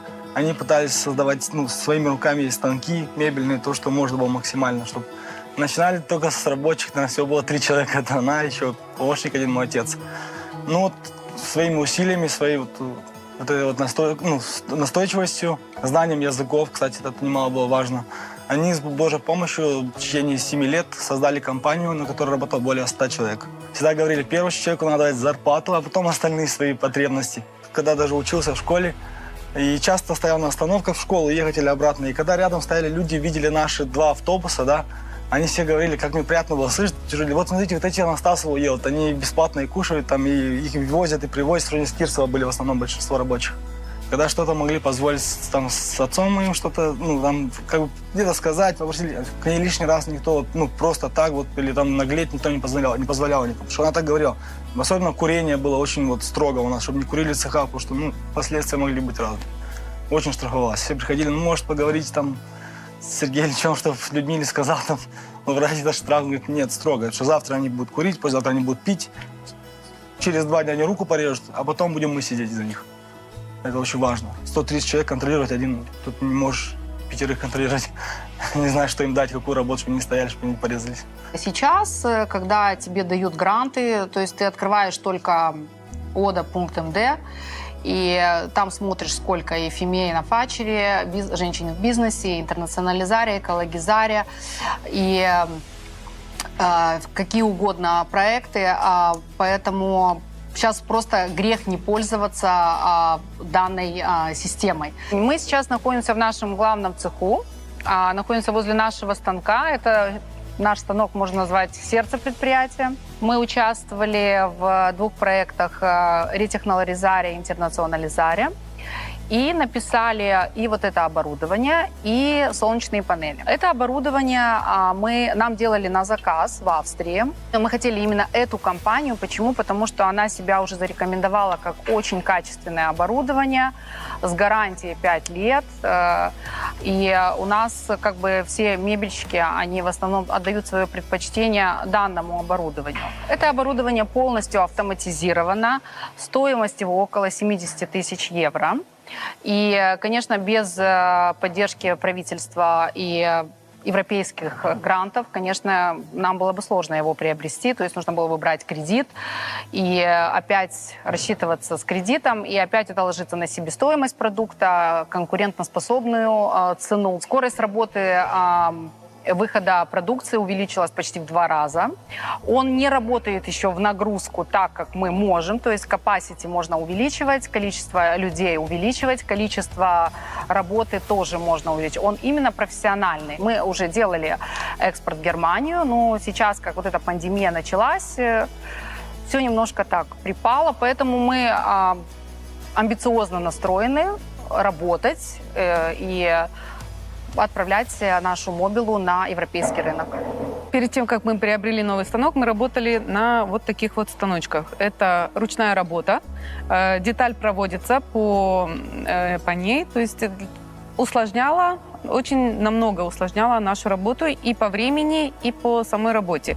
Значит, кромка оклеивалась, и для того, чтобы провести следующий этап, нам нужно было ее прочистить. После этого мы должны эту же деталь пропустить еще раз. То есть, если требуется по кругу, то у нас получается 4 раза мы должны ее пропускать. Но перед этим мы должны сначала ее почистить. Что касается того станка, мы там поставили, сняли и забыли. Благодаря этому станку, европейский стандарт или что, даже не знаю, или как сказать, но изумительное что-то. Мы вот таким вот макаром его ставим, и он сам готовую деталь вытаскивает. Все, отпускай. Отпускай, пусть сама идет. Когда мы проводим детали, все откромированные отходы попадаются сюда, в эти мешки. И мы вручную ничего не убираем. Соответственно, через определенное время это, отходы выбрасываем. Раньше, все на пол шло, выметали, подметали. Обращаясь к молодежи, к стартапам, да, кто боится заниматься бизнесом, я считаю, что сейчас как раз-таки время заниматься бизнесом, заниматься особенно производством, потому что у нас производство вообще в Молдове не охвачено. То есть, как я разговариваю иногда с молодежью, и они говорят, да, чем заниматься, нечем заниматься, все уже на рынке есть.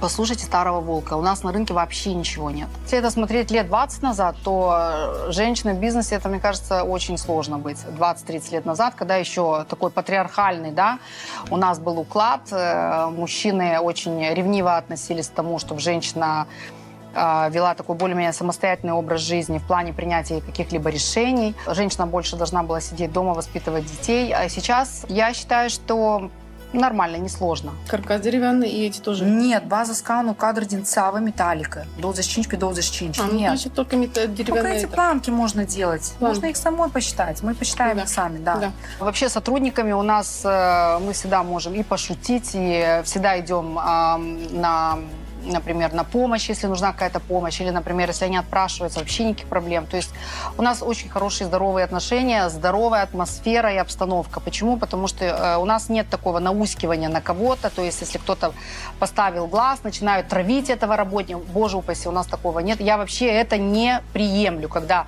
в коллективе начинают кого-то травить. Я работаю на этом предприятии уже 20 с лишним лет.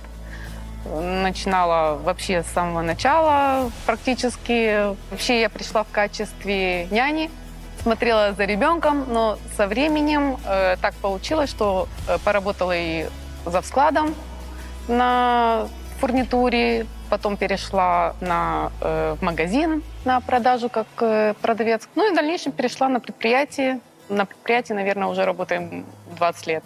Людмила вообще с самого начала, мы с ней в хороших отношениях с нашего знакомства. Мы всегда дружно, весело, всегда понимающие. Никогда не было между нами никаких споров, никаких претензий, я не знаю. Ну, всегда ладили с ней.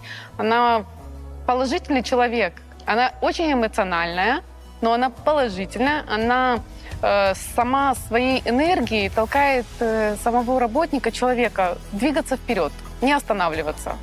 Идей у нее очень много, и всегда она старается их реализовать по мере возможности. Есть возможность, реализует. Нет, все равно пытаемся реализовать. У меня были промежутки, что с начала основания фабрики я устроился в 2000-м, можно сказать, 99-2000 год. Это у меня получается 16 лет, промежуток минус 6, и сейчас я опять здесь. Ну, я учился на столяра-плотника, у меня есть профессия водитель, но водитель у меня не удался. Я это как-то душа уже лежит. Приходишь, просто вы знаете свою профессию, вы знаете, уже взял деталь, пошел на этот станок, пошел на тот, просверлил, собрал. Да и день прошел. У нас очень много приходит студентов на практику, очень много. Они заканчивают профучилище и отправляют к нам на практику. Я студент школьно-профессиональный номер 3 из Кишинева. Но я тут прохожу практику в Камбрате, тут на этой фабрике. В ноябре и декабре на прошлом году тоже тут работал, и мне понравился тут коллектив, все такое, и я решил приехать сейчас тоже здесь. Дана Людмила приходит каждый день и смотрит, как мы работаем. Нравится, очень интересно и нетрудная работа. Иногда бизнес – это не только про успех, цифры и аплодисменты. Иногда это борьба с рынком, с обстоятельствами, с собой. Когда привычные схемы рушатся, а уверенность меняется тревогой, приходит время настоящей проверки. На стойкость, на веру, на силу команды. Пожар нас научил быть более внимательным не только вообще к производству, вообще к жизни. Да, почему? Потому что я думаю, что это был тоже какой-то урок для нас. Горе, проблемы, счастье в нашей жизни приходят не просто так. Из этого мы должны чему-то научиться. Но если мы ничему не учимся, то в нашей жизни это происходит все чаще и чаще. Поэтому с каждого урока, даже если он очень трагический, да, мы должны брать какой-то вывод делать в этой жизни. Да, и вы знаете, это реально работает. У нас были сложные периоды, но мы всегда старались идти вперед, находили выход. Людмила с супругом всегда находила выход для работников, чтобы никто даже не почувствовал саму проблему на предприятии. Наши работники никогда не чувствовали, в принципе, проблем. Помню, у нас были сложные времена. Это был, наверное, 2008 год, когда кризис был. Взяли кредитов, и все как-то пошло на спад. Я помню, что были проблемы морально. Тяжело было вынести, когда производство, знаете, приходили разные проверки, прокуратуры, все хотели что-то у нас отобрать, что-то забрать, что-то, и казалось, что что-то быстро все развивались. Они знают, что они с утра до ночи сидели, придумали самодельные станки, распилочные, пресса строили, с 3 прессов, там кто бэушный покупали, делали один. Сам своими руками они варили, чтобы производство поставить. Даже несмотря на кризис, у нас все равно работало до 2015 года около 65 человек, даже старались держать компанию. Во время ковида к нам вообще пришли и закрыли нас на 2 месяца. Но за эти 2 месяца я устроилась в школу по бизнесу, то есть по маркетингу, по выводу своих товаров на экспорт. Я проходила 2 месяца обучения. За эти 2 месяца я построила себе как раз теплицу. Сейчас посадила редиску, а так каждый год сажаю что-то. То есть это получается тоже как хобби.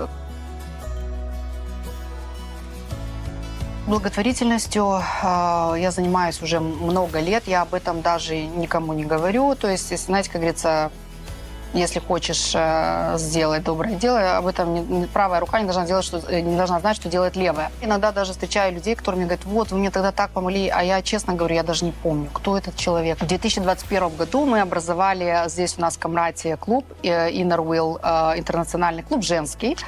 И почему мы объединились? Потому что, например, когда человек один помогает, и когда нас 6, 7, 8 человек, и мы скидываемся, и мы можем сделать больше, то есть объемнее, массивнее, да.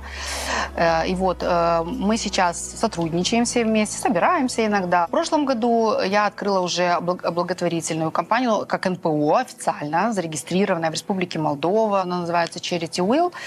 И здесь мы уже можем привлекать фонды. Это как хобби. Для меня это не моя основная работа, нет. Но шаг за шагом я учусь, как писать проекты. Это не коммерческий проект. И очень было тяжело перестроиться от коммерческого, когда ты знаешь, что ты это сделал, ты должен получить.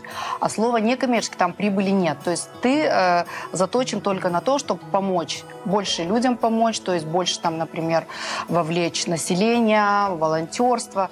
Это совершенно другое. Мне было очень тяжело полгода, я вообще не могла сообразить, как это делать. Уже получается, участвовала в одном проекте с Лондона «Здоровые легкие». То есть мы вели пропаганду в школах о том, насколько вредно курение, есть сигареты, кальяны. И мы разговаривали со школами. Где-то 5 школ мы прошли на уроках биологии, на классном часе. И это реально работает. То есть кто-то должен этим заниматься.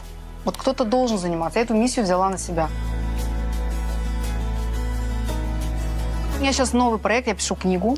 Думаю, в этом году я ее закончу.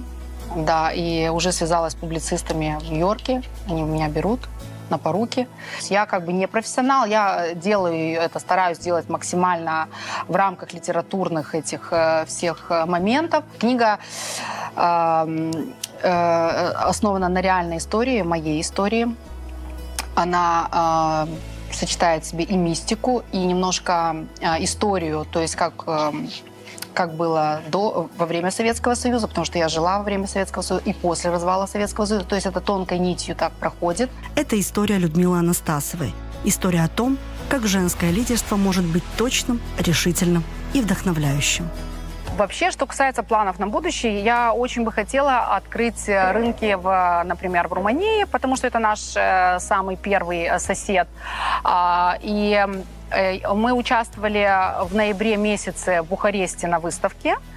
Да, то есть тоже набрали 6-7 контактов, которые постоянно со мной на связи, да. И Я не знаю, чего они ждут пока, но они очень заинтересованы работать. Может быть, какие-то они знают больше, чем мы. Может, какие-то там преференции будут, например, на товары из Республики Молдова. Я ни о чем не жалею вообще. Вот если так обернуться назад, не жалею ни о чем. Только мелкие какие-то нюансы, там, которые, например, можно было исключить. Да? То есть, например, в прошлом я больше такая была грымза, да, можно сказать.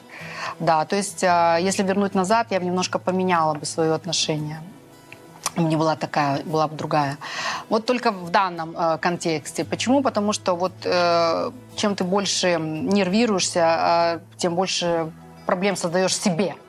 И другим, и себе в том числе. Поэтому вот, может быть, только этот нюанс. То есть просто я сейчас стала мудрее, тогда еще была молодая, кровь горячая, а так вот больше ничего бы не поменяла. Все так бы и оставила. Я вообще, когда вижу людей, когда они говорят, все плохо, нет, а что ты сделал для того, чтобы было лучше? Ничего. Ну так надо стараться, нужно что-то делать, чтобы двигаться как-то, вот как-то развиваться. Я хочу поблагодарить Бога, что он мне послал такого замечательного мужа, который меня во всем поддерживал, никогда меня ни в чем не обвинял, всегда мне помогал. То есть мы шли вот так вот плечо в плечо друг с другом. И если бы я была одна, я не знаю, справилась бы я с этим или нет, но совместно с моим супругом все было очень легко.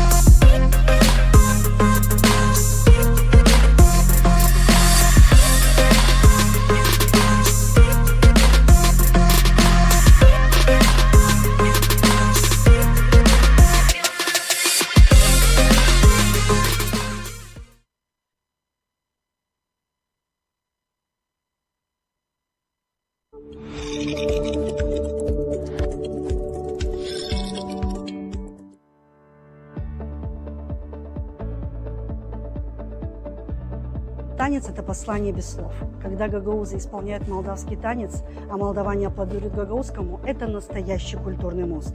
Здесь нет границ, только уважение и радость.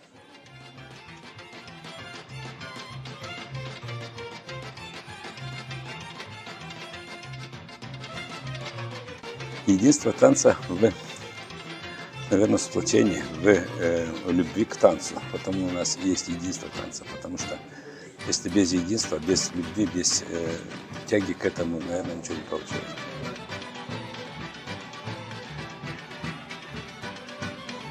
Gagavuz oyunlarını oynarken de gururlanıyorum.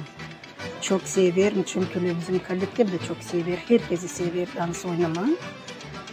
Bir de beğenince duymarsın, hani ayırmarsın hangi dansı oynarsın.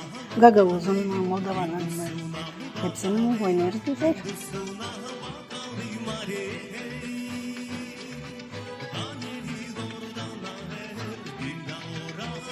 Я сама с семьи, где мама у меня болгарка, папа гагауз.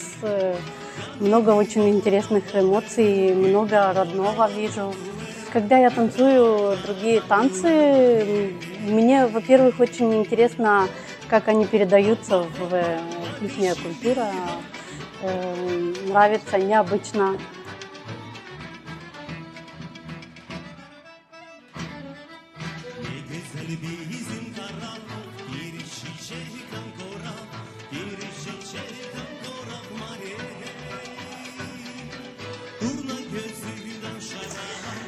În primul rând, vreau să-mi de mult. Și până anul 70 am dansat Mugduzava. Până ne-am căsătorit în Pănucoa și după aia am venit a doilea oară să dansăm. Preavânjim vedeții, una. Și tot ce avem noi, toată energia noastră, o dăm la oameni să vadă că nu se pierde cultura noastră. Poate fie găgăuzați, fie bulgaroasă, fie moldovenească, nu se pierde.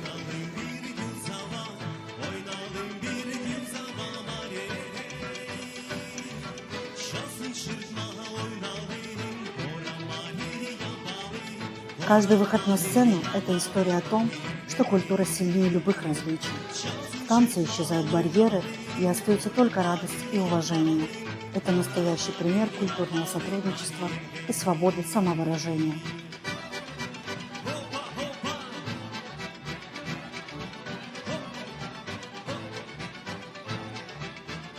Коллектив Евельки Дюзова доказывает, музыка и танец не знают границ. Это язык дружбы и культурного единства, ценности, на которых строится Европа.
Здравствуйте, вы смотрите программу «Лавзона», в студии Петр Гарчо, и сегодня у нас в гостях Светлана Миронова, эксперт в области избирательного права. Светлана Андреевна, здравствуйте, рада вас видеть. В принципе, уже понятно, что мы сегодня будем обсуждать, не буду лукавить. Ваше приглашение связано с предстоящими выборами в Народное собрание Гагаузии. И, в принципе, я искал человека, который не вовлечен сейчас в работу ЦИК Гагаузии или Народного собрания, но при этом имеет большой опыт предыдущие годы. Для того, чтобы можно было говорить вот о проблемах и о решениях этих проблем, да, которые есть. У нас как так вот принято уже сколько лет, сколько я работаю в журналистике, очень часто вот за полгода до выборов начинают вспоминать, что избирательный кодекс нужно поменять или вообще принять за один новый. день было и такое. Даже было и такое, да. То есть, и вот в нынешней ситуации мы примерно так же попали, что вот за 3 месяца до выборов, чуть больше осталось, мы еще не знаем руководство ЦИК Гагаузии, но по информации оно уже на этой неделе мы уже узнаем. На прошлой неделе был такой пресс-клуб, вы тоже там участвовали, и политолог, политический аналитик Игорь Бацан называл главной проблемой или вызовом предстоящих выборов — это неопытность новых членов ЦИК Гагаузии. То есть из 9 членов 4 на этой неделе назначили новых, да, назначило Народное собрание Гагаузии. Если смотреть их CV, по-моему, только Елена Димитрогла, она работала в структурах. Елена Димитрогла была в составе первого ЦИКа, по крайней мере, она в составе первого ЦИКа. С 16 по 20 год она работала в структурах ЦИК. Там был, по крайней мере, перерыв, я уже сейчас точно не смогу сказать. Первоначально она начала работать секретарем Центральной избирательной комиссии даже, но позже по семейным обстоятельствам она ушла с этой должности, и секретарем была назначена другой член ЦИК. Еще из этой 4, скажем так, можно отметить, что опыт в избирательной сфере имеет господин Солт. По крайней мере, он был в составе окружных избирательных советов, точно. И как-то, если могу ошибаться, по-моему, было предложение в том числе работать в составе Центральной избирательной комиссии раньше, но не помню, насколько... Ну, по крайней мере, в CV не было указано. Вы видите в этом проблему? То есть вот то, что опасения господина Бацана, вы в этом видите проблему? Ну, проблема в каком плане? Обычно, скажем так, была некоторая преемственность. В каком контексте? Минимум, по крайней мере, так как работало уже два состава Центральной избирательной комиссии Гагаузии, был рабочим аппарат, то есть он практически не менялся, допустим, сотрудники, которые отвечали за вспомогательные функции, в том числе бухгалтер, и они уже имели достаточно хороший опыт. Можно уточнить? Получается, у нас, если я не ошибаюсь, с 16 года с 15 постоянный... С 2015 года, 22 декабря, как раз будет, если найдете страничку в Фейсбуке, да, как раз день рождения Центральной избирательной комиссии, 22 декабря. Это был первый состав постоянно действующей комиссии утвержден. Он проработал 5 лет. Потом был назначен второй, который почти, скажем так, ну, минимум 2 кампании ими были проведены. Поэтому опыт в определенной степени есть. Некоторые, давайте не будем говорить, что вообще опыта нет. В том смысле, что 5 человек, которые остались из состава второго ЦИКа, они участвовали в выборах, по крайней мере, они должны были видеть, они должны были быть подготовленными в этом отношении. Те, кого сейчас доназначили, у минимум 2, некоторый опыт, как я уже сказала, тоже есть. Все будет зависеть от того, как они будут применять свои знания на практике. Насколько они сумеют найти баланс между 2 нормативными актами, которые называются одинаково Избирательный кодекс Республики Молдова и Избирательный кодекс Гагаузии.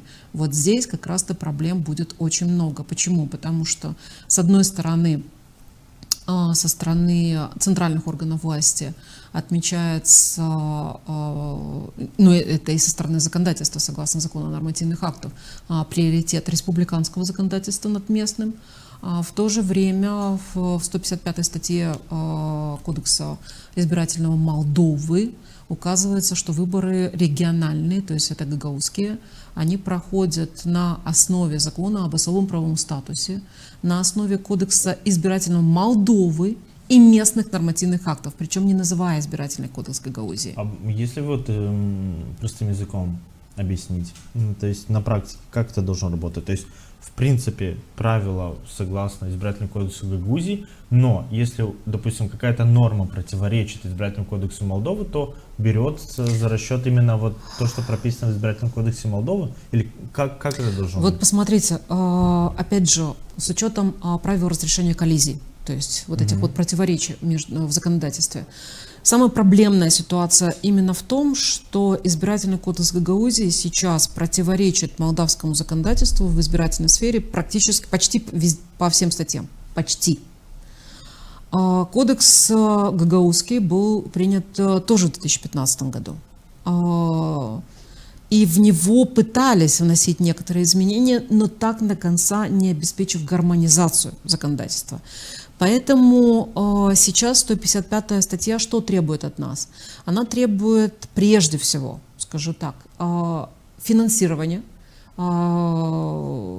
политических акторов, то есть кандидатов. Можно будет уточнить, то есть в чем разница? Дело в том, что избирательный кодекс Гагаузии почти не содержит норм, связанных с требований, по крайней мере, связанных с финансированием тех норм, которые есть в республиканском законодательстве. Что у нас в республиканском законодательстве? Допустим, самое элементарное – запрет подвозов, организация… То есть в Гагаузском избирательном кодексе нет такого? Нет такого. Это было недавно внесено, скажем так, тогда, когда начал действовать, с 23 года вообще кодекс Молдовы. Дальше. Четкие правила по финансированию. Конкретно, сколько может пожертвовать то или иное лицо.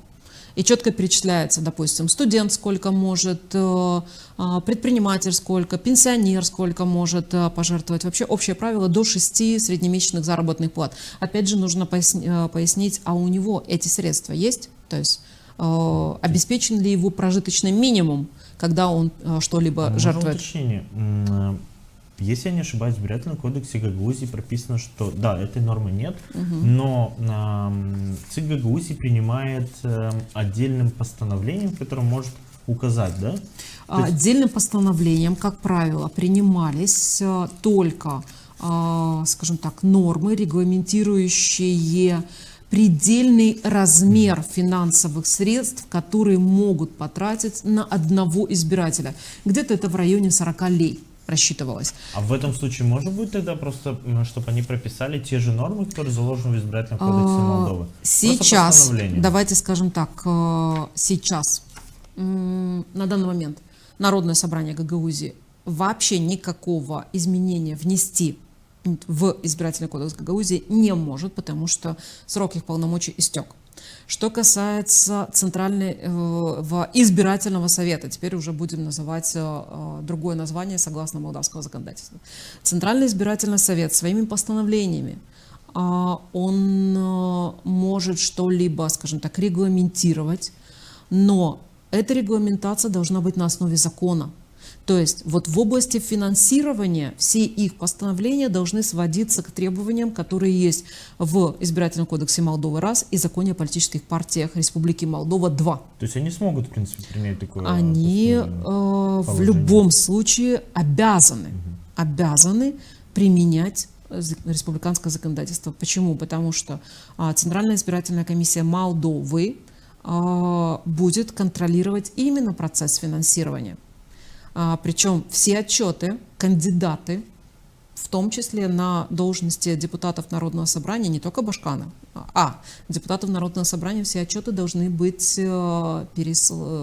пересылаться непосредственно в ЦИК Молдовы. ЦИК Молдовы будет контролировать, но для принятия решений по каждому отчету будет пересылать непосредственно в Центральный избирательный совет Гагаузии. То есть избирательный совет Гагаузии ставится в ту ситуацию, что контроль они не могут вести, потому что у них нет доступа ко всем этим ресурсам, необходимо принимать решение по каждому аспекту, который будет выявлен Центральной избирательной комиссией. Если говорить о противоречиях, где вы, на ваш взгляд, где еще есть наиболее проблемные моменты, которые могут сыграть важную роль? Списки избирателей. Это тоже сегодня требование 155 статьи, которая касается региональных выборов. Дело в том, что списки избирателей должны быть составлены только на основе реестра избирателей Республики Молдова. Теперь, скажем так, некоторые цифры, я не буду сейчас называть по компаниям, потому что тут было очень много уже компаний за последние годы. Как правило, у нас были некоторые кампании с разницей в неделю-две, я имею в виду республиканские выборы, и буквально через неделю-две региональные выборы, либо депутатов Народного собрания, либо башканов. У нас совершенно разные принципы формирования списков в этих двух кодексах. Согласно молдавского законодательства, списки формируются только на основании реестра избирателей Республики Молдова.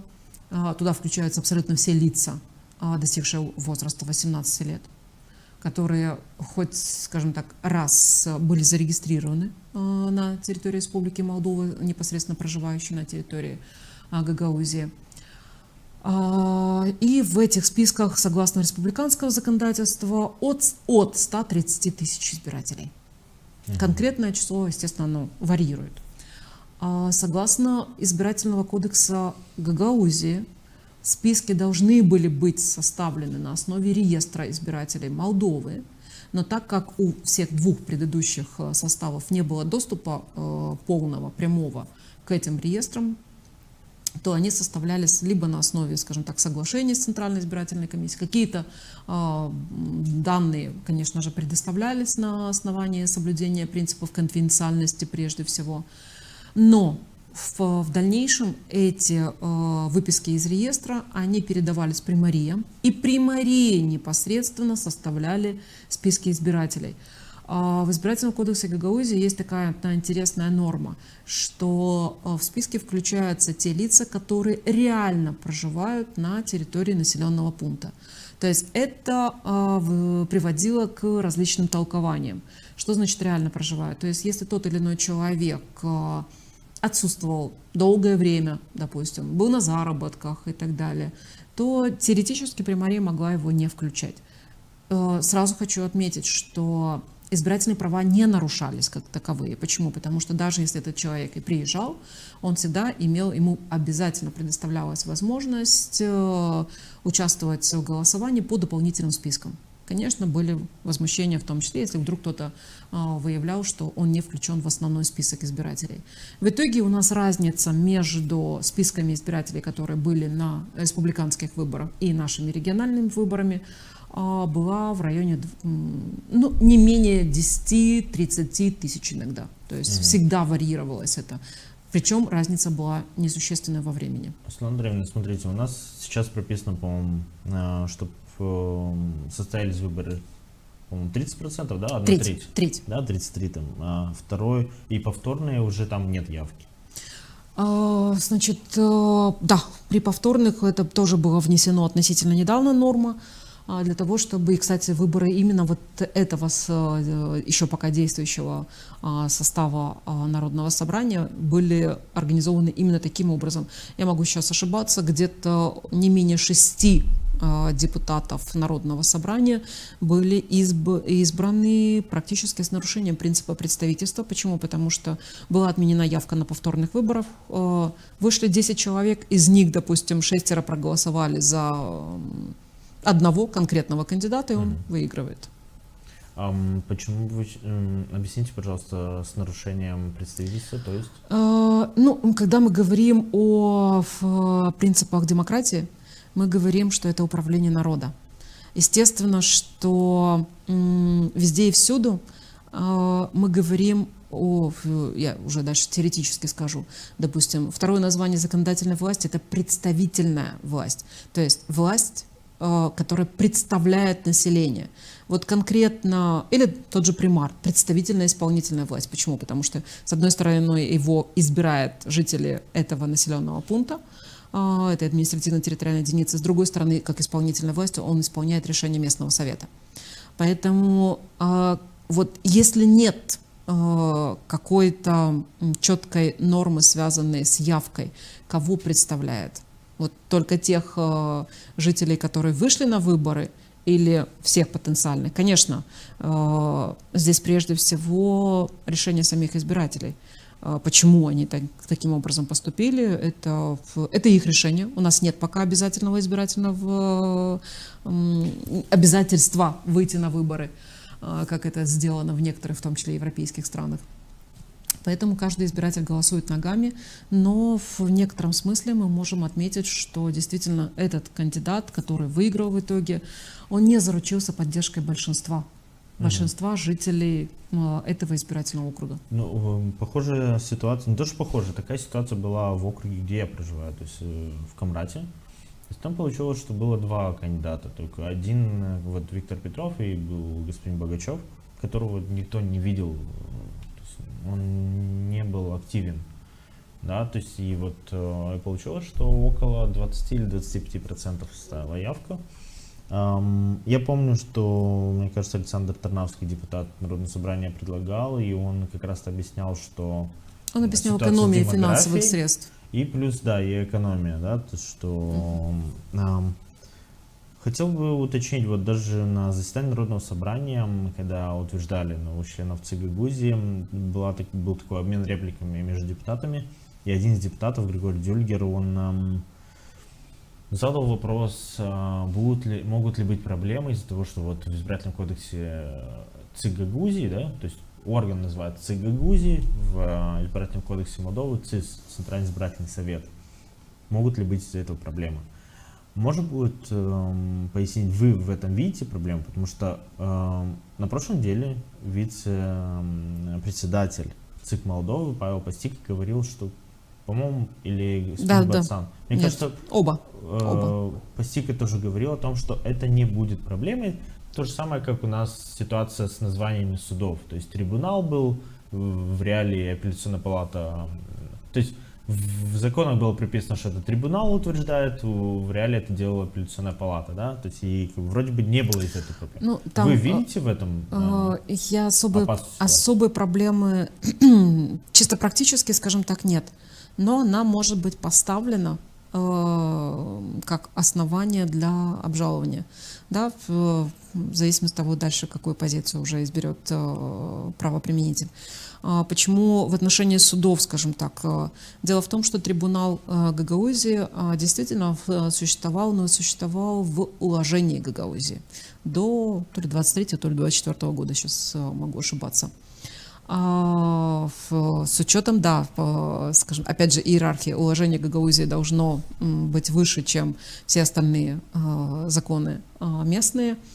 Апелляционная палата Гагаузии появилась уже в избирательном кодексе Гагаузии в 2015 году. То есть практически его применяли как основание. И особых... То есть никто, скажем так, про уложение на тот момент даже не вспоминал, что там фигурирует трибунал. То есть не пытались, по крайней мере, вносить изменения в уложение. Ну, ЦИК как таковой он лишен законодательной инициативы. А депутаты Народного собрания, при всем том, что после каждых выборов, давайте так отмечу, которые проходили у нас в регионе, тот избирательный орган, неважно, как он назывался, Центральная избирательная комиссия Гагаузии, Центральная избирательная... В общем, каждый избирательный орган делает отчет. Отчет, как правило, все ЦИКи делали этот отчет и представляли его депутатам, допустим, избранным депутатам на первом организационном учредительном заседании. И в том числе давались рекомендации по изменению законодательства для того, чтобы максимальным образом гармонизировать законодательство. Ну, на эти отчеты чаще всего не обращали особого внимания. И, естественно, мы в итоге получили ту ситуацию, что получили, что у нас наши эти два документа не соответствуют друг другу. Поэтому с точки зрения названия проблем не должно быть. Проблема только основная – это какой именно закон будет применяться в той или иной ситуации. То есть, например, может возникнуть проблема, что в официальных документах будет указан ЦИК Гагаузии, да? И какой-то из кандидатов, ну, понятное дело, логично, проигравший, допустим, или представитель кандидатов после выборов может подать иск в суд и сказать, что такого органа вообще органа нет. Не существует, да? В принципе, да, такая возможность теоретически это мы не сбрасывать. То, что мы не даем советы, но теоретически возможность вариант. есть.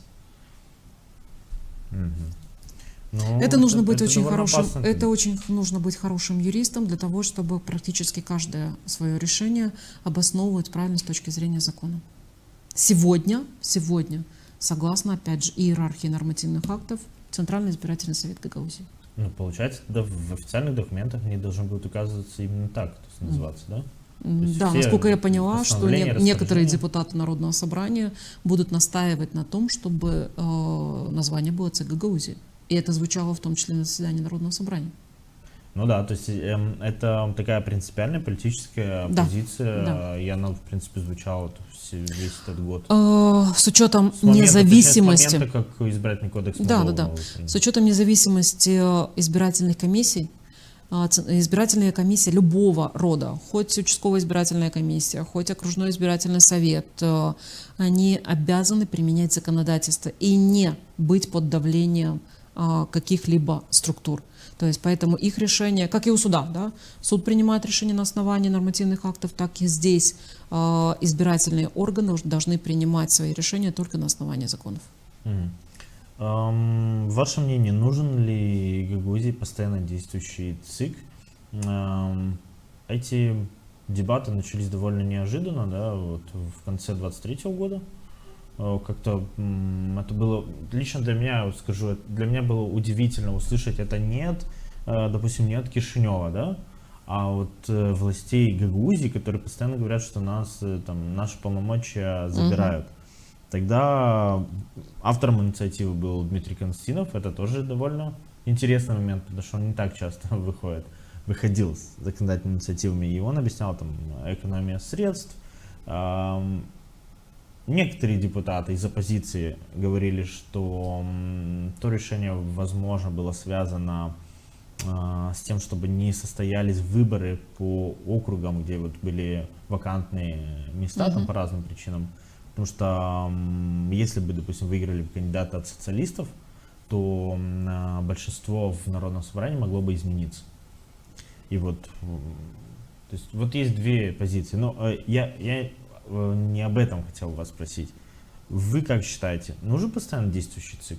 И может быть вот... Я считаю, что да, я вот считаю, что нужен.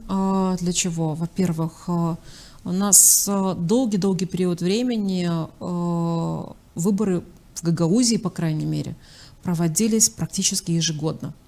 У нас, я могу ошибаться, единичные годы были, когда в Гагаузии, по крайней мере, выборов никаких нет.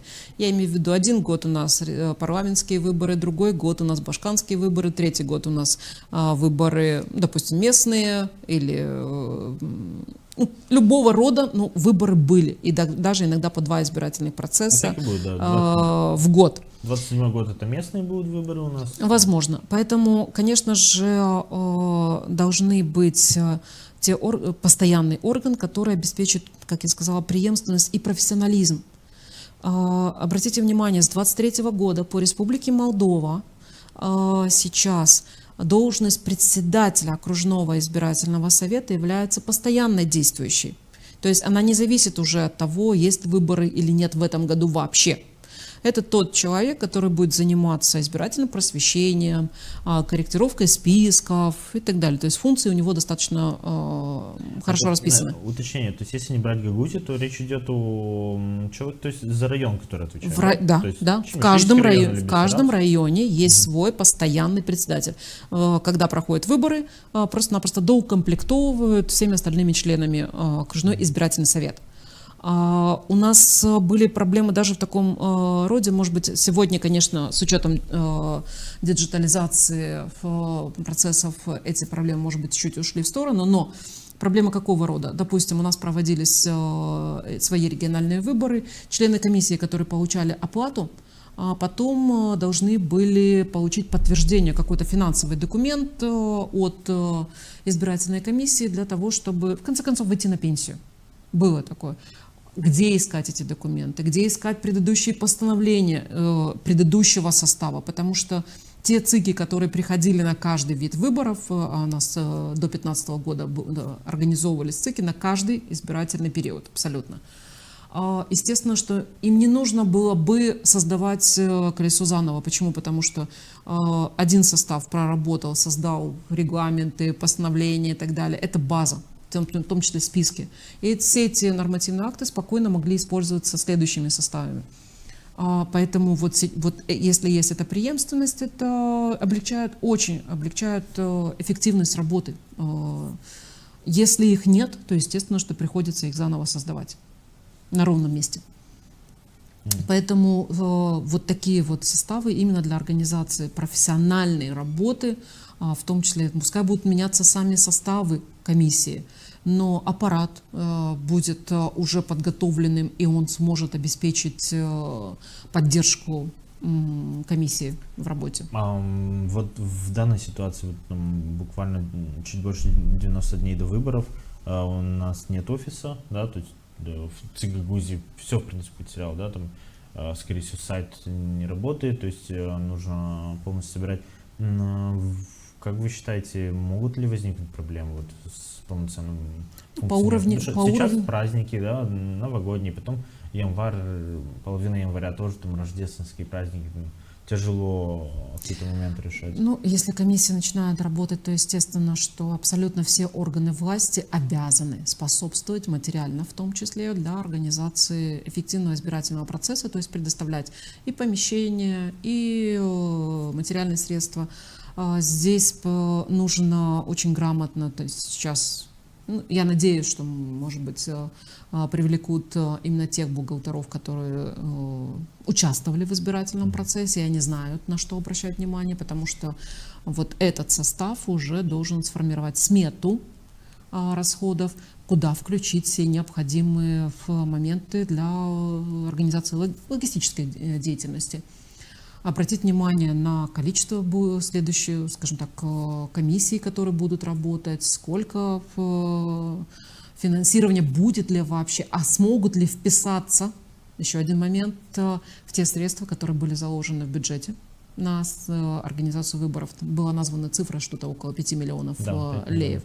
То есть А если не впишутся, то каким образом будут...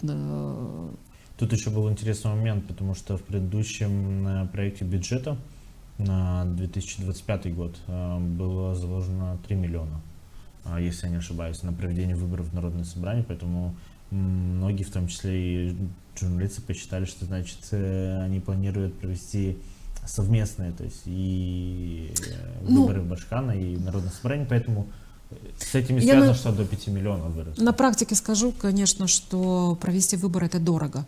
Дорого в каком аспекте? Конечно же, большая часть расходов, которая закладывается, это заработная плата сотрудников избирательных органов.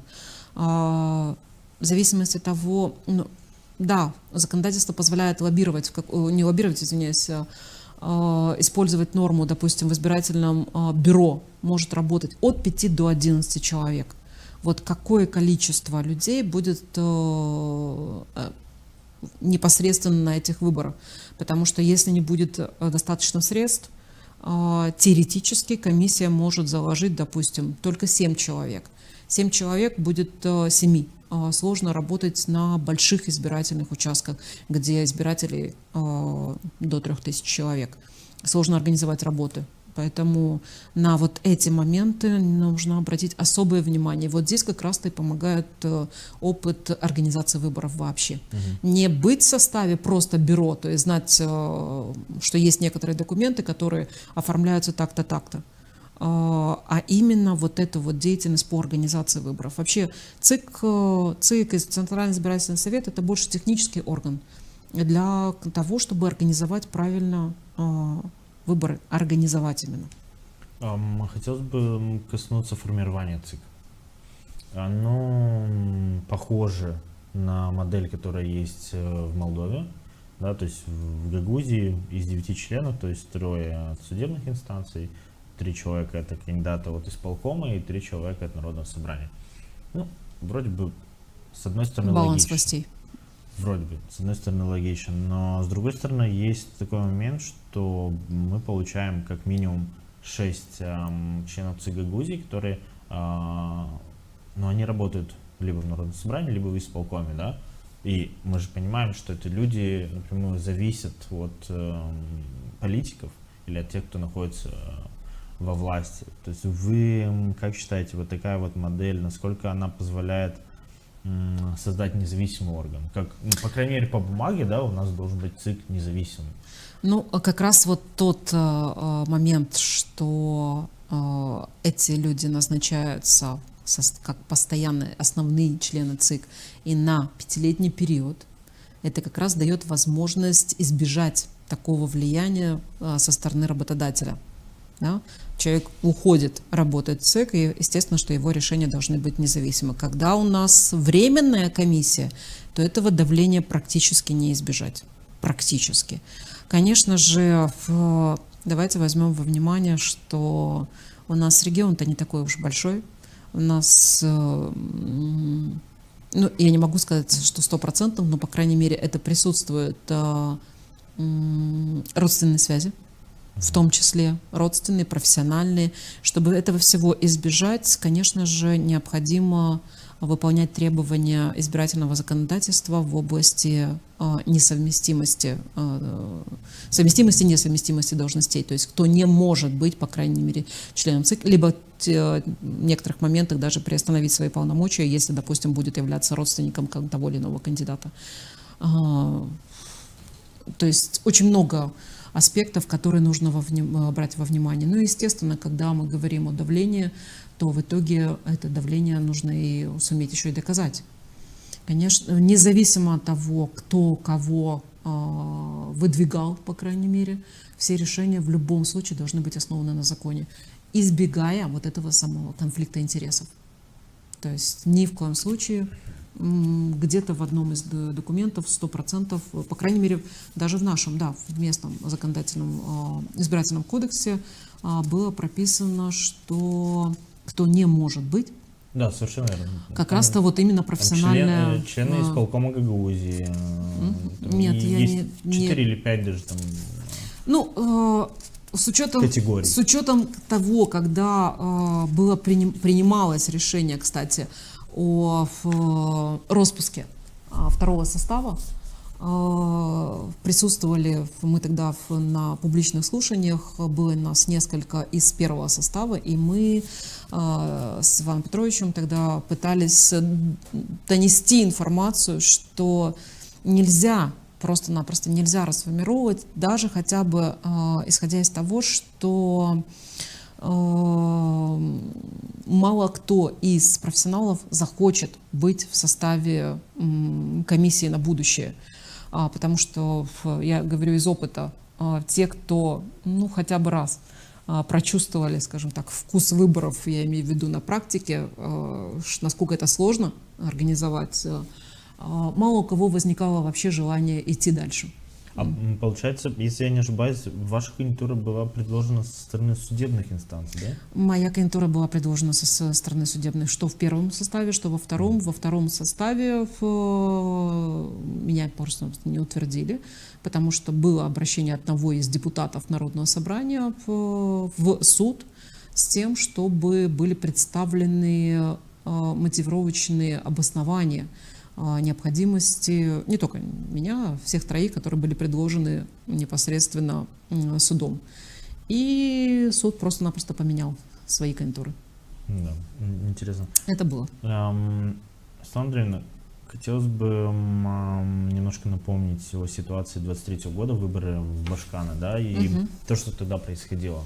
В первую очередь интересует именно ситуация с финансами, да, потому что как минимум один из кандидатов, то есть Евгения Гуцул, пользовалась, наверное, наибольшей такой и медийной поддержкой, финансовой поддержкой. То есть были плакаты, по крайней мере, на всех заброшенных домах висели плакаты Евгении Гуцул, и не только заброшенных, да. То есть я анализировал финансовые отчеты, очень много было артистов, которые бесплатно выступали, некоторые бесплатно здания отдавали в аренду под офисы. То есть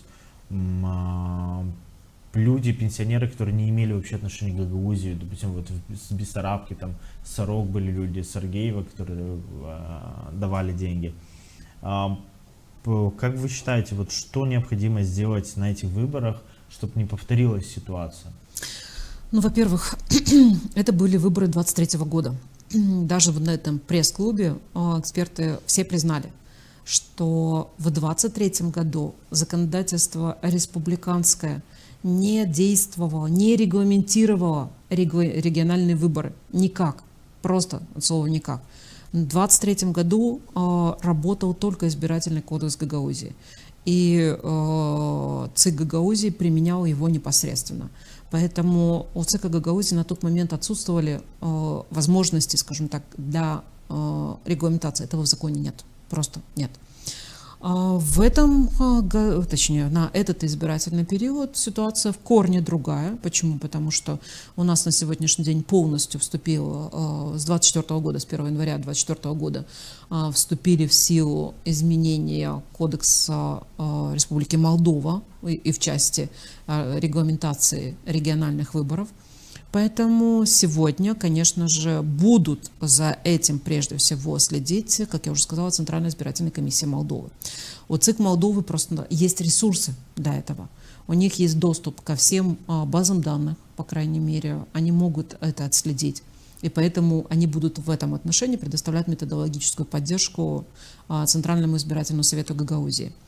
Поэтому с этого аспекта, для того, чтобы элементарно посчитать, да, количество этих плакатов, конечно же, должны быть ресурсы. Я имею в виду люди, может быть, в аппарате Центрального избирательного совета, которые будут отслеживать эту ситуацию. Соответствует ли отчет, который подан кандидатам, реальности?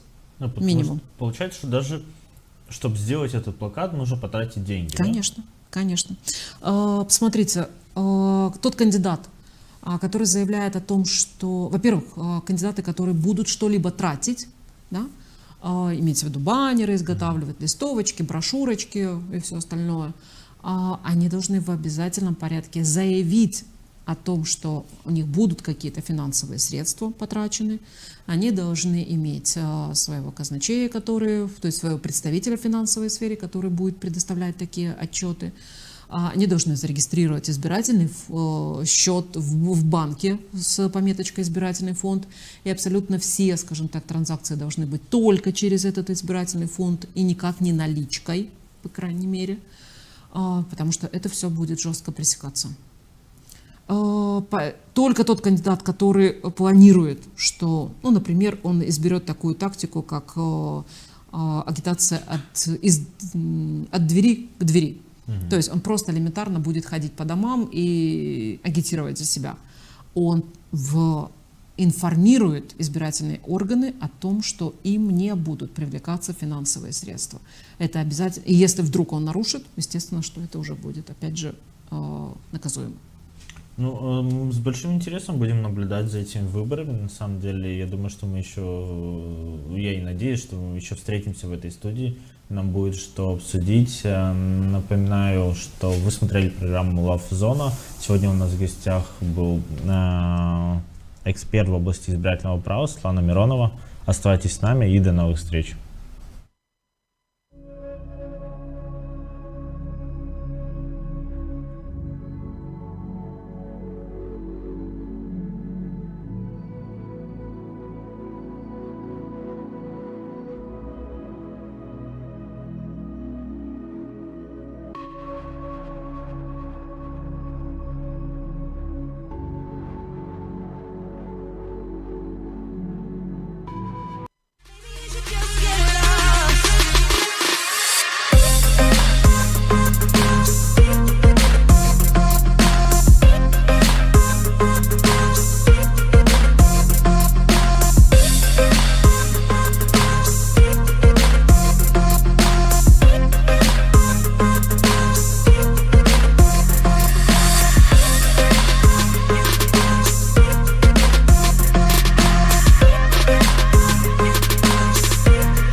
Versiyaların birisinde Söylenyeran'ın Gagavuzların dedeleri Türk halkları Angları Altay bayırlarından Balkanlara, şimdiki Bulgariya geçmişler. Onlar Gagavuz Türk dilinde laf edermişler. Kimi araştırıcılar sayırlar hani Gagavuzlar başka Pravoslav Balkan halklarından beraber 8. asırda Orta Asya kırlarından Avrupa'ya gelmişler.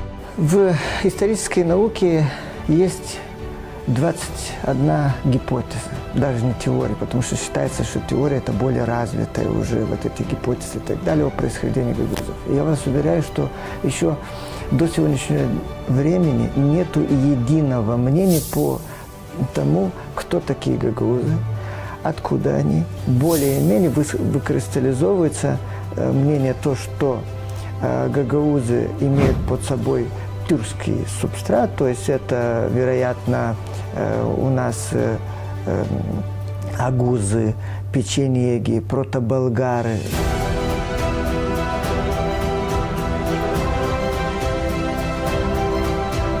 В средние века они принимают православие, будучи язычниками изначально. Изначально были язычниками племена. Потом принимают православие, и когда наступает османское нашествие, и есть и религиозный гнет происходил, а сохранение произошло за счет фанатичной веры. Фанатизм был у гагаузов, они были еще в качестве свойства характера, упрямства, упорства. И, кстати, гагауз, одна из версий этимологии самого этнонима, то, что это упрямый, упорный, который отстаивает свою точку зрения. 1806-1812 yıllarda Açan Bucak Osman İmperiyası'ndan Rus İmperiyası'na geçti. Müslüman Türkleri hem Tatarları bu yerlerden kaldırıldı. Onların yerine Gagavuzlar hem Bulgarlar hem başka halklar geldiler. Onların aralarında Almanlar, İsveçrililer, Arnavutlar vardı. Etnografya yazılarından biliniyor hani 1812 yıldan sonra Gagavuzlar bu yerlere göçmüş başka halklarla bir uğurda toprakları kabul ettiler. Onlar çiftçilikle hem şarapçılıkla zanatlanardılar. Вставал вопрос перед Российской империей, чтобы заселить эту территорию с населением, которое будет в первую очередь христианским, потому что нагайцы были мусульманами. Гагаузы и болгары как никто лучше подходили под критерии, которые Российская империя поставила, потому что они на тот момент уже 4,5 века находятся в составе Османской империи, испытывают на себе тяжелейшие репрессии, притеснения. Это религиозные, например. Указ русского императора Александра I от 29 декабря 1819 года очень важный указ, который предопределил и судьбу дальнейшую гагаузов и болгар в Буджаке, когда им объявляются привилегии. Каждая семья получала 60 десятин земли. То есть по современному это плюс-минус 60 гектаров земли. Не менее важное – это освобождение от рекрутской повинности. По моему мнению, самая главная привилегия, которую получили тогда переселенцы, это, конечно же, так и она называлась – свобода вероисповедания. Gagauzlar için ta bir önemli periyot iki cenk arası zaman. Гагаузы не восприняли в начале установления румынской власти. Даже в Сватулцере был орган, да, вы знаете, первый парламент Бессарабии его называют. В этом органе была болгаро-гагузская фракция, она так и называлась. 27 марта 1918 года, когда было проголосовано за объединение Бессарабии с Румынией, и тогда со стороны болгаро-гагузской фракции выступил Крестий Мессирков, в которой сказал, что мы воздерживаемся от голосования. Потом уже происходит адаптация к новым реалиям. По моему убеждению, именно в этот момент происходит вот эта кристаллизация и разделение искусственное гагаузов от болгар. В 1930 году в Румынии проходила перепись населения, где впервые гагаузы проходят как этническая группа. То есть до этого нигде не было в переписи указано, что они гагаузы, они были, как я говорю, как болгары, или по языку были как бы турки. Да? Сюда приходит турецкий посол Абдулла Субхи Тенриовер в 1931 году. И здесь именно начинается отправная точка сближения гагаузов с турками. Türkiye Büyükelçisi Hamdullah Subhi Tanrıöver çok kuvvet koydu ki Bessarabiye Türkiye'den üreticileri teklif etsinler. Angların Tağçoyu Dobruca kökenliydi. Onlar şkolalarda Türk dilinde üretmeye başladılar. Bu gerçekleşti o üzere de hani Rumun kanunları vererdiler. Hak o yaşamak yerlerinde nerede millet azınlıkları çokluktular öğrenmek prosesini ana dilinde geçirmeye. 1944 yılda Bessarabiye Sovyet Birliği'ne girdi. Gagavuzların yaşamasını bu devlet içinde varınca pay etmeye iki etapa. Я считаю, что надо разделить советский период, если мы говорим для этой территории, на два этапа. Да? Это тяжелые 40-е послевоенные годы, это голод 46-47 года. То есть это как раз в 46-47 году пострадали более всего как раз южные поселения. Когда мы уже говорим о 50-х годах и дальше, да, уже происходит это их развитие. То есть они получают и свой алфавит, да, который был разработан на основе кириллицы.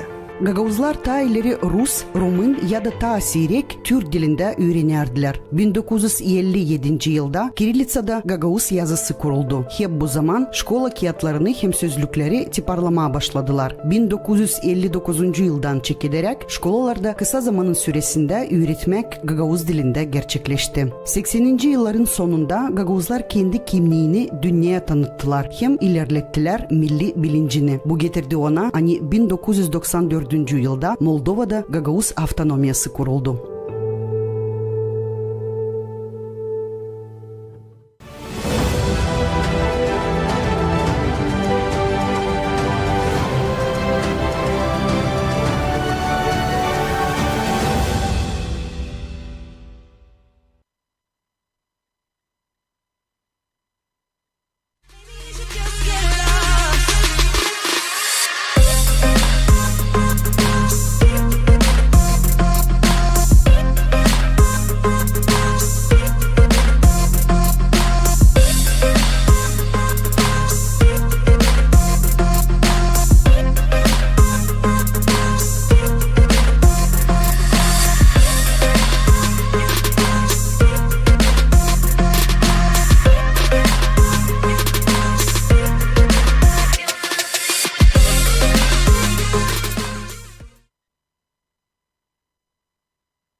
Для нас это вообще смысл нашего, можно сказать, существования. Потому что если бы мы дали погибнуть, если бы мы позволили бы погибнуть тому делу, которое начал в свое время отец, то груша цена всем нам было бы.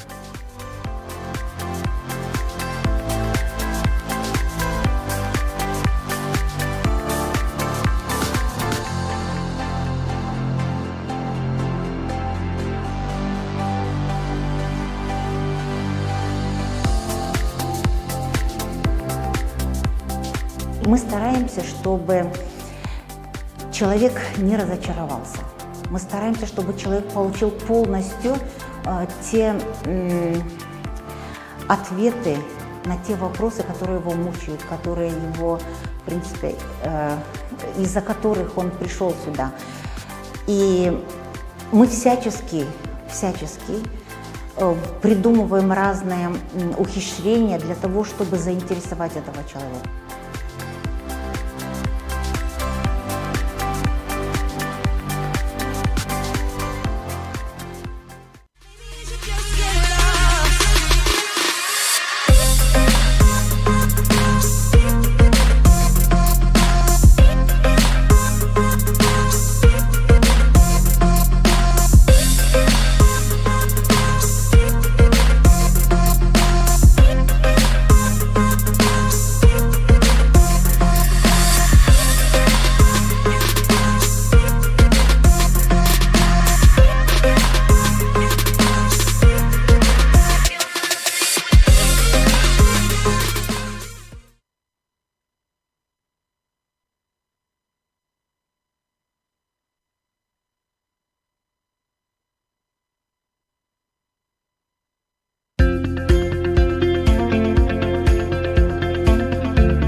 Маша, обязательно, когда попадаешь в Чедерлунгу, необходимо посетить памятник Михаила Чакира.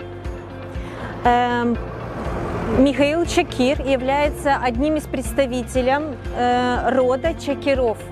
Они являются основателями города Чедерлунга. Это единственный пока что памятник, посвященный Михаилу Чакиру. Михаил Чакир – это очень известная личность не только в Гагаузии, но и во всей Молдове, потому что он преподавал в Кишиневе. Кстати, в Кишиневе чтят его память. Его именем была названа улица, была названа библиотека. Михаил Чекир похоронен на армянском кладбище. И ты знаешь, Маша, он был священником, и раньше священнослужители, они делали все, чтобы малоимущие дети получали грамоту, то есть обучались. И Михаил Чекир в Кишиневе за свои финансы открыл школу, где обучал детей. Кроме того, что мы знаем о его деятельности в Кишиневе, он известен в Гагаузии тем, что он перевел первый религиозную литературу на гагаузский язык. На самом деле для гагаузской культуры, для гагаузского вероисповедания это огромный шаг. Благодаря его работам в наших церквях читались литургии, молитвы на гагаузском языке. Кстати, его именем и был назван первый гагаузский драматургический театр, который как раз находится за памятником при Доме культуры. Я думаю, что мы попробуем с тобой сегодня туда зайти, и надеюсь, что мы попадем хотя бы на репетицию и познакомимся там с актерами, с директором. И я думаю, что у тебя возникнет очень много вопросов, связанных как раз с этим видом деятельности. Думаю, что нам удастся побывать и внутри именно актерской жизни и узнать. Я думаю, если нам повезет, то мы это сегодня увидим. И думаю, что давай проверим, рискнем, Давай. испытаем свою удачу. На все эксперименты. Пошли. Расскажите, а сколько лет вашему театру? Нашему театру в этом году, в декабре месяце, будет 25 лет. Это юбилей. Это получается с какого года он? С 1997 года. А вы с самого его начала? Да, но я могу сказать, что не только с самого начала 1997 года. В 1991 году, если взять историю Гагаузского театра, то в 1991 году я создал первый в истории гагаузской культуры гагаузский самодеятельный театр под названием «Умут» — «Надежда». Вот с 1991 года по 1997 год работал «Умут», и с 1997 года, вот, когда уже был открыт театр официально, то есть уже был статус, бюджет театра. И вот с 1997 года, в принципе, и первый, единственный в мире гагаузский национальный театр начал существовать. Получается, вы с самого его истоков? Да. Какие, можно считать вас как основателем Гагаузского театра? Наверное, можно. А в чем была вот необходимость? Вы сами до этого занимались актерской деятельностью. Почему решили, что в Гагаузии нужен театр? Значит, давайте я начну со слов Диониса Николаевича Танасоглу. Я поступил в театральный институт искусств, театральный факультет, и педагогом моим был Дионис Николаевич Танасоглу. Так вот, он с первых лекций уже говорил вот эти слова: «Народ без театра – это мертвый народ». На гагаузском языке «театрусус халк, ою любер халк». Вот его слова. И, понимаете, вот именно из этих слов я вот решил вот этот вид искусства, вот этот жанр, чтобы у нас, не только я этого хотел, но сам Дионис Николаевич Танасоглу хотел, чтобы гагаузский народ имел свой театр. А каково быть актером? Каково быть актером? Актер всегда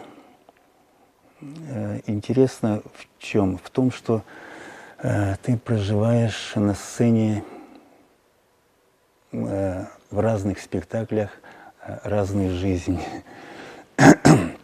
Всегда мой учитель Дионис Танасоглу говорил, что вот Михаил Константинов, да, выходишь на сцену, ты уже умираешь как Михаил, рождаешься данный герой. И только когда уже после поклона ты уже умираешь как герой в спектакле, и опять рождаешься Михаил. Вот в этом есть изюминка, что ли, в этой профессии.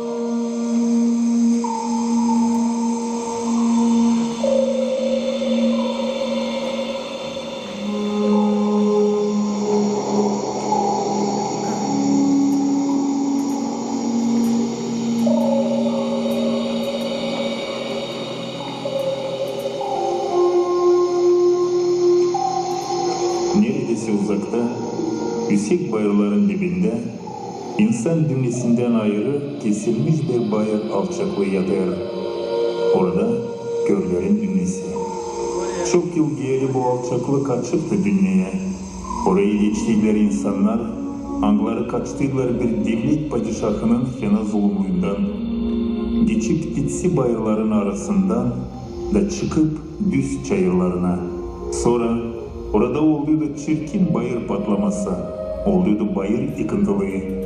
Bir büyük bayır aktarılıp hep denine dübüdüz kapadıydı körlerin memleketine yolu. Bu küçük insan topluluğu hep büyüdükçe büyüerdi. Yıllar boyları değiştirerdiler birbirine. Ama insanlarda vardı bir çirkin dert. Hangisi için hiç şüphelenmezlerdi. Onlar görmezler güneşi, görmezler ayı, ne otları, ne ağaçları, ne de gökkuşağın renklerini. Onlar kördüler.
Что сейчас происходит у вас на сцене? У нас идет прогон нашего нового премьерного спектакля «Страна слепых», потому что, слава богу, снимаются некие коронавирусные ограничения, и снова театр начнет работать в полном объеме. Также впереди у нас выезд на театральный фестиваль в Республику Турция. И мы планируем в ближайшее время заснять телеверсию для театральной комиссии, для комиссии фестиваля. Это пьеса российского драматурга Николая Коляды. Он инсценировал рассказ Герберта Уэллса «Страна слепых». Если брать в таких возвышенных материях, это история об одиночестве человека. Даже вот одной фразой можно вывести сверхзадачу спектакля. И основную идею – это нет ничего страшнее, чем слепота зрячих и глухота слышащих. Человек из нашего мира попадает в отдаленную долину, где очень давно живет некая народность, предки, которые давно ушли от цивилизации, они забыли о том, что есть цивилизация.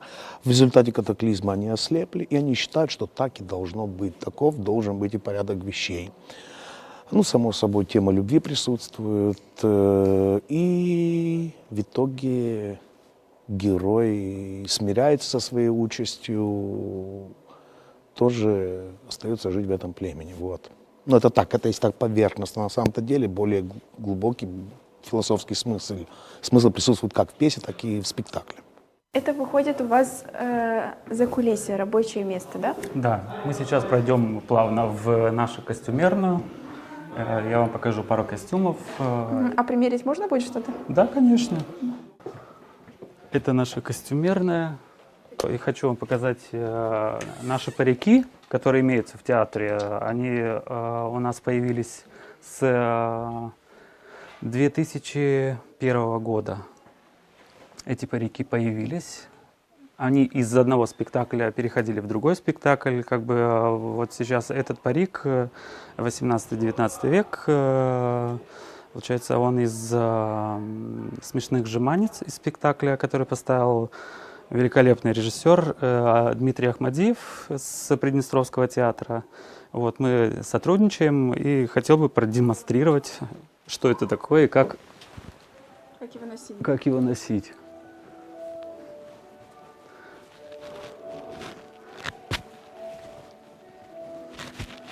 Это Виконт де Жодле из спектакля «Смешные жеманницы». Вот как вы можете и вы примерить, допустим, вот такой вот парик. Так. Это из той же пьесы? Это не из той же пьесы, это из пьесы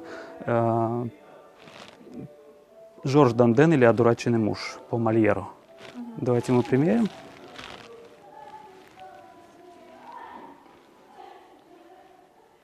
Вот такая светская дама 18 века. Вот как-то вот давайте рядом встанем, и пусть наш зритель посмотрит, соответствуем мы или не соответствуем. У меня даже борода уже соответствует.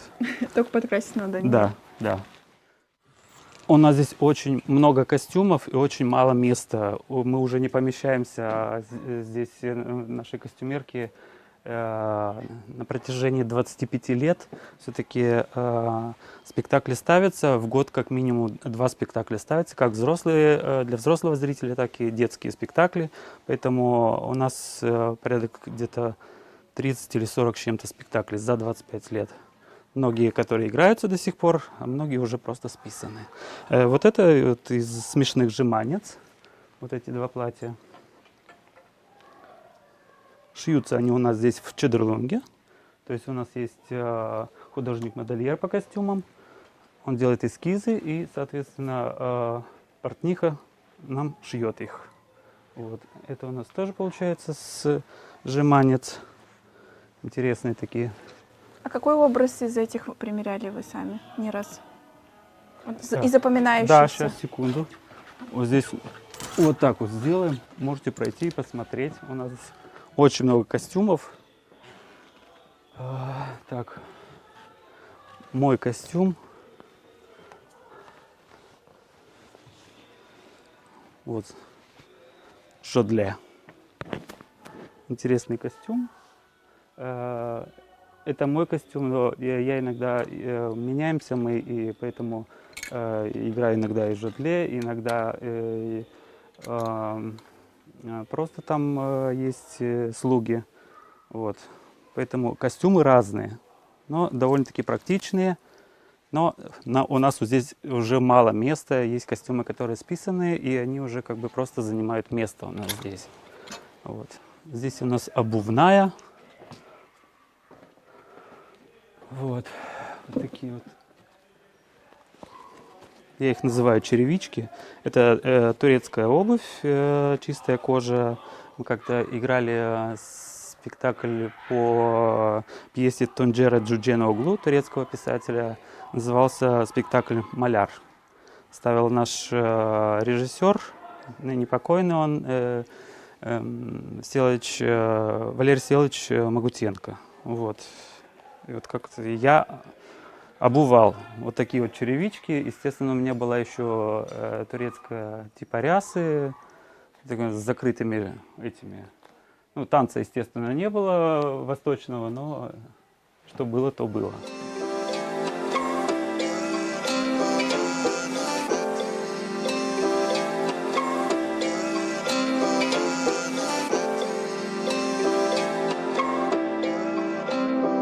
Все, что касается этих наград, очень много фестивалей мы объездили Турцию. Не всю, но на одном из фестивалей, который мы, дай бог, может быть, в этом году мы поедем уже 8-й раз. Это фестиваль называется «Бин нефес, бир сесть», то есть 1000 дыханий в один голос. Вот мы на этом фестивале были одним из дыханием. Вот, вот такие вот статуэтки нам всегда дарит Кония. Вот все, что связано с Коней, это вот Мевлана, это танцующие дервиши. У нас Михаил Дмитриевич Константинов, директор театра, в этом году был награжден премией театральной из тюркских народов за пропаганду национальной культуры и театра в своем регионе. Также театр участвует в национальных фестивалях. Это Унитем, Гала Премиелор называется. Не единожды наш театр занимал призовые места. Вот такая вот статуэтка. Премия такая дается или актеру, или другому работнику, который работает в театре. Это или по сценографии, или по озвучиванию фильмов, или по разработке костюмов. Также наш театр посещает и российский фестиваль, который находится в городе Уфа, Башкортостан, и Татарстан, город Казань. Спасибо, Михаил, что показали, какая она актерская жизнь изнутри. А то все мы видим только на сцене, а как это все создается, как происходит. Было интересно общаться с вами. Спасибо вам, что посетили наш театр. Для туриста я хочу сказать, что у театра есть свой сайт, сайт www.gagausteatr.md. Также мы есть и в Фейсбуке, и в Инстаграме, также gagausteatr.md. Поэтому для нашего нового туриста, который приехал в Чедерлунгу, обязательно советуем посетить наш театр. Поэтому наш театр всегда всех ждет, поэтому респект.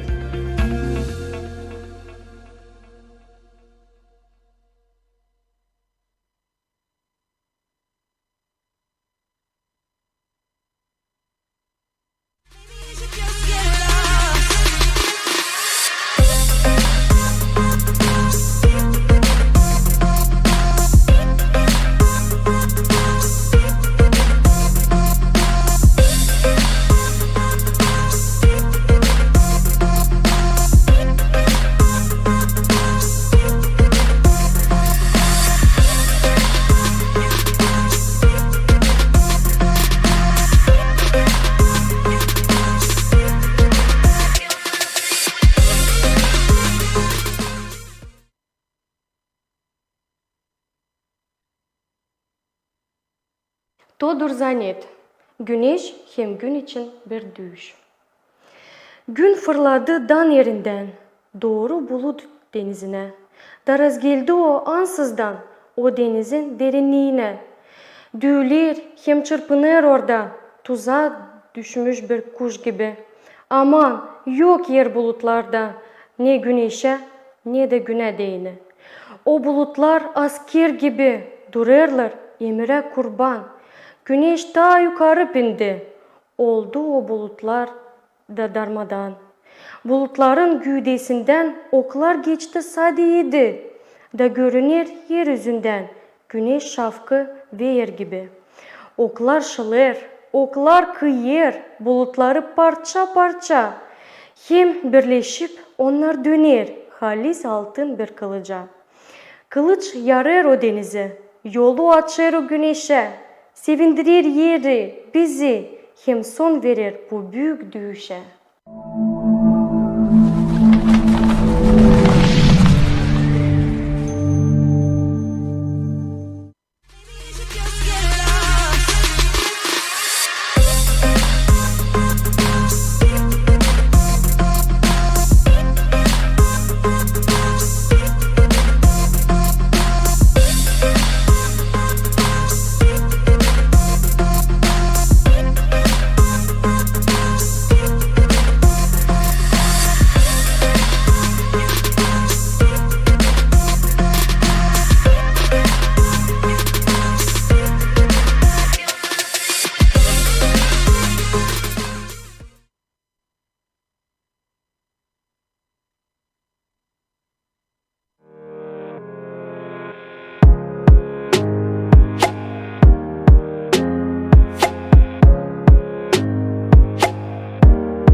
Вы смотрите итоги уходящей недели, самые важные события в подборке ЛАВ. Сегодня в выпуске. С 1 января будущего года минимальная зарплата в Молдове повысится. Венецианская комиссия раскритиковала закон ПАКа, который предусматривает слияние антикоррупционной прокуратуры и прокуратуры по борьбе с организованной преступностью и особым делам. Молдова ведет плату за пользование национальными дорогами. Агентство публичных услуг аннулирует более 700 водительских удостоверений после выявления схемы коррупции. 4 парламентские фракции оспаривают в Конституционном суде назначение специальных эмиссаров. А теперь об этих и других событиях минувшей недели подробнее. С 1 января 2026 года минимальная заработная плата в Республике Молдова вырастет с 5500 до 6300 лев в месяц, что на 15% больше по сравнению с текущим годом. 17 декабря правительство утвердило размеры минимальной и средней зарплат. Также с 1 января средняя месячная зарплата в экономике увеличится с 16 100 лев до 17 400 лев. Кроме того, на 536 лев будет увеличено единовременное пособие при рождении ребенка. С 1 января оно составит 21 886 лев. По прогнозам Национальной кассы социального страхования, в 2026 году этим пособием воспользуются более 36 тысяч семей. С 2028 года Республика Молдова ведет плату за пользование национальными дорогами по аналогии с румынской моделью, сообщил министр инфраструктуры и регионального развития Владимир Боля. По его словам, размер сбора будет зависеть от частоты использования национальных дорог. Автовладельцы, которые ездят ежедневно, будут платить больше, нежели те, кто пользуется дорогами время от времени. В период с 2028 по 2034 год сбор будет рассчитываться исходя из числа дней, в которые автомобиль ездил по национальным дорогам. Информация будет собираться с помощью камер, установленных при въезде на эти дороги. Лидеры 4 оппозиционных парламентских фракций ПСРМ, ПКРМ, Демократия Дома и Альтернатива направили запрос в Конституционный суд с требованием признать незаконными указы президента Майи Санду. Речь идет о назначении Нику Попеску и Дарины Ричана на должности специальных посланников, которые, по мнению оппозиции, не предусмотрены законодательством. В ответ на эти обвинения эксперт в области конституционного права Николай Смакеску назвал претензии оппозиции чисто политическими и лишенными юридических оснований. Он пояснил, что основной закон страны не может содержать полный перечень всех государственных должностей, а структура институтов меняется в зависимости от нужд государства. Администрация президента также отвергла обвинение, уточнив, что статус спецпосланника прописан в положении об аппарате президента и является обычной международной практикой. Ранее Нику Попеску был назначен спецпосланником по европейским делам, а Дарин Ричан получил полномочия посланника по вопросам развития и устойчивости в начале декабря.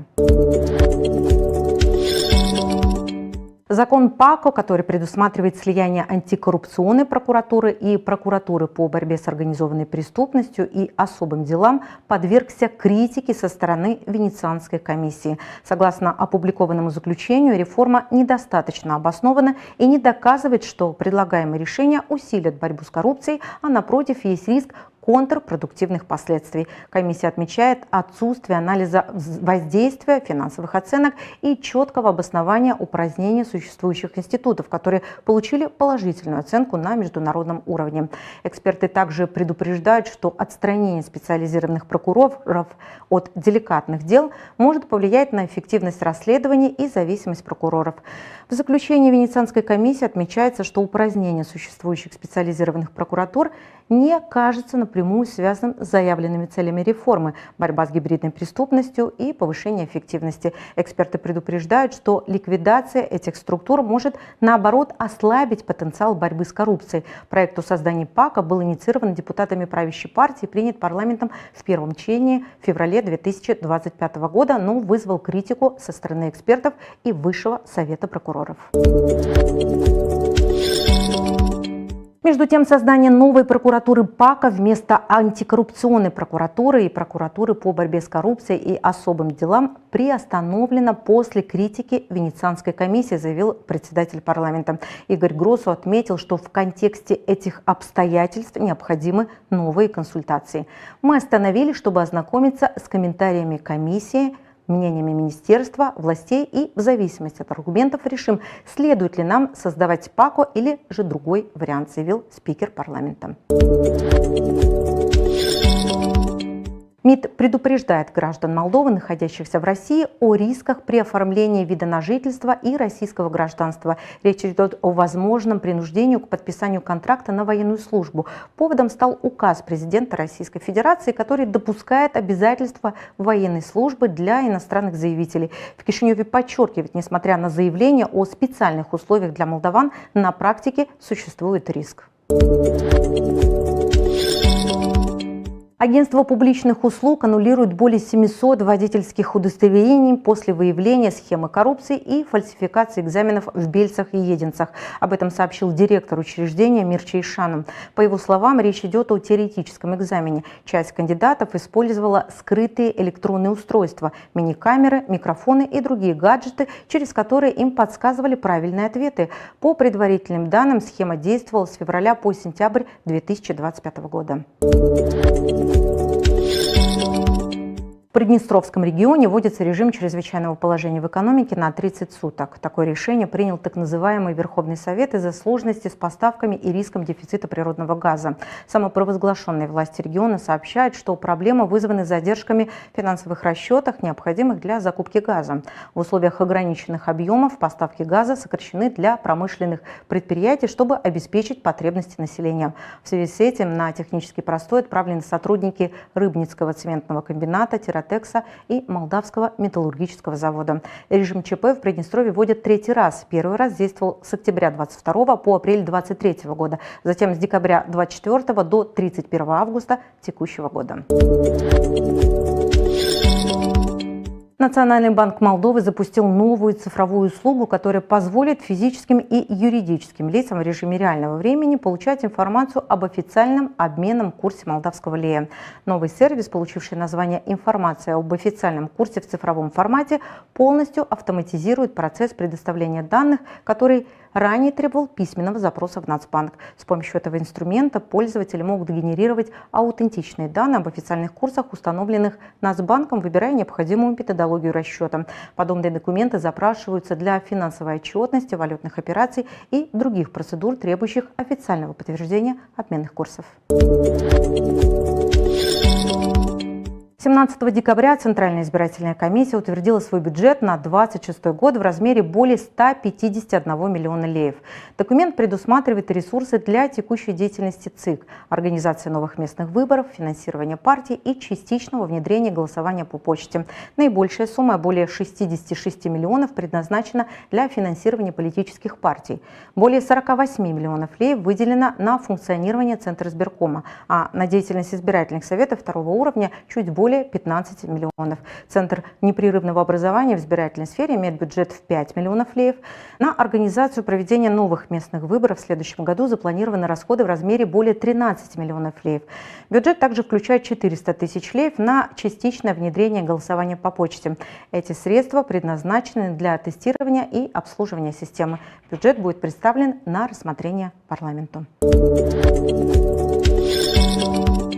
Румынский паспорт поднялся на второе место в мировом рейтинге сильных паспортов, улучшив позицию сразу на 19 пунктов. Молдова в новом списке расположилась на 87-й строчке, что немного выше прошлогодней позиции.